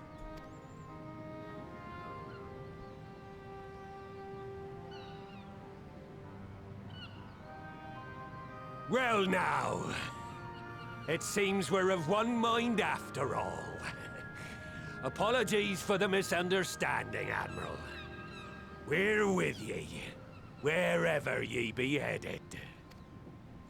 It's weird that they picked this. You have my thanks, Hilfir. I thought they were building up. They were opening a door and building up a new thing about like maybe one of the city-states was going to be in a more tense position or something.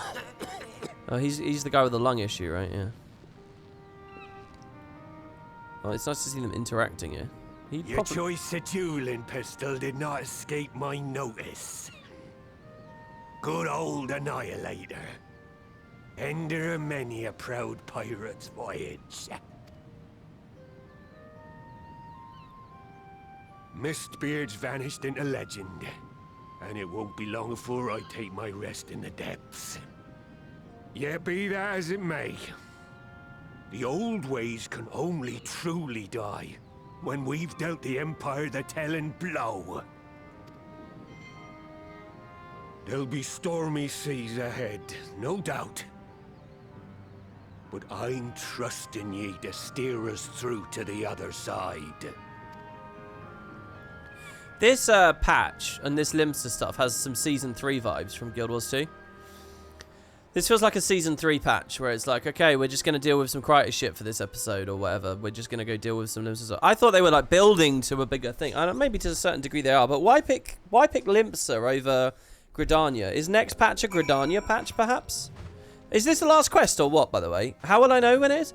Though I'd anticipated a duel, I did not foresee that Hilfir would intervene.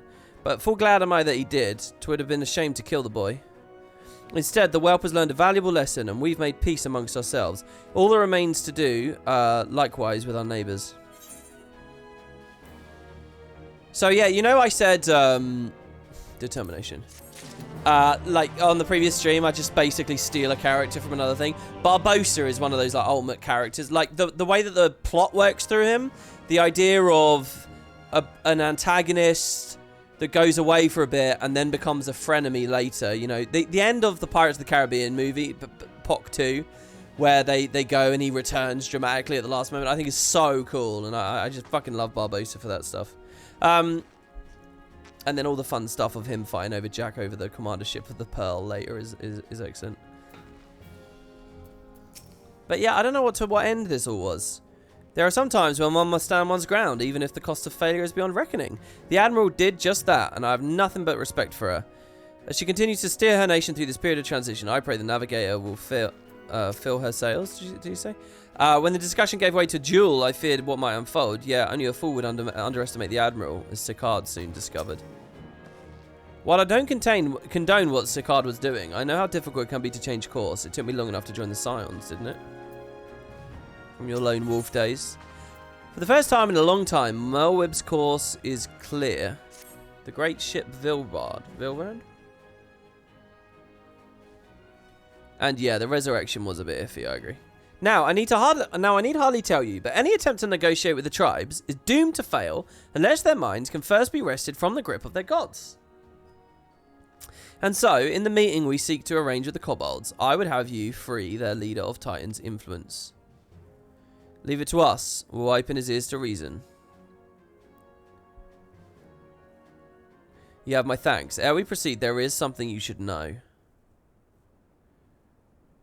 Some 50 years past, when the Sahagins swarmed at our hulls in ever greater numbers, Limsa entered into a covenant with the kobolds. To men shall go the bounty of the sea, to kobolds shall go the bounty of the land. An ostensibly equitable arrangement, conspicuously lacking in detail. Oh dear. Aye, inadvertently or not, the wording was ambiguous, and we took advantage of it, moving in to claim the northern reaches of Lanosia, which the kobolds believed theirs. Bloodshed followed, then bloodshed to answer the bloodshed, and on it went until every ilm of Vilbrand bore the stain of our conflict. This is not history, you understand. It's the present, fresh and raw. And with their kindreds, I misclicked. And with their kindred's blood yet on our hands, we will struggle to regain the kobolds' trust, even should we cure their tempered. Admiral, you speak of obstacles we are likely to encounter at the meeting, but as things stand, I see no reason why the kobolds would agree to meeting in the first place. And so we must provide a reason. I will restore their stolen crystals to them, and personally deliver the cargo along with my apologies. Bait. They would welcome us into their midst, not to speak of peace, to have you at their mercy. Aye, and we've given the wealth of crystals will bring. I'll wager they'll attempt to summon Titan there and then. Meaning a high priest would be needed to be present, to whom we could administer the cure. Precisely. He's the fish I would catch, but he will not be alone. Wait, hold on. Are we actually circling back to that fucking Sahagin with the echo? Nay, he'll have guards on hand, and they will lay down their lives to protect him. Did I kill that Sahagin already? Yet a single death on the kobolds' side would jeopardize our chance at peace. And there my venture found us. Yet it need not. What if we were to employ the Conqueror's Chain? Though we would still have to weaken the kobolds, it would allow us to subdue them without inflicting lasting harm. Leviathan hoovered him up. Oh, okay. Right. He got eaten. The artifact Mistbeard used to take goods and not life. Aye, that would serve. Well done, Marshal. I don't know what they're referring to here. What's the Conqueror's Chain? The artifact Mistbeard used. So, friends, what do you think of our strategy? The effects of tempering are cumulative, and we may safely assume the High Priest's exposure to primal influence is extensive. It will therefore take a great deal of Aether to reverse its effects, not to mention time. Time during which Alistair would be defenseless, even should we look at...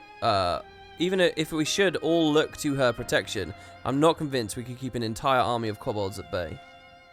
Well, I'm happy to take the risk. It's not as if we have any other choice. Besides, it's what Tesleen would do. And had I not followed her example, we wouldn't even have a cure for tempering, much less have a chance to bring peace to Vilbrand. So I'm going to cure that priest, or die trying. I believe in you, Alistair.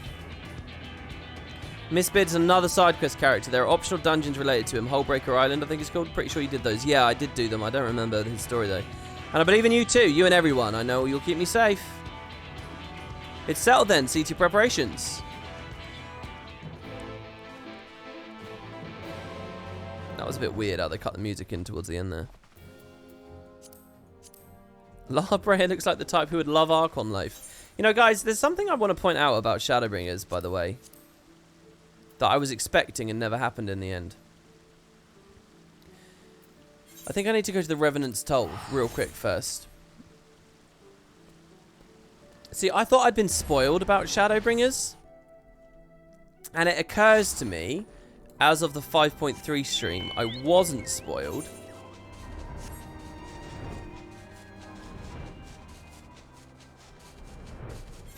Let's see. Where's the entrance to the Circus Trench? Do you guys know what I'm talking about? Is there a way for me to get to the trench still? Is it here? Or is... No, that's a dungeon. Is there a way to the entrance of the Circus Trench? Anyone got a clue? Do I do it all the way over the tower? Oh, I speak to the guy by the dungeon, do I?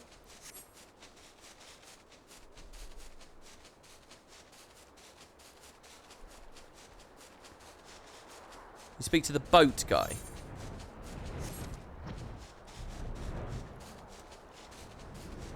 So the ferryman. Yeah, okay, alright. Here's what I thought had happened. So, I told you guys I love this music. This music's amazing. I'm going to turn it up here. Right, we heard this first on the Omega series. And I fell in love with it. This was when Alpha was running through the Rift. I think it's a really I don't think cozy is even the word I'd use. I just think this is a beautiful song. Anyway, so I looked this up on YouTube because I saw what it's called, Everywhere and Nowhere.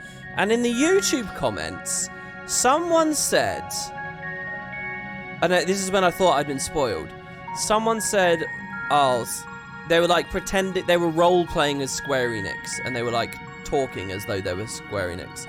And they said, oh, what a good idea it'll be to specifically design a map for you to sit in and cry your eyes out. That's what the comment was. That it was a map designed to sit your eyes in and cry your eyes out. Sit in and cry your eyes out. And the way I interpreted that was that Square Enix had done something amazingly smart, which was that they were going to start the expansion with you here at the trench.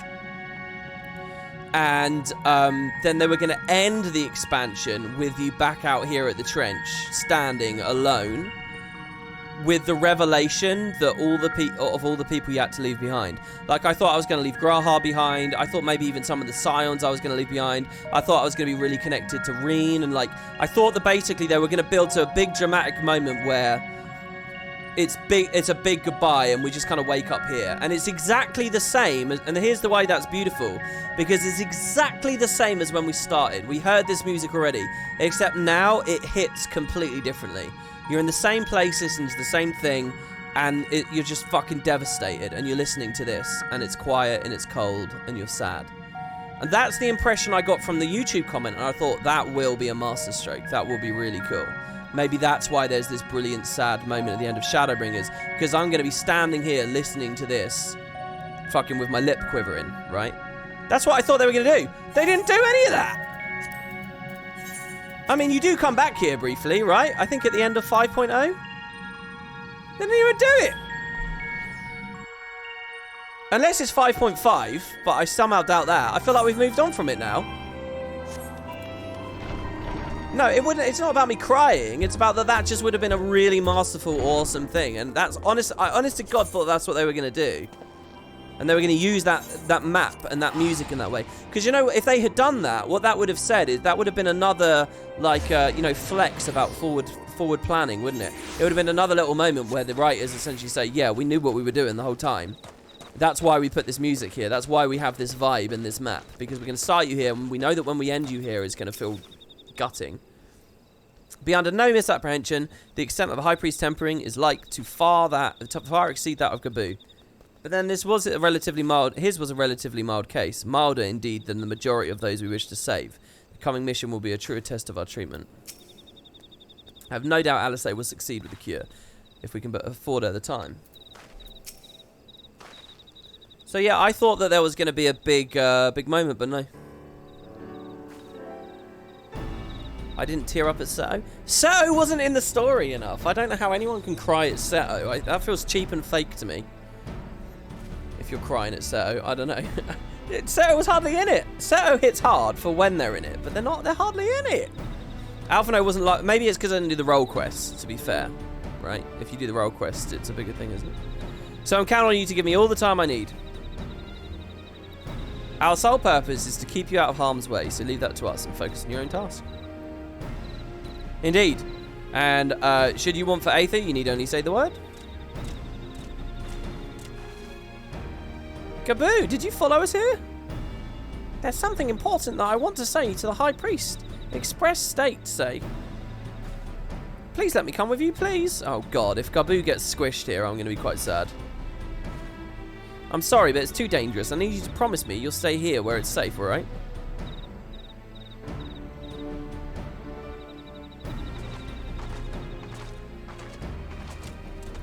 My apologies for the wait. It took time, but I've secured our audience. All unfolded as expected. At the mention of my returning the crystals in person, the kobolds suddenly remembered how keen they were to be reconciled. And so, in the glorious spirit of cooperation, we are to be received by Patriarch Zadar of the Second Order, who awaits our pleasure in the navel. If you're ready, let us proceed to the mines at once.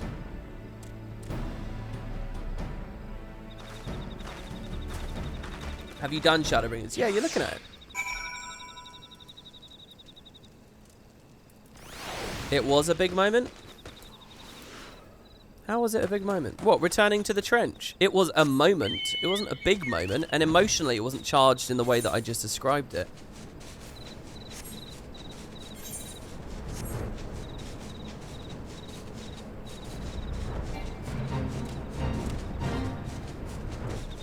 And I suppose if I thought carefully about it, it never really could have achieved that, because the whole way through Shadowbringers, the law was that I could go back and forth, you know. But no, I do myself a discredit there, because it could have been that. It's the realization there are some people you can't save, there are some people you can't bring in. But no, everyone comes through, everything's unscathed, even fucking Graha makes it. It's crazy. They even find a way to have Exarch's consciousness travel into young Graha, so you don't even have to feel bad.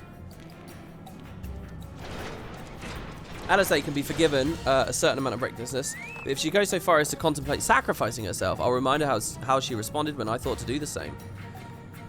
Not that we'd let it come to that, of course. Ready when you are, my friend. Patriarch Zardar. If the name sounds familiar, it's because he was the one who presided over the deaths of Gabu's parents. I tried to reach out to him that day, only for my pleas to fall upon deaf ears. But this day will be different. We'll reach out together, all of us, and we'll take peace in our grasp. There's nothing more to be said. I'm going to do this for Gabu, Tesleen, and anyone else who's ever dreamed of a better future. This 8th rite will bear us to our quarry. Should he make to summon Titan, as I anticipate, we'll halt the ceremony and restrain him. This would be the 3rd Titan in MSQ if this happens. At this, all hells will break loose, and we'll have an army of kobolds to entertain till Alisaie's work is done. Just remember, none must die. We weaken them. Let it, Ainazar do the rest. I don't actually know how to say his name. It's time. Stay the course, my friends. I spy calmer waters beyond this wall.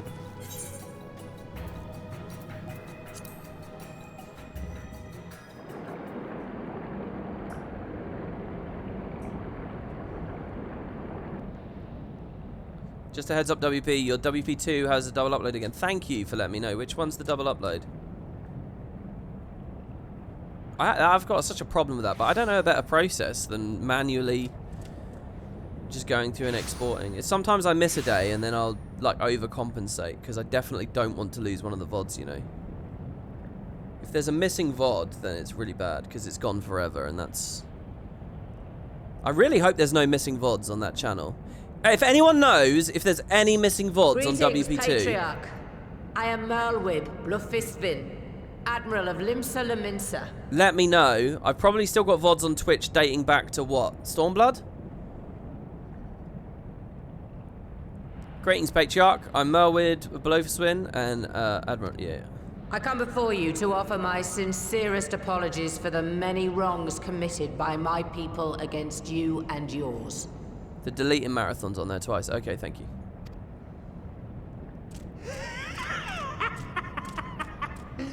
You were foolish to come here. Whoopsie. The Great Father shall have your souls for your folly. Okay, exactly as we expected. Aye, just as we thought.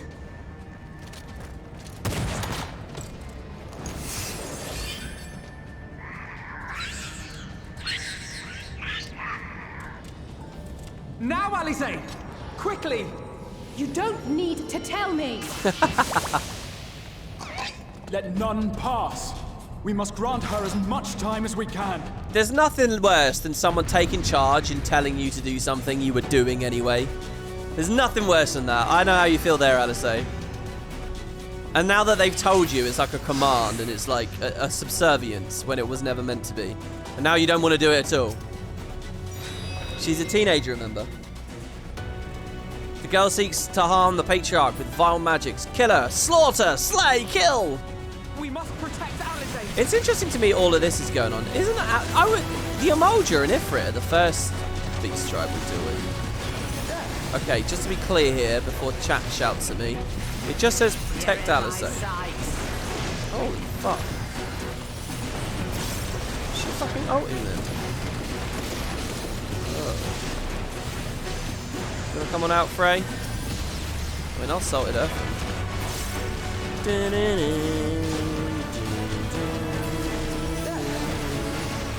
in my sights.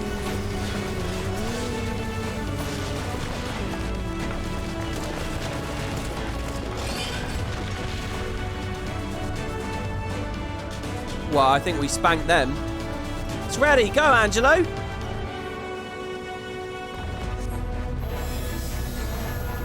Ah, what sorcery is this? Alisaie, are you alright? Ah, his tempering's too severe. I can't finish the job. So one person's Aether alone is not enough. Bum, bum. Just what we need. Soak them up, baby. Oh, I can soak them both, can't I? If I stand here. They're targeting Alice. Everyone get close to Alisaie. I hope I didn't fail that because I tried to be greedy. There's only 2 targets, right? It's best for me to single target DPS. Bum, bum, bum, bum, bum, bum, bum. You're in my sights. Bum, bum. Oh, Merwib shouting, "You're in my sights" in the middle of the music there was pretty good. Oh, she's a fucking god. Alphino, lend us a hand at Alisea or Aether. Here you are, Alizé. Thanks, you two. I'll give it another try.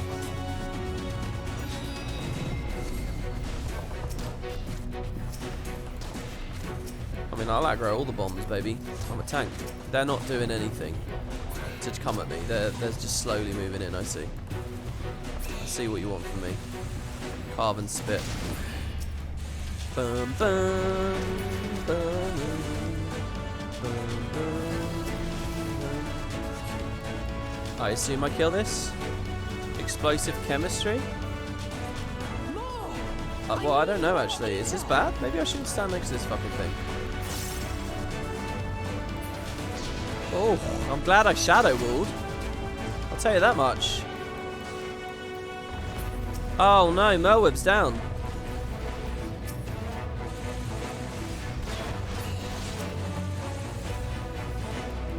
Blood spiller. Just a little more. Well, this is another big boy. Wait, what the fuck am I supposed to do here? How do I save her? Oh, that's a cheat. What do I do? Oh no, I was gonna save you. Oh shit, the Rewritten was a god there. I was gonna stand with her. I popped live and dead there. I was ready for it.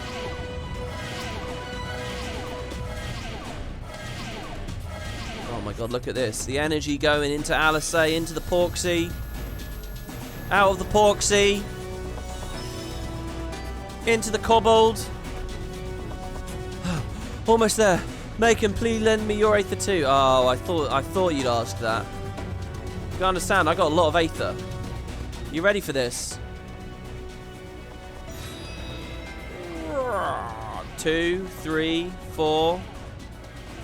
Zardar's tempering. Oh, I've been hurt. Damage down, HP, infirm. Down for the count. Hehe, you're dead now, girl. Finished, done for, dead.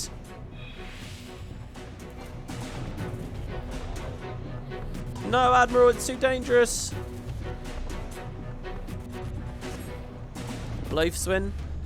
I made my decision before I came in. No matter what cost me, Limpsa will have peace. I don't believe it. I don't believe she's seriously injured. Say the last one. Exterminate, destroy, slay. Yeah, you're not going to have such an easy time against me, mate.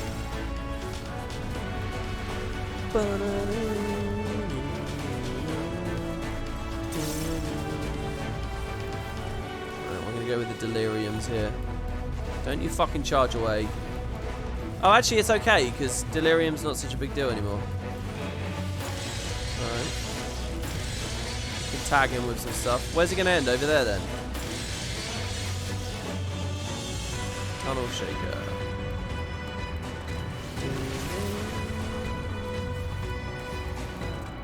Just a random dark missionary there for fun. Kobold drill.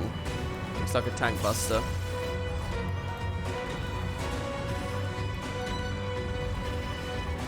I blew a huge amount of my mitigation there. This is interesting. I'm gonna step in after the first one blows.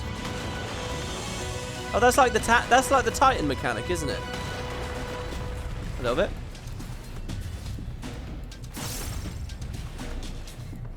Oh, one final blood spiller for the kill. Make it a little more Aether, just a little more, and I can finish this.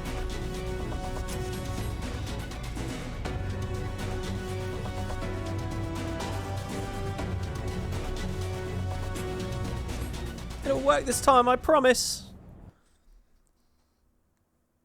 Oh, was I scaled down there? Were my numbers really tiny? Because it was like ARR level stuff. Yes, this will do. Here I go. Alright, we got her over the edge. Ding, ding.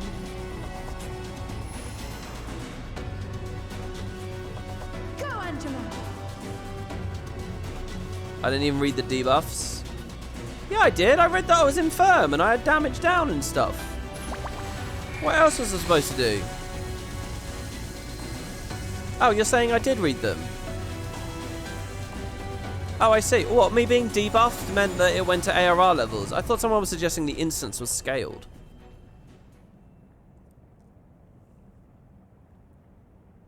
And yeah, that other Rogadin tanked better than me. I couldn't get mega aggro like that. I tried. I provoked. Didn't work. He had some kind of super provoke. He had a limit break provoke.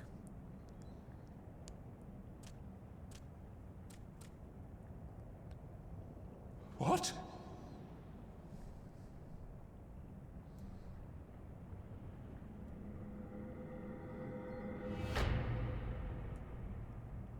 Oh shit, he sees. What is the meaning of this? It's okay, there's a lot to explain, man. I'm sorry, but they died by your hand. You sacrificed them to summon Titan. This is crazy. It's like the story literally picked back up where it was post Heaven's World. It's crazy, isn't it?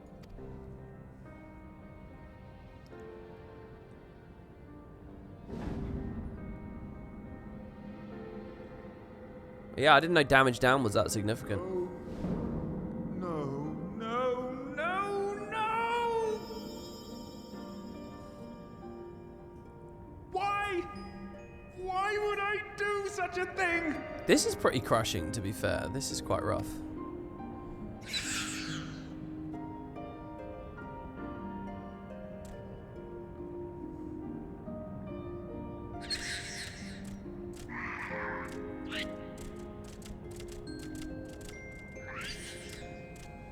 There's tragedy on all corners of this.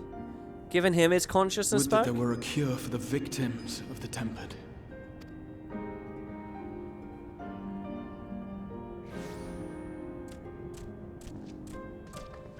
Gabu.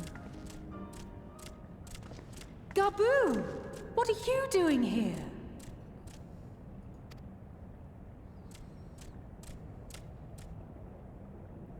Patriarch, please listen to me. Hear, heed, listen.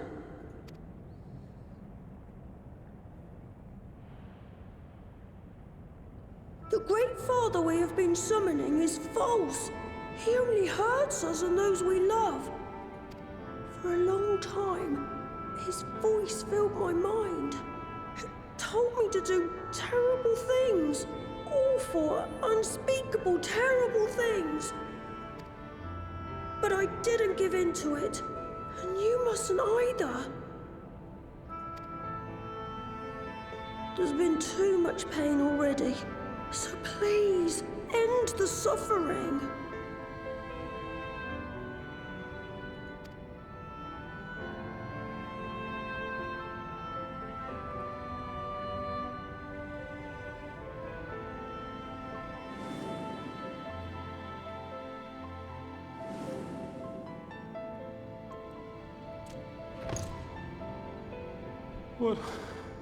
What have I done? Man, I'm really... We share this child's desire, Patriarch.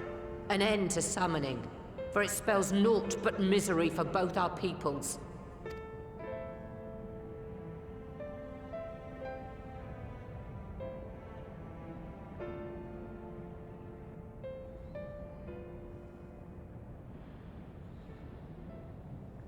For many long years, man and kobold have feuded over territory, pillaging and perishing for the earth beneath our feet.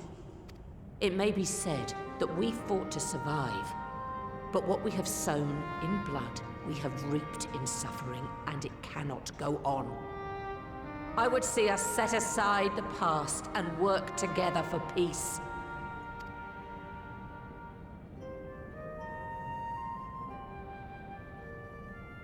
It was wrong of me to hurt my own in the name of the Great Father. Sinful, evil, wrong. but that doesn't mean there can be peace between us. It just occurred to me, right? Having the echo protects you from being tempered, right? So in theory, couldn't we just carry out a star shower for everyone to see, and then boom, you fix the summoning problem that way as well? Isn't that a thing? Men cannot be trusted. The bounty of the land was to be ours, and yours the bounty of the sea. But you broke the pact. Violated, breached, broke. Unready as we were, what choice had we but to call upon the divine to rid ourselves of your tyranny? I really empathise with this guy on all ends here. None. And I do not blame you for it. I empathise with his reasoning, and I empathise with his suffering, and I empathise with his, like, guilt. In violation of the spirit, if not the letter, of the pact, we took your lands for our own. The fault lies wholly with us. On behalf of all Laminsons, I offer you my humblest apology. I pray you'll find it in your heart to accept it.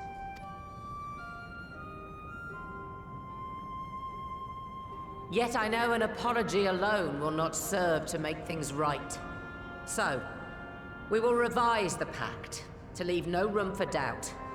And any who violate it shall face justice, swift and certain. So what will it say? It will say the sea for Laminsons, and the land for Laminsons, and the kobolds go somewhere else.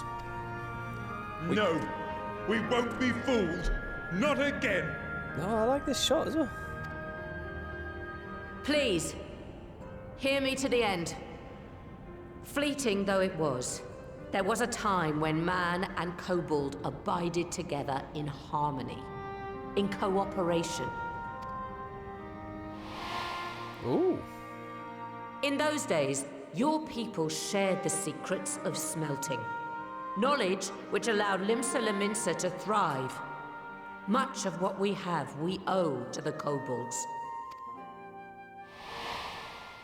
Yeah, that's way before even 1.0, right? And so, for the good of all who dwell on this isle, I wish to make you an offer. We will bear your people's wares to every corner of the world and trade them in your stead. In return, yeah, I'm thinking centuries. We will bring you the bounty, not only of the sea, but lands both near and far. Whatever you desire, the Navigator as my witness, you shall have it.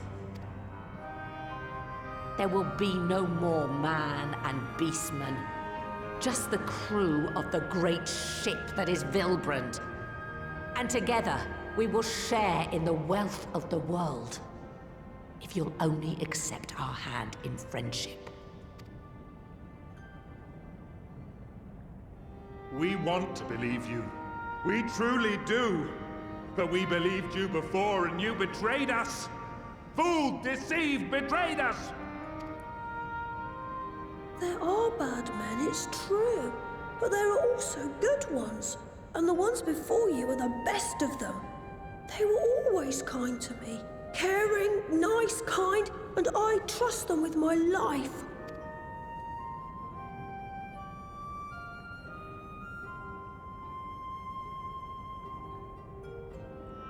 Come on. Come on! If you say no, then this whole cutscene was like a waste of time. Let's do it, man. That's it, kneel down before him. Before I became Admiral, I was a pirate. I stole. I fought. I stained the sea red with blood. Such is my past, and I dare not forget it. However much I might want to. How does it feel to have saved Gabu, WP? It feels real good, man. I don't like his voice very much, but it feels good. Oh, shit. Shoot her!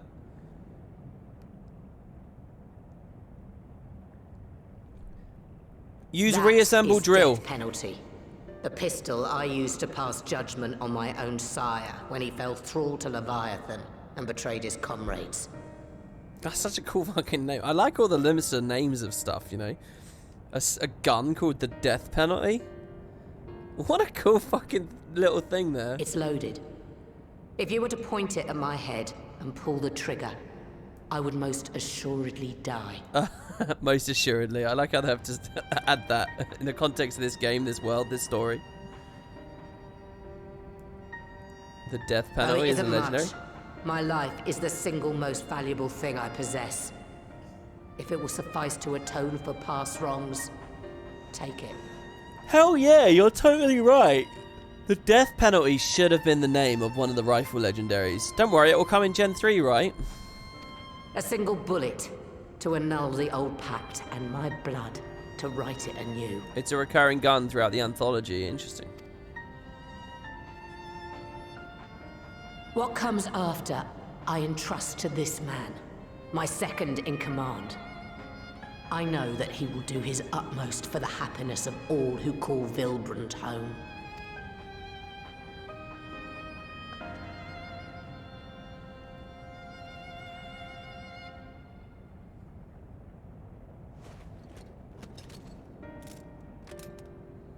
Wow, look, they've animated a kobold holding the gun. She's trusting a lot that we've detempered the hell out of him, right? And he's got his mind back. And that he'll be logical and peaceful. I don't believe it.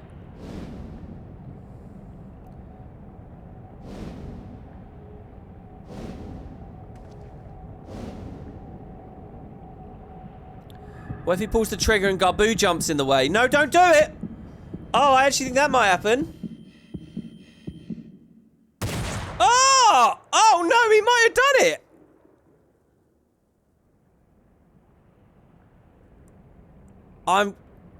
I'm really hoping that Garboo didn't jump in the way there. He just shoot the sky. Okay, all good. It's all good. He just did the gun equivalent of stabbing the ground, but next to the character's head. It's all good.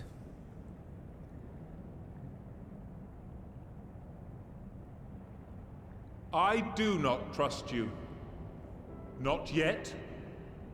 But Garboo does.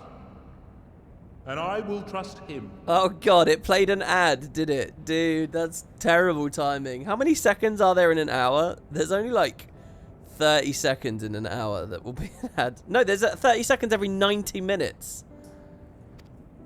Oh, that's terrible timing. What's Esky? What's full point break Keanu mode? What is that? We want you to know that we respect your faith. There's nothing wrong with giving thanks to the land which sustains you. But summoning is different. Should you hear of anyone who would attempt it, we ask that you appeal to their better judgment, or failing that, seek our aid. We're always ready to help. Feels a bit weird to have all this in the world where we're summoners and summoning primals next Many sex of my back. brethren are yet enthralled to the Great Father, just as I was. If you could free them too, I would be grateful. Appreciative, thankful, grateful. Oh. Yeah, I can do that, man. Don't worry, we can bring your people back.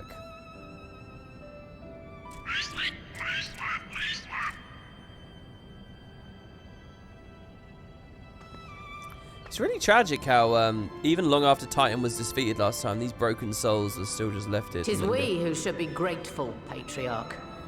I thank you for affording us this chance.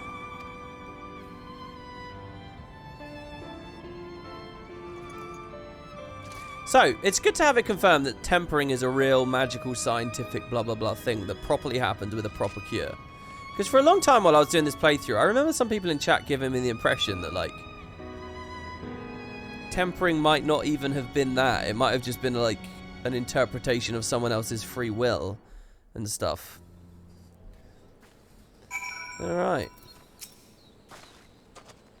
To a team, we have found a way forward with the kobolds. Next, we'll have to help the Second Order to free their tempered brethren from thraldom.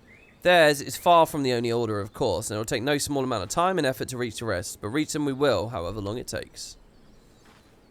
I would say that I was in your debt, but that's long been true. So instead, I will say thank you for helping us to plot a new course, not only for Limsa Lominsa, but all Eorzea. That line hits different now that I've read the short story about the other timeline. Where all those little lines, you do know these people do come to help and do come to avenge you and do come to do things in the years after you died. If I could befriend you all, then surely other kobolds can befriend men too.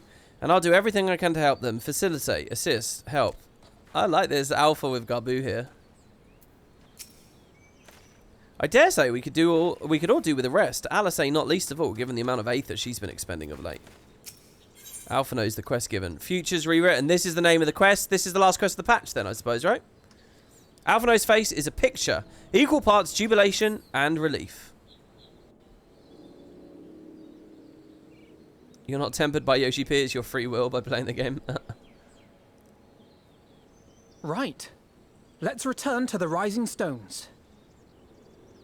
I found it incredibly amusing WP kept thinking about Gabu so much, not realizing Gabu literally is in part responsible for saving the world, with him being the impetus for curing tempering. Well, I don't know whether I'd go that far, right? Like, maybe I mean, kind of, yeah. Like, Alisay needs that personal connection to be passionate, to be driven, to do the thing. If she never had that connection with Gabu, maybe she wouldn't have thought, yeah, you might have an interesting point there. Alright, let's return. Like, the secrets of how to do this would have forever been buried unless Alisay finds that connection with something that becomes... Something strange is afoot at the floating city. Oh, God. Is this set up for the next patch? Is the next patch like a huge thing, right? Is this what people have been telling me? Breathe, man. What is it? I think it's best you see for yourself. Please, come with me. Yeah, and without Ivan, the Allegan guy. Ivan, that was his name, right? Nobody's quizzed me for a while, so I'm sure I'm forgetting shit again already immediately. Owen, that was it. Yeah, whoops. Owen.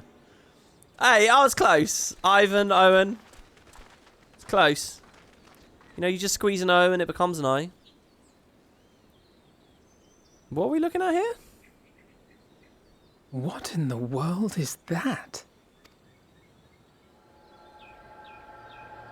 What the fuck? A tower. Actually, what the fuck? You can see it too, then? I feared I was losing my wits. One moment I was patrolling as usual, and the next it was just there.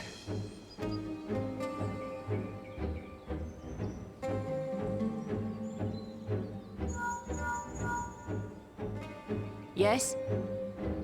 This is she. I am. I'm looking at it. What? Understood. Send the Elder Seedseer my regards. Oh, speaking of Carney Senna. I don't understand. What is this? This is pretty out of the blue. The communications officer. It seems this isn't the only tower. They've sprung up all across Eorzea. Oh, shit. What is this? What? Hey, this is like, the Thumpers, right? In Season 1. What? Towers have sprung up all around the world? Nothing more is known. Only that they appear to be of Garlean construction. Our allies on the Alamegan front are on highest alert. That's what Garlean construction looks like?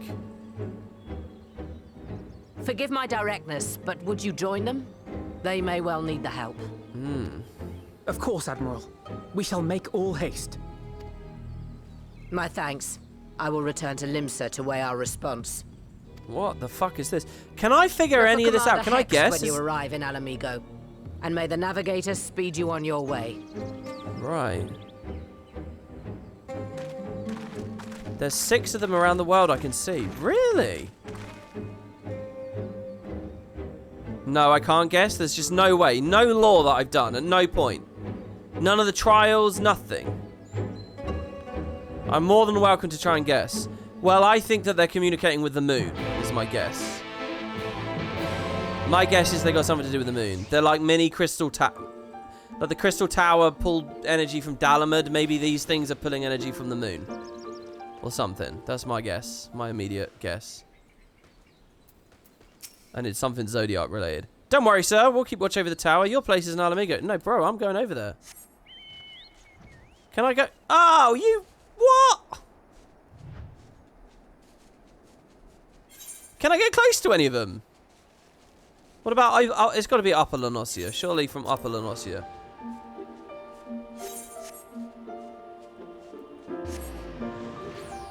We had to look at these towers for months. I'm quite interested in that. I'm like a contemporary player now, because I can see these towers. So these towers are placed into various places in the game now.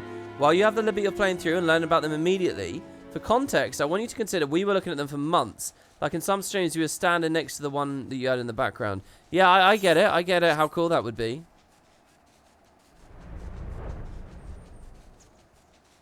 This sequence really reminds me of my only major complaint with the FF14 MSQ, and that's the reuse of awful ARR music to make scenes so much less hype than the trailers. Well, hold on, though. That music is Shadowbringers music, isn't it? I remember that coming in only recently and not liking it very much. But people said, oh, it sounds tense to them or whatever. It's a foggy day! Ah! I don't want it to be foggy! Alright, fine. We'll finish up the quest here. I'm fascinated by this.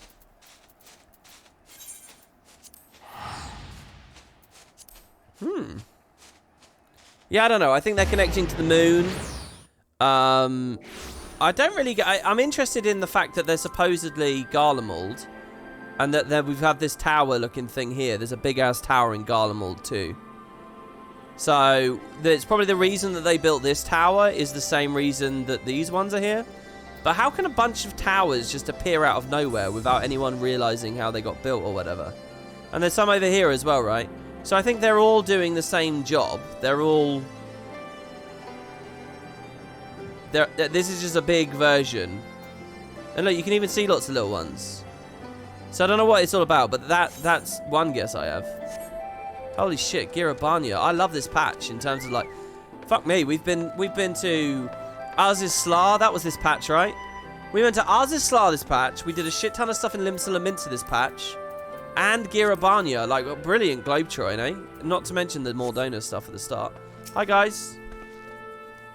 Garboo, don't worry. He's with our Maelstrom friends, meaning we're free to deal with the latest problem to fall uninvited on our laps. Oh, Garboo's not going to be a scion? But what if I want Garboo here? It appears to be business as usual inside the city, but Lise will be able to tell us if there's been any developments without. Oh god, people redeeming emote only. Okay, you guys are stuck only able to emote for a while. There goes your internet again. Apparently the 5G towers are sapping it. Though it isn't visible from here, the locals report that a tower-like structure has appeared to the south. Can I go see it? What if it's in the mega hole? What if it's in the mega hole? Oh, there you go. Yeah, getting value out of the potato in jail. I like that. Thank you for coming so soon. Yeah, talk to me. I'll send for Commander Aldin at once, and we can decide what to do about these infernal towers. How old is this patch again? It's like half a year old, isn't it? Did I even do a section on the stream where I looked at that? Let's go to the timeline, the spreadsheet here. And Futures Rewritten. 8th of December. Oh, it's a year old. Oh my god, you guys had to wait a whole year? There's been one patch in the whole year. 8th December. And then Endwalker is 7th of December. In the middle of that, you only had 5.5. You had one release this year. One release. Even Guild Wars looks like it's had more than that because it had Power and Balance. Oh, no, it didn't. It only had Judgment. Well, whatever. Anyway, context, size of patch, blah, blah, blah. I'll send for Aldin at once and we can decide what to do. Also, if you're leading into... Roca preserved! What the fuck? What the fuck? It can't be. Asahi! Flying... Wait, what's his name? For Daniel. Flying with a dragon? Wait, do I know this dragon? The palace! After them! Holy shit. Who's the dragon, guys? Do I know the dragon?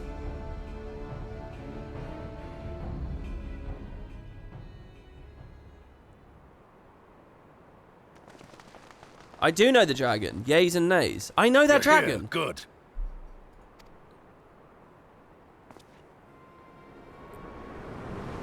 Holy shit. Is it Shinryu? It's not Shinryu. That's not what Shinryu looked like. Am I on the palace? I'm at the end of Stormblood, right? Is that Shinryu? Is that a new version of Shinryu? Well, well, well. to be received by such an illustrious cast. Why, even the hero of the piece is here. I feel quite starstruck. Is that Asahi? Oh my god, we're back in Stormblood mode. His body, more like. You don't fool us. Oh, you saw straight through it. Anyone would think you dealt with Asians before.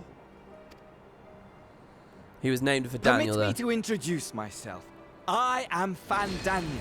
And may I say what a pleasure it is to finally make your acquaintance. Okay. Fan Daniel.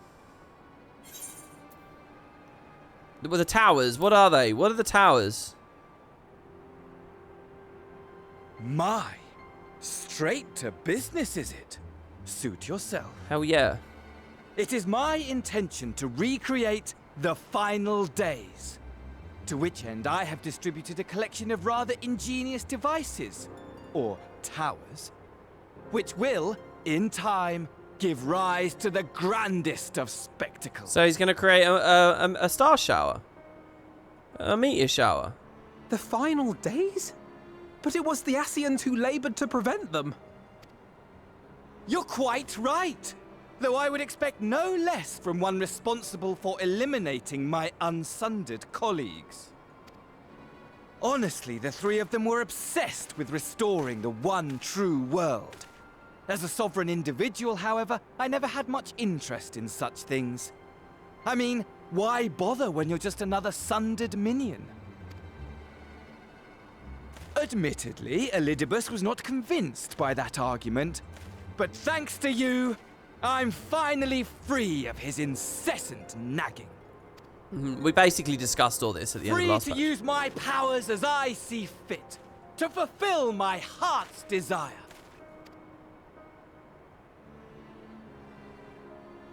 And my heart's desire is to lay this half-broken world to waste, leaving nary a fleck of dust behind! What? Why would you want such a thing? Because I want wretched creatures who ask such meaningless questions to die! Jesus. You! And you! And you! I want you all to die! Oh my god, he's like... And I want to die too! Oh, yes! I want to die and take everyone with me in a paroxysm of pain and suffering! What is this? This is insane. I like that this isn't the first time we've had a completely over the top. Different, you see. From the ancients who clung to dear life, and from you. This is the first time we've had an insane monologue on top of this particular area, right? So don't bother trying to reason with me. You will find I have no reason, or creed, or any such tripe. Hold on, but we already have an antagonist like this in Xenos, so what's the idea here? I just want to destroy the world. But please do resist with all your might. It will add to my enjoyment. This has to be a trick, right? Is he really so base? Now then, ladies and gentlemen, keep your eyes peeled, for the curtains have risen on the spectacle to end all spectacle. We, the Telepharoi, shall be your performers, and this very star our stage. The Telepharoi.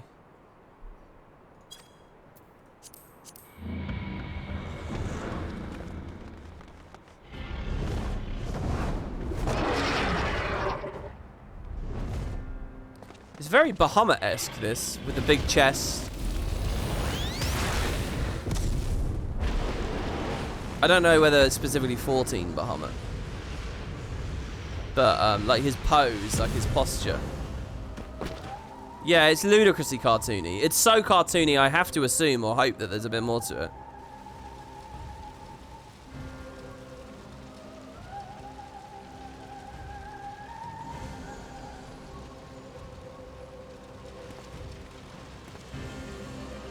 Ah, but I nearly forgot. I have a message for you. My esteemed patron, Lord Xenos, eagerly awaits you at the heart of the chaos. We know he's got a deeper plan. While I wish only to destroy the world, he exists solely to relive a certain, transcendent moment with you. and it is for that reason he would reduce all to ash. Fandaniel's offering up Xenos Zodiac as like the ultimate fight or whatever, right? Oh man, a sub! Thanks very much to Janko JC. Thank you. Welcome, welcome. Pray see to it his dreams do not go unfulfilled. For if you should disappoint him, my trusty companion here, whom I've dubbed Luna Bahamut, will burn your cities and everyone in them. Wow, Luna Bahamut. Luna Bahamut. Okay, so hold on. The real Bahamut is based on... Sorry, the primal Bahamut we know is based on the real Bahamut, which was one of the 7 eggs from Midgårdsama lived at Meridian. Why would you create a Luna Bahamut? What? How? What?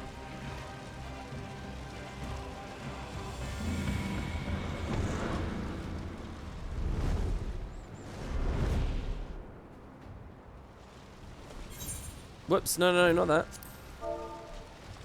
Everyone out! My men will tend to the blaze. Hey, Raban. Damn, the whole patch, he gets that tiny little line.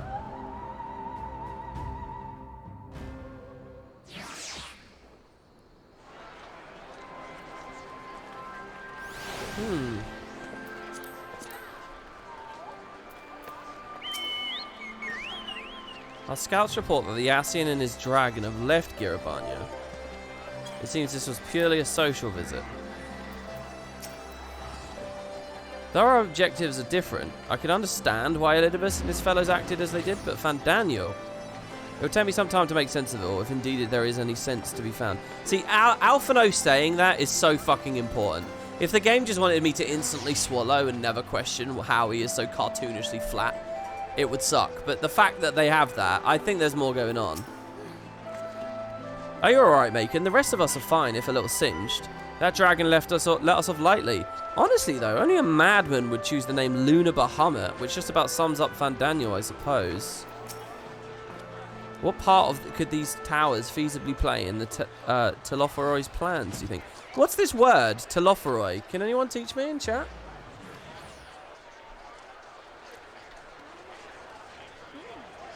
It's mostly a nod to the Luna bosses in FF4, which were just palette swaps. Okay. I, for one, so there's no meaning in it. It's just a nod. It's just an anthology nod. That kind of aggravates me a bit. I'm for one at a loss. For now, we should bear word of these developments to the others. I only hope Thancred and Urianger is safe. Right. Thank goodness everyone's safe. We managed to put out the fire, though not quickly enough to save the garden. Rabon? Can I leave it to you to send word to the Alliance? I'm going to take a unit and investigate the tower. We need to find out what it's for. We'll go with you. No, you won't. You'll rest. From what Merweb tells me, you're due some time off duty. Should we learn everything about the tower, we'll be sure to share it with you. Until then, I want you to rest. Very well, but if you need our help, don't hesitate. And take care, both of you.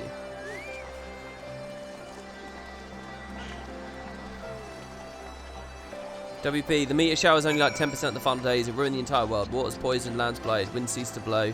Yeah, I remember all that information. I remember. Why are you telling me that? Oh, you're telling me that because... Did he say that he wanted to... He said he wanted to kill everyone. Does that mean bring on the apocalypse, right? That's what he said, right? He said the towers are bringing on the mega apocalypse in some way. He wants to recreate the final days. Okay. So those towers are going to cause a lot of problems. Bringing the mega apocalypse to Eorzea. Okay, so those are the stakes of the next expansion. So you really did it. You found a cure for tempering. Oh, it makes me want to do something right now. Speaking of which, I better get ready and set out for the tower. If an Ascian is on the prowl, it'll not be long before we can call on you and yours again. Rest now if you can. Right. There's a tower in Yangshi's. Well, Eorzea, I know. I'm just bad at... The planet. Heidelin the planet. The star.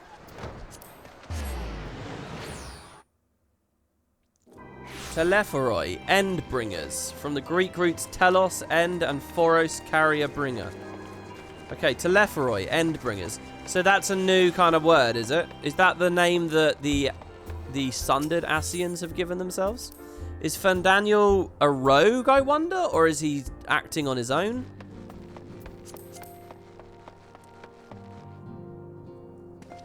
I remember before Endwalker, I was really skeptical of Fandaniel, Xenos, and Endwalker. I even complained about it to my friends.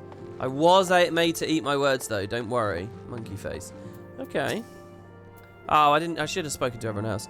Ah, you're back. Too. Good. We received reports from the Alliance. Since we're all here, perhaps those who bore witness to the events in Alamigo could treat the rest of us to a first-hand account? Oh, the towers are called the Telephoros. Oh, okay, Telepheroi. The name of the towers are the Telepheroi. Oh, no, that's wrong, apparently. I'm being given bad information. Telepheroi are the group. Okay.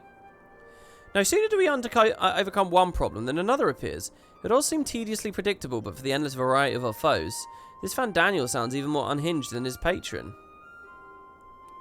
Unhinged perhaps, but no fool. For all his pantomime theatrics, he gave away a little about his plot.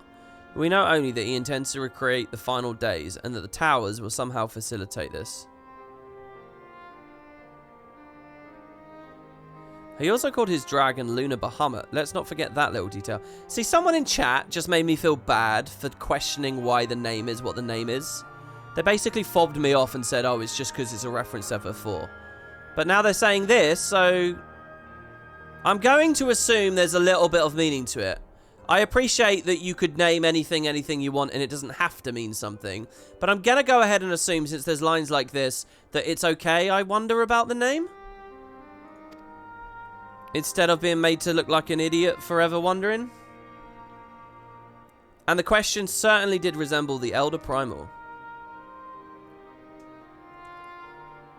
That may be, but the fact they answered to Fandaniel would suggest they're not one and the same entity. I think it more probable that it's some manner of simulacrum born of Ascian magics. Whatever it is.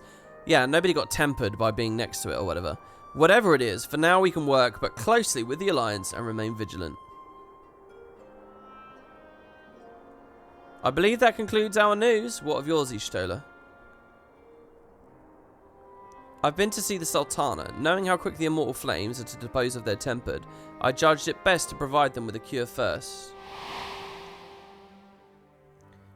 No, I don't think they were suggesting I'm dense. They just, I don't know. They weren't being mean. Where is the message? Who was it? I think it was Avatar Blade, wasn't it? Let me scroll up. It's quite a bit to scroll through. Give me a second. Okay, there's Ema only. No, it was Jassett. Jassett quoted me, why would you create a Lunar Bahamut? He says, to sow chaos, question mark? As though that's all I should interpret from it, to sow chaos. Also, it's mostly just a nod to the Lunar bosses in FF4, which were just palette swaps. That's what Jassett said. So I interpreted that as him saying you shouldn't read into it. As soon as I had sufficient, I don't think he was calling me dense or anything. You were just pointing out it's another reference to a previous game. Okay. You said mostly just. You suggested there's no reason to it. As soon as I had sufficiently recovered, I travelled to Uldar and delivered the Porksies to her grace, along with detailed instructions on their use.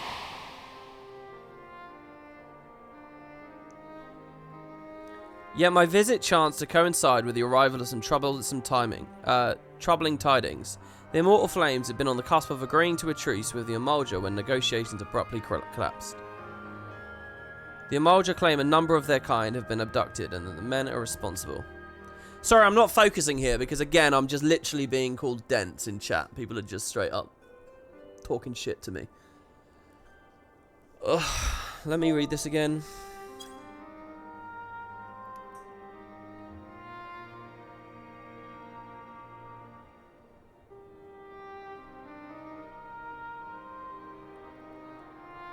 The Immortal Flames had been on the cusp of agreeing to a truce when when negotiations abruptly collapsed. The Amalja claim a number of their kind have been abducted. Men are responsible. Naught is known of the perpetrators as yet, but as the Immortal Flames went about investigating the abductions, they came upon one of Fandaniel's towers. Well, shit.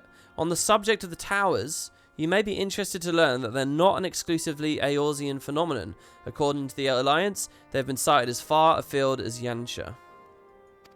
Do we know exactly how many there are? Someone said 6, but that's in-game. Do we know how many there are in lore? Is it also 6? Then it would seem reasonable to assume that they are everywhere. We simply have not found them. They never say exactly how many there are in lore? Well, as you say yourself, we can do little now to save remain we can do little for now, save remain vigilant. And since we're dealing with a dragon, ostensibly at least, I believe it would behoove us to enlist the aid of an authority on such foes. Estinian! Huzzah! Thank you for the subs there, guys. I really appreciate that. Thank you. Who was that? Kiara Owlheart? Oh no, that was a follow. Stuff and Words. Thank you to Stuff and Words. And Janko as well. And then Control Shift Go just gifted 5 out. That's really lovely of you guys. Thank you very much. Estinian. Now just a moment. If he could be persuaded to lend us his lance, I'd be the first to welcome it. But the truth is, we will struggle even to find him. Thank you for those subs, guys. I really do appreciate that. You let I was feeling a bit bitter for a second there, and then you've melted that way. You let me and Kryle worry about that. We'll sniff him out no matter where he's hiding. If indeed he is hiding, we have ways of locating him regardless. So if there are no objections, we shall depart at once.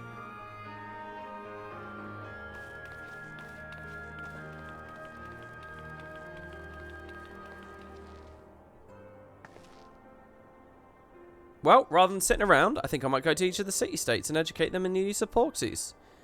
They would doubtless appreciate it, but might you consider taking a moment to rest before leaving? You'd be fresher for the tasks ahead. Grahar's felt kind of like an odd duck at the moment. He's sort of not had much to say this patch. Well, my friend, our moment of triumph did not last long. Well, aside from the Allergan stuff at the start. 'Twas ever the way, the world often needs saving. Oh dear, are you not enjoying our adventure? I'm picking the question here to facilitate conversation. Come now, I didn't say that. While it may not be the most carefree experience, there's nothing in this world I'd rather do than write a new future with you. A long future, mind, whatever the Teleferi might hope. We'll stop them, won't we, together?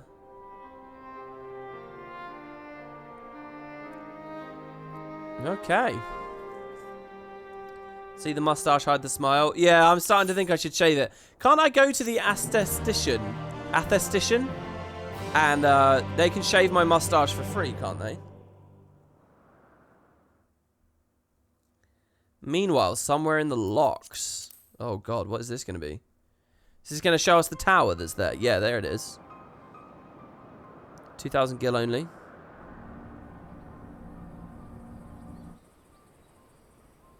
Okay, there's a tent. Lisa's examining it. Wait, is that Gaius? Scouts should have been back by now. I'm gonna go and find them.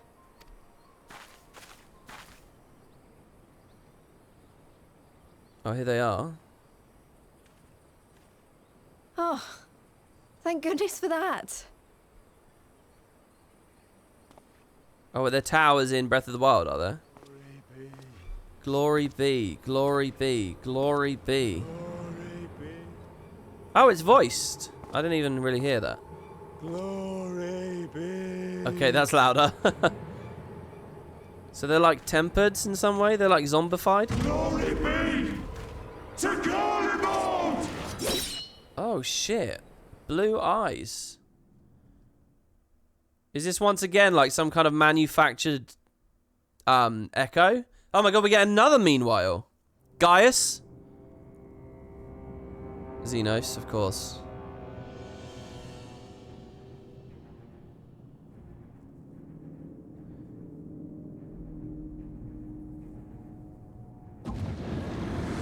Did I watch the Video Game Awards? No, but you can talk to me about it. I've heard a few stories. The piles have been driven as planned, and the first of the beasts has roared to life. This guy's movements, Jesus. Moreover, I am pleased to report that preparations are well underway for the rest. Ere long, chaos shall reign over all the land, as befits the final days. Man, he's made this place so dark. This chamber Call seems... it what you will, so long as my friend returns to me, fangs bared and claws sharpened. I care not. Alright. Of course, my lord. By strange coincidence, your dear friend chanced to be present when I made my declaration. I took the liberty of informing him that you await his coming, though I confess I may have singed him a little in the process. Oh, I wonder if Xenos will get pissed at that. The idea that Asahi does damage before he can. And why do you tell me this? Are you in such a hurry to die? My apologies. I must guard my tongue lest it be the end of me. Xenos realizes he can't kill him, right? There is something to be said for such a glorious death. Better to fall to one who has it all than falter before an inferior. I shall keep it in mind as a contingency. Hold on. Can sundered Asians be killed without white auracite? Do you only need white auracite to kill sundered unsundered? Are sundered ones, can you just kill the one vessel and that's it?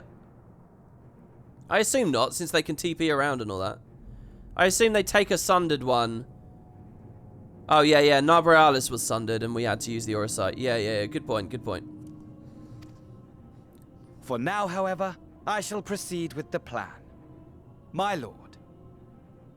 Yeah, and that's a good point as well. Xenos might be able to handle this.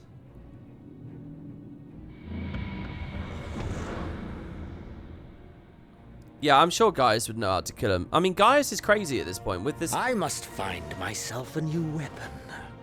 One worthy of our long-awaited reunion. Okay.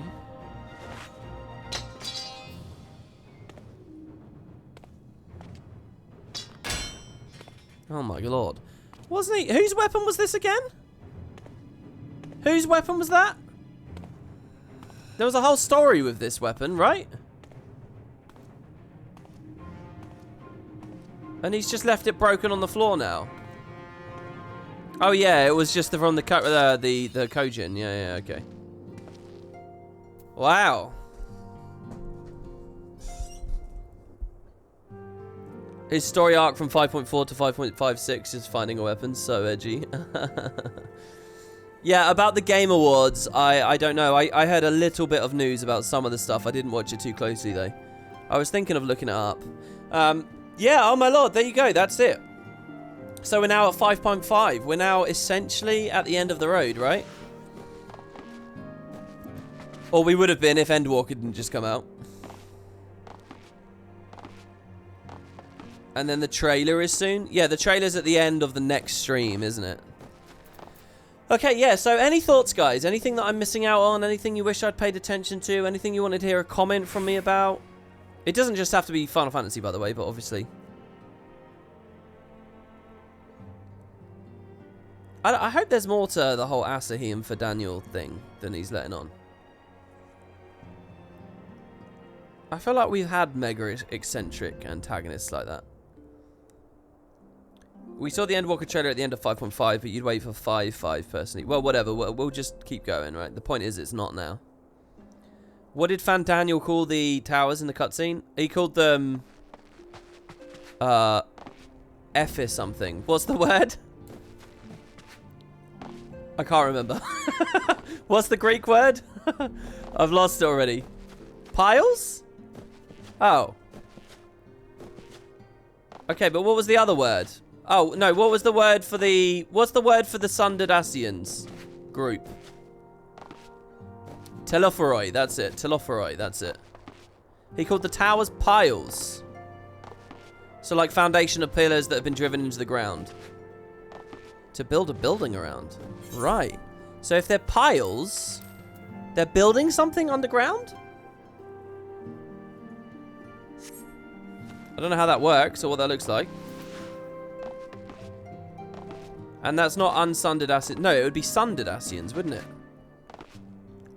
Oh, yeah, it doesn't have... Oh, that's a good point. It doesn't mean that all remaining Asians are bad Asians, does it? It doesn't mean they all want the end of the world.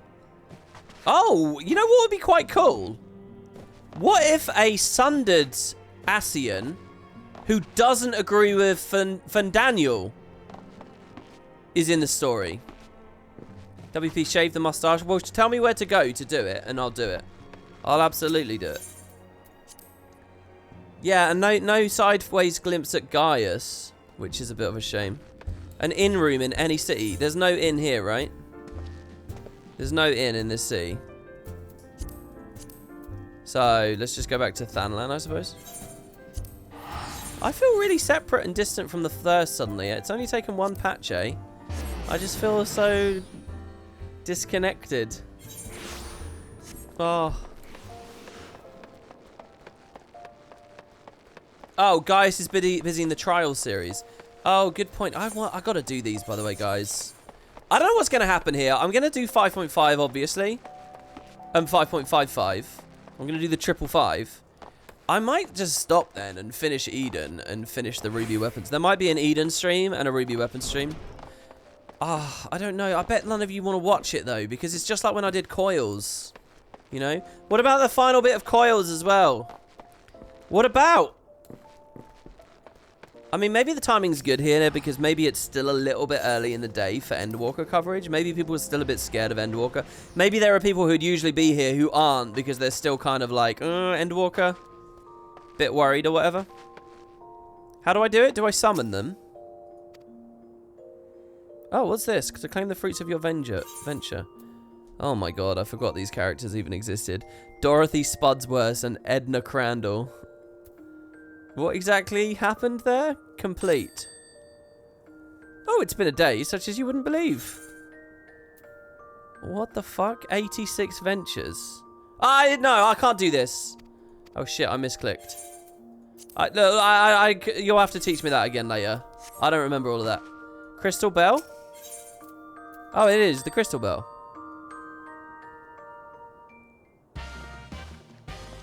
Oh my god, it's the guy. As once did this very realm, from the darkest depths of unseemly ugliness shall you rise anew. Prepare yourself. Will he come to me in the first then, will he?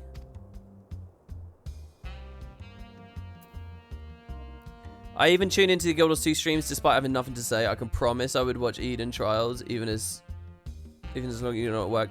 Well, we'll see. I mean, I would like to do it. I'll tell you that much.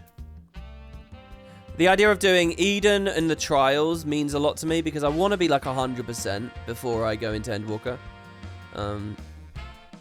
Fur pattern, eyebrow, facial features, mustache off. Yeah? You can put a scar on instead. We've been scarred from when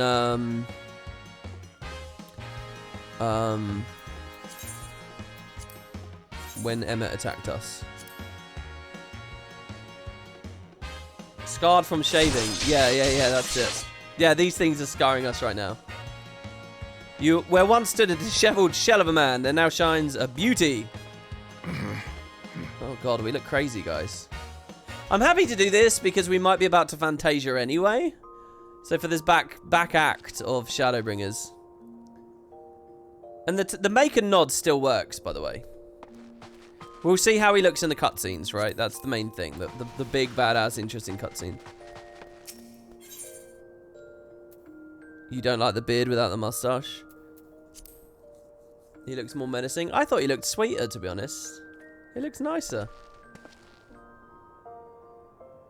Oh, Gears to Gnomes isn't happy with it. No, don't worry about it, man. Don't worry about it, because we can always put the mustache back as well. That's the thing. If there's no Fantasiaing that happens, we can put it back. But I do want to play at least one patch and see what his facial expressions look like without the mustache, okay? Just think of it that way. We look younger. We look younger. All right, anything else, guys? What else do you think? Yeah, I don't know. So there's the idea of some group that for Daniel's in. They're driving poles into the ground for some reason. He didn't seem to like the description of them as towers, right? Where can I see one? Where can I see one? South of Girabanya? Where might I like to go? Trials, you need to do the trials? What, before 5.5? No, I'm probably near Automata is probably the one thing I'm going to avoid. Let's be clear here. This is my progress, just so that everybody knows. Alright. Oh, fuck. I can't even show you. Oh, yes, I can. This is the last box, part 4. We're going to finish that soon.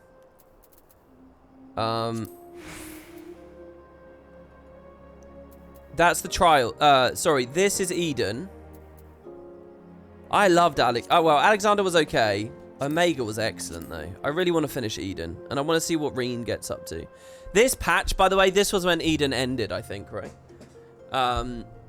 This is Nier Automata. That's a big question mark box. I don't know whether I'll get around to that, but, I mean, I might. And then this one down here is the weapons series. Easiest to see is in Yangsha or Southern Thanlan. Let's do Southern Thanlan. Southern Thanlan has one, does it really? This is a lot like the Thumpers, right, from season 1?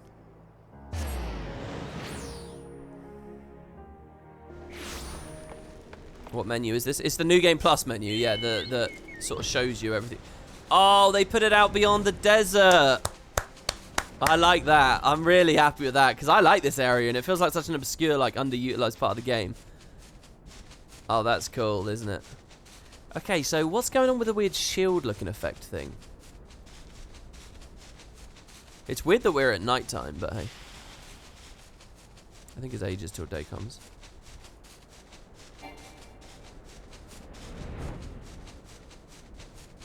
How big are they meant to be? Because I can tell that's quite small, but I don't know whether that's just because I've been allowed to get closer than I should have been allowed. Oh, wow. They're meant to be big, big, big, are they? They took inspiration from the 5G conspiracy theorists in real life? I suppose so.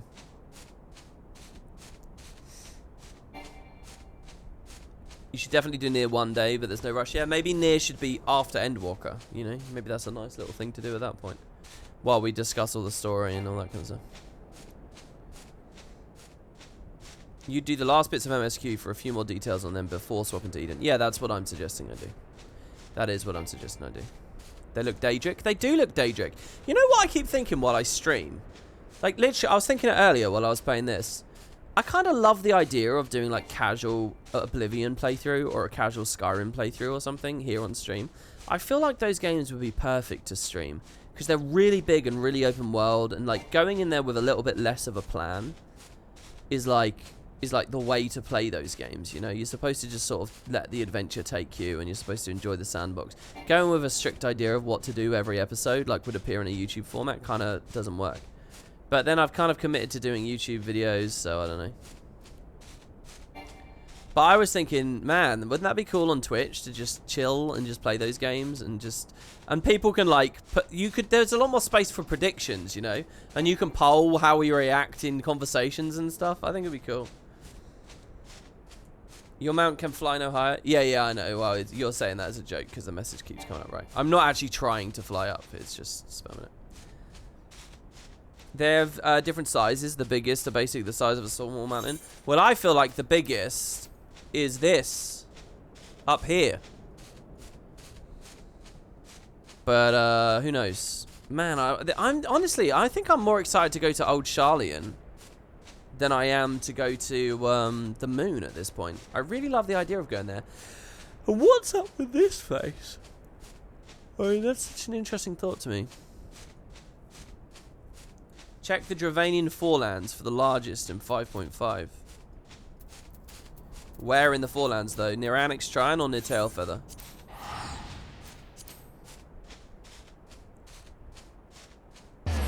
Look at the name of the islands you just asked for.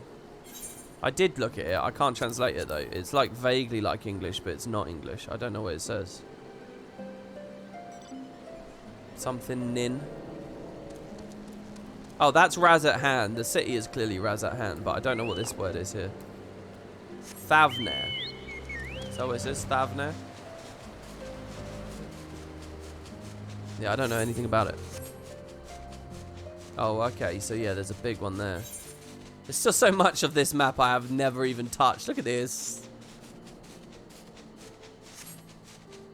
Wow, yeah, that one's huge.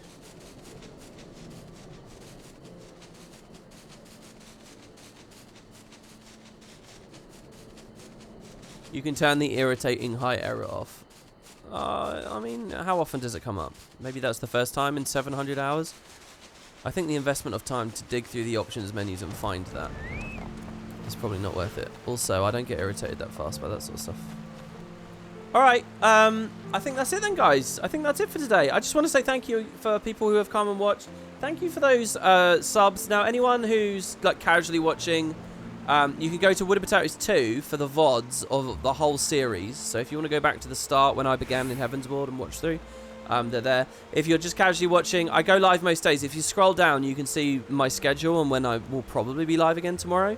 It'll be in the afternoon. It might be a Guild Wars stream. I don't know. The other way, you can just click follow to know when I'm next going live. And yeah, thank you for the subs. Thanks for coming along, guys. Thanks for keeping chat active, teaching me all the shit that I wouldn't know otherwise. And yeah, it's good to get back into a Final Fantasy stream. So cheers, everybody. If you missed it, I have a tier list video on YouTube this afternoon, all about meta events. Actually, no one came to the stream today that I saw and asked about the world bosses and stuff. Yesterday as well, I did a build video for my Ellie. So yeah, any thoughts on that, or if you want to check out that video, that's all live. There's a Discord you can catch me on. There was actually a load of can I just say as well, people use Discord. There was a bunch of Discord chat last night. It was really cool to wake up this morning. I just scrolled and scrolled. People were talking about builds and stuff. It was really cool. So we have a Final Fantasy community and discussion going on there too. So yeah, any of that stuff you guys want to talk about, I'll be there. Thank you very much for watching, and I will see you tomorrow. Take care now, guys. Have a nice night. Bye-bye.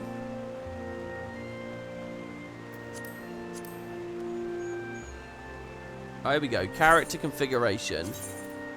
Log window settings.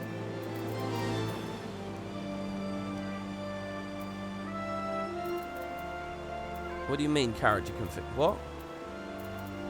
Character configuration. Log window settings. Oh, the bottom one. How is that a altitude message? There you go. Display altitude. Boom. Thank you. Done. Alright. See you next time, guys. Bye-bye.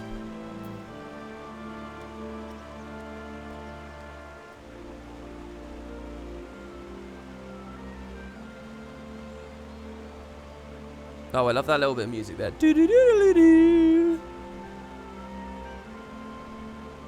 Painted Foothills. I've got to listen to that.